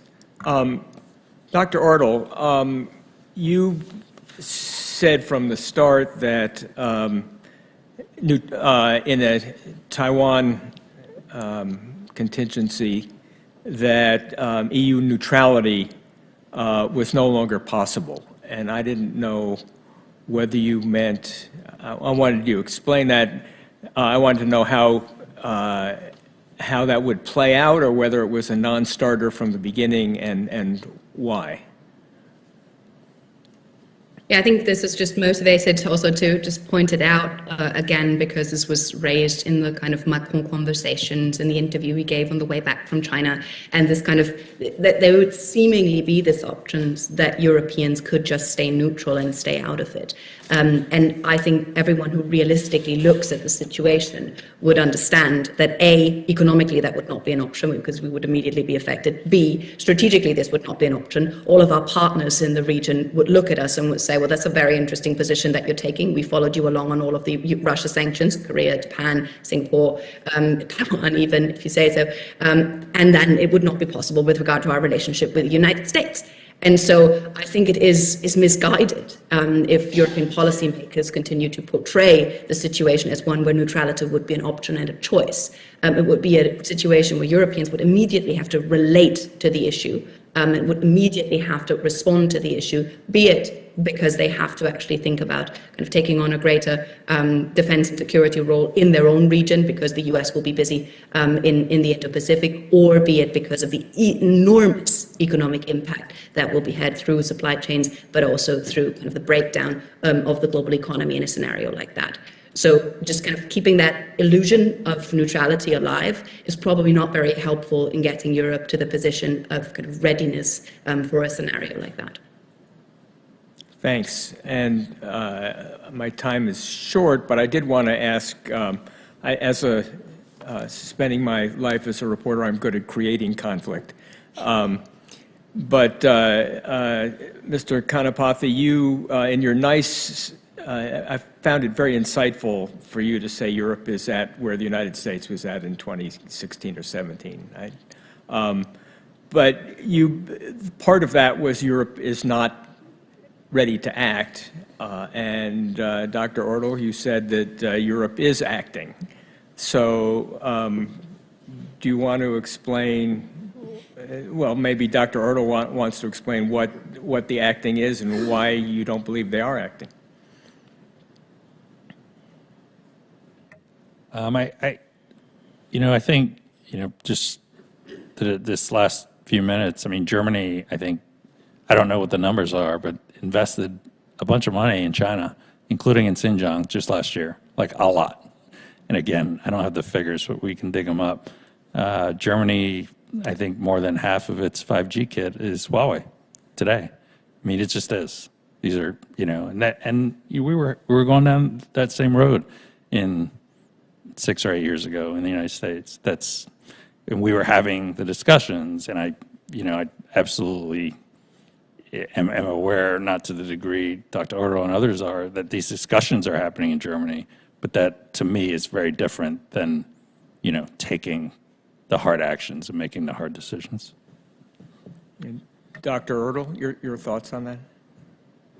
I mean, I would also like to reference that trade between the US and China has gone up last year, just to make that point very clearly as well, because I think otherwise this would not be a proper representation of everything that we're seeing. There are a couple of German companies, large players, that have enhanced their investments in China, that have gone up in their investments in China, that are doubling down and that are more banking on a fragmentation of the system and sort of individual kind of two systems approach in which they operate within China for China and within other parts of the world for the rest of the world. The large portion, though, of small and medium-sized enterprises, that is the backbone of the German economy, is having very serious conversation and is stopping investment, halting investment, or actually pulling out of China. And I think this is the bigger part of the story that we need to tell, because if you just look at volumes in terms of kind of actual dollars spent, and the big companies are kind of the more relevant players, but if you look at the broader dynamics that are at play, if you look at what is actually happening on the ground in terms of the frustration level that is there among small and medium-sized enterprises, then that is what I see is driving also the debates in Europe and in Germany in particular.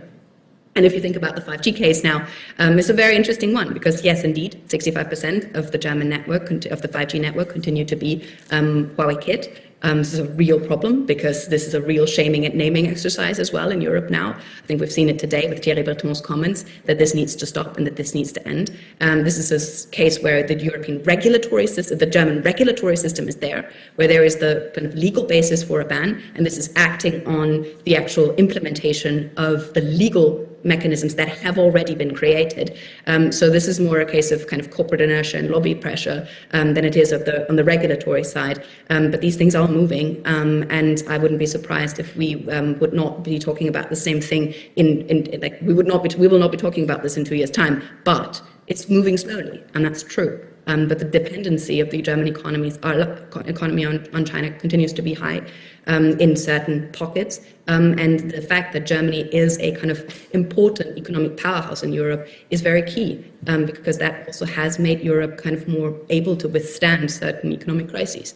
And so there is a kind of weighing and a balancing going on, a certain degree of responsibility also for the overall economic stability of Europe. Thanks very much. Oh, excuse me, Ms. Nowens, you have...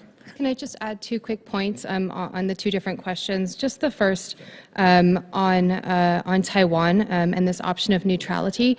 Doing nothing also is not neutral. So in that respect, the question of neutrality is a bit flawed. I would secondly say that the lack of discussion around, the Indo-Pacific and the actual presence that Europe already has in the Indo-Pacific, as well as the issue of Taiwan and how a conflict in Taiwan or over Taiwan would immediately affect European interests at home, is exactly why we are seeing discussions at the moment or comments that Europe has no place in any sort of response over Taiwan. And this is where I think, policymakers, politicians are doing themselves a little bit of a disservice in saying that, Europe should stay in Europe. It should not go to the Indo-Pacific. The Indo-Pacific is vast. A conflict on Taiwan, as already has been mentioned, will have global ramifications. There is absolutely no studies really being done at the moment as to what other actors might do in the event of a Taiwan conflict to take advantage of American or other distractions in third regions. And so in that respect, European assets in the Indo-Pacific closer to, say, the Gulf or within the wider Indian Ocean region could absolutely play an important role. The fact fact that Europe could also support the United States and partners in intelligence sharing through narrative, combating disinformation, and also public signaling. All of these options are ones where I don't think there would necessarily be a huge amount of resistance, but again, they are not being put forward publicly in discussion to see what the reaction actually would be to those. Thanks. Thanks very much. Commissioner Price. Thank you. And again, let me add my voice to all of those who've thanked you for your testimony today. This has been really, really helpful. Dr. Ortel, I wanted to come back to the issue of public opinion because I can't ask the questions too many times, even though several of my colleagues already have. Are there entities, civil society, NGOs, others, who are working on educating the public, or is this being left to the legislators in each region? So this is a very interesting question at the moment. Who is actually leading that changing discourse in China, on China, in Europe at the moment? This is largely done by think tanks. This is largely done by the research community. There are various NGOs and civil society organizations, mostly in the human rights space, that are leading a lot of this as well. There is a strong demand on kind of enhancing education in general on China, huge initiatives, particularly in Germany. It is actually part of the German coalition treaty, which is very rare, that it says enhancing China competency in Germany is part of the actual kind of program that the government coalition has put together when it started out working with each other. So there's clearly an attempt towards that. But it's really not where it needs to be. There is a huge capacity gap at the moment, and Germany is actually in a good place in comparison to many other European states, where there's a lot more capacity, where there's a lot more expertise on the ground. The picture is much grimmer when it comes to smaller member states. So this is a huge area where funding is lacking, where kind of a decisive push is lacking, but where also just human capital is lacking at the moment. There's just not enough people that can actually do this at the moment. Any other suggestions on how to enhance that capacity besides just funding, and is there a way for different groups to be working together? Yeah, I think there's a huge degree of help can be given when this is brought beyond the bilateral realm in terms of exchanges that can be done on this issue. What we have noticed over the years is that mere bilateral transatlantic exchanges are not always the most helpful avenue for that, but actually enhancing that through bringing in kind of Japanese scholars or bringing in kind of Taiwanese scholars or bringing in other G7 members can be very helpful in kind of exchanging views and ideas and exchanging experiences, drawing from kind of disinformation experiences that Taiwanese have experienced from China to disinformation experiences that Polish have experienced from Russia, kind of making those counter comparisons and bringing that closer to life, actually educating not only the China people, but educating all of those that are dealing with security questions at the moment. So kind of bringing Ukraine experts and kind of security and military experts to Taiwan at the moment to have these conversations is, I think, one of the first steps and that we can take, but also facilitating actually conversations with Chinese civil society, again, would be a really important step to take because those channels have broken down almost entirely at the moment. It is very difficult to revive them post-COVID. Thank you. My second question was going to be about your recommendations. Ms. Nowens and Mr. Knapathy, I'm sorry if I butchered that, but I think you answered a question to Commissioner Glass about some of your recommendations already, but I have a minute and 18 seconds left, so if there's anything you want to add that you didn't have a chance to on your recommendations, I think this is the moment. Could I please maybe just come back to the question you just asked and maybe elucidate a little bit about the situation in the UK? In the UK, it's very much think tank driven. We've seen a proliferation of China-focused think tanks and research programs, including in universities. And of course, human rights organizations have, of course, been incredibly active on issues around Xinjiang, for example. But parliamentarians have also played an incredibly outsized role, I would say, in bringing greater awareness this. The various debates amongst different factions within the British Parliament have really given light to the various challenges that China has presented, and at times I think been a greater push point for the government to maybe take stronger action or a stronger position. And then I would say also the government itself, in the integrated review refresh that the government launched this year, it made a commitment to strengthen in-house China capacity, which of course there could always be more of. And then it said, reach out and consult more with the private sector. And I think here, in terms of different forms of engagement, I think engagement with the private sector, particularly amongst government, the think tank community, and then the private sector businesses themselves, could be improved and would certainly, I think, come to more creative solutions on how to tackle some challenges vis-a-vis China. And then finally, what we've seen also increasingly more of is sub-state kind of engagement. So there are think tanks in the UK, for example, who are having discussions around the UK in the different countries, and then of course in different cities as well, as we see that sub-state outreach by China, for example, is one that has, I think, been overlooked often. Thank you. Thank you. Anything to add? Okay, thank you. Commissioner Schreiber. Thank you, Mr. Chairman, and thank you to our witnesses. Colonel Kanapathy, wanted to ask you a few questions about Taiwan, which I know you do a lot of work on. You mentioned after a decades-long gap, some of our European friends began to provide military equipment and dual-use technology to Taiwan's military. Are you aware of any particular sanction beyond diplomatic démarche that these countries faced as a result? No, I'm not aware of any, and we're talking, both ship and aircraft sort of parts and servicing for France, I think some submarine parts from the United Kingdom, and I believe Norway's approved licenses now for NASAMS, which is obviously a U.S. and Norwegian platform. No actual, nothing I'm aware of on the economic front, like you said, and as we know, there theoretically have been some retaliation on U.S. companies, including placement on the unreliable entities list that China has now of, I believe it's Raytheon Defense and Lockheed Martin. But even those have not been through any type of actual enforcement.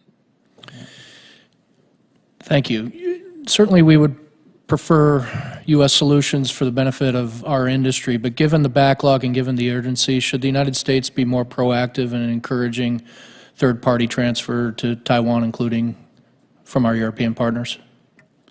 Yeah, absolutely. If I understand, there's been some discussion with the Czechs and others, and there are obviously a lot of co-production that goes on between the U.S. and certain European countries and companies. So there are options there, but given the state, as we all are aware painfully now, of the U.S. defense industrial base and capacity that we have, it seems obvious that this would be something we can all go in on together. If the Congress comes through again with FMF for Taiwan, and this time in the form of grants rather than loans, should we make an exception and have that money available for third country providers in addition to U.S. industry? I think that, one, we should absolutely appropriate to that authorization. And then I think that if there are cases based on the capabilities that we assessed would be most impactful, that we could get in the quickest manner. And I think that's the important thing now. It's getting things on island quickly. And if that involves third countries, partners, then absolutely, I would support that. Thank you. Yield back the time. Commissioner Wetzel.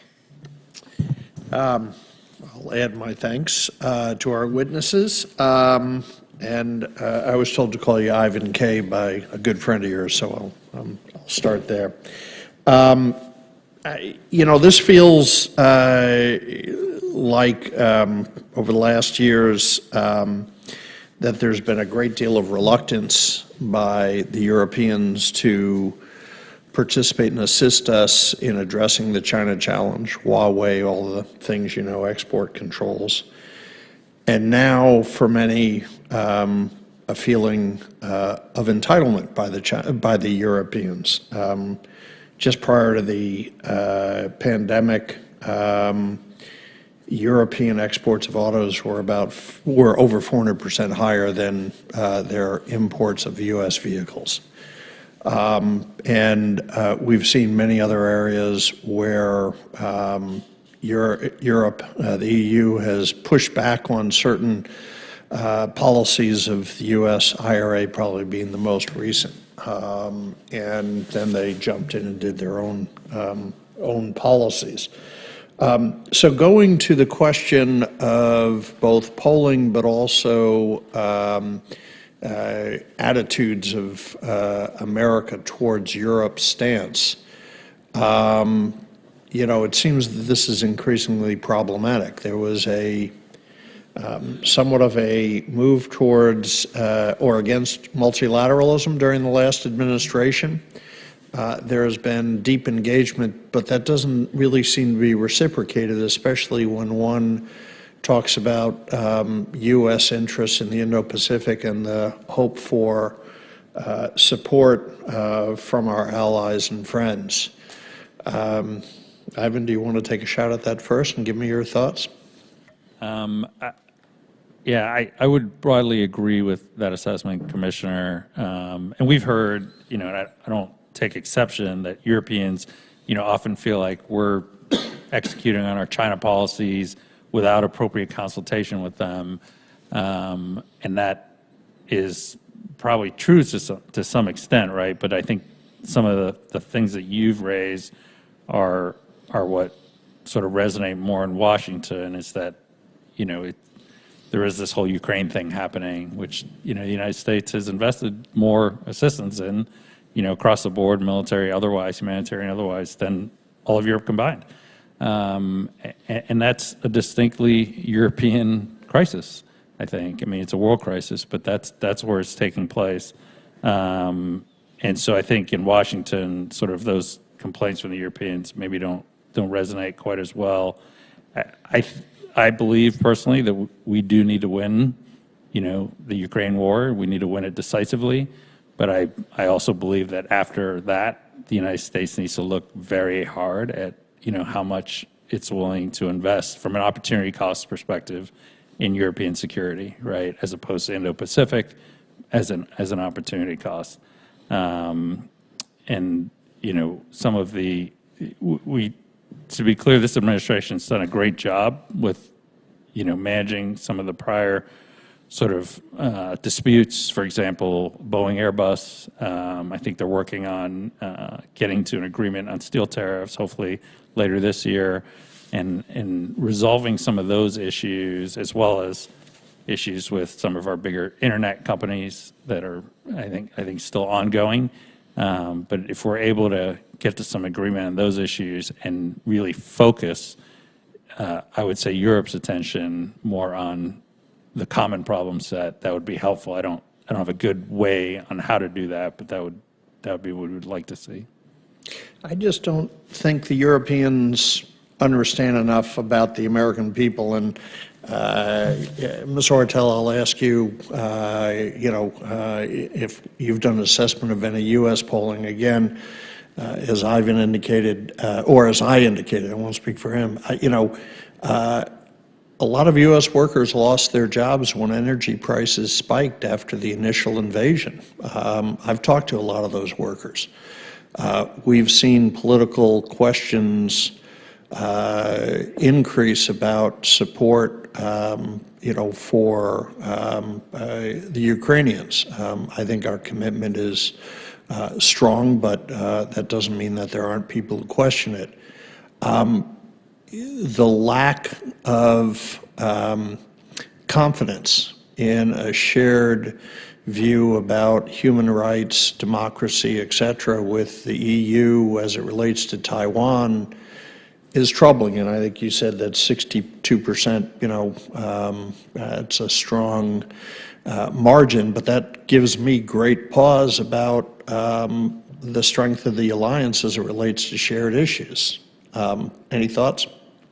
Yes, I also have some data there if you want to. Please. So we have also polled European views on US defense support. And the question of Europe cannot always, so one of the answers was Europe cannot always rely on the US and needs its own defense capabilities. 74% of Europeans that we polled across 9 countries in this case were in favor of that, in comparison to 66% in 2020. Only 8% of Europeans that we asked across those 9 countries were saying that the US will protect Europe, so Europe does not need to worry about its own defense capabilities. So what I would conclude from that is that there is at least some public support for greater defense spending and greater self-reliance in Europe and not relying on the United States. So, you know, that I think is a good basis for where a vast portion of European public opinion lands on these questions. There is a strong focus, of course, still on the continued alliance, but I think this is something where we can see that there is this willingness among the public, at least, to kind of enhance their own capabilities.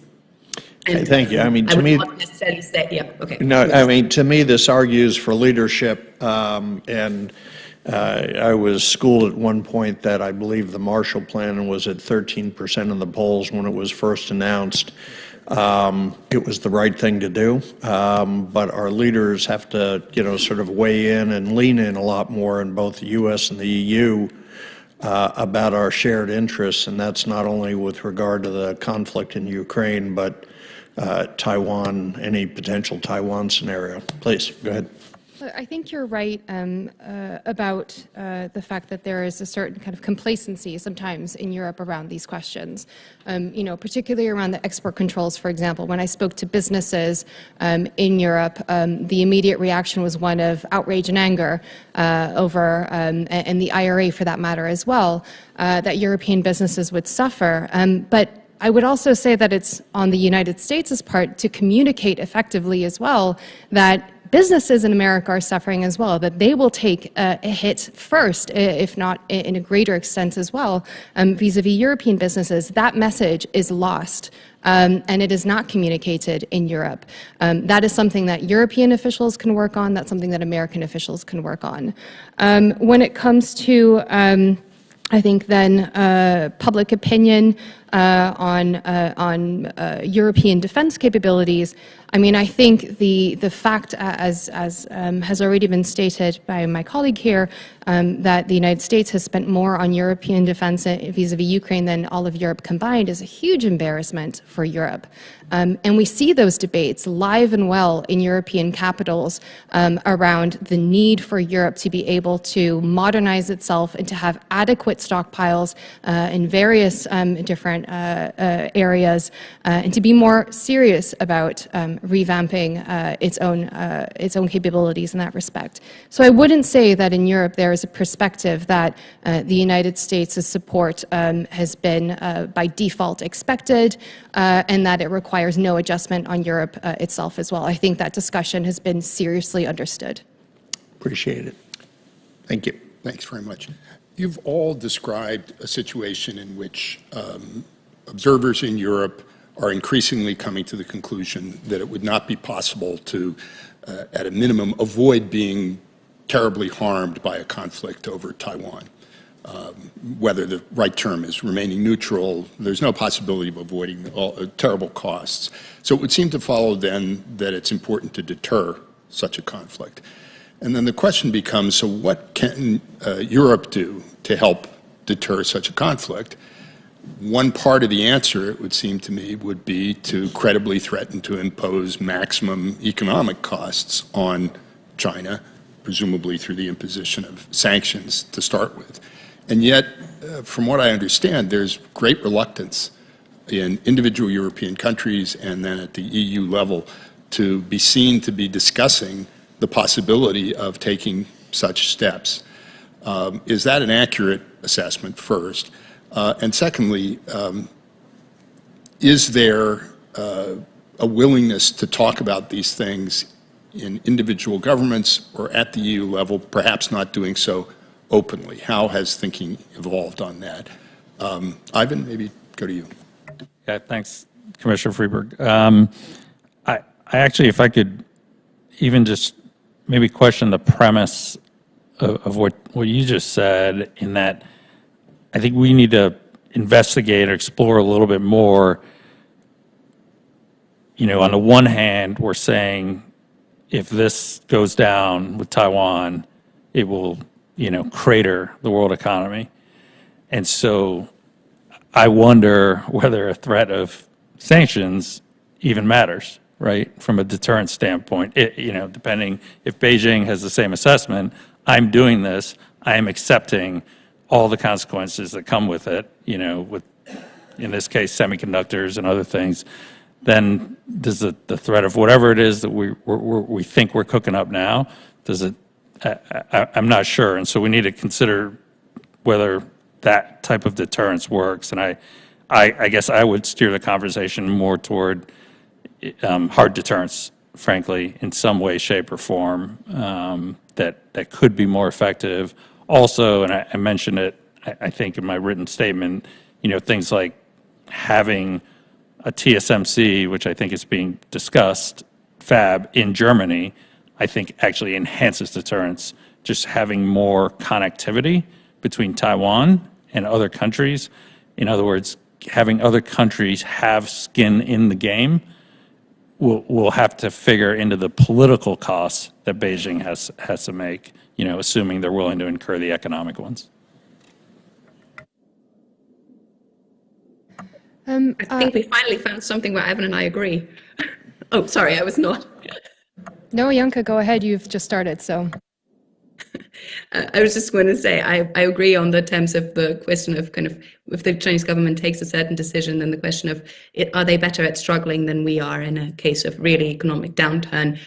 The assessment currently in Beijing seems to be that they are better at struggling than Western economies are. But I would also say the kind of, what we're seeing right now, this really significant increase in contact points between Taiwan and Europe, this is real.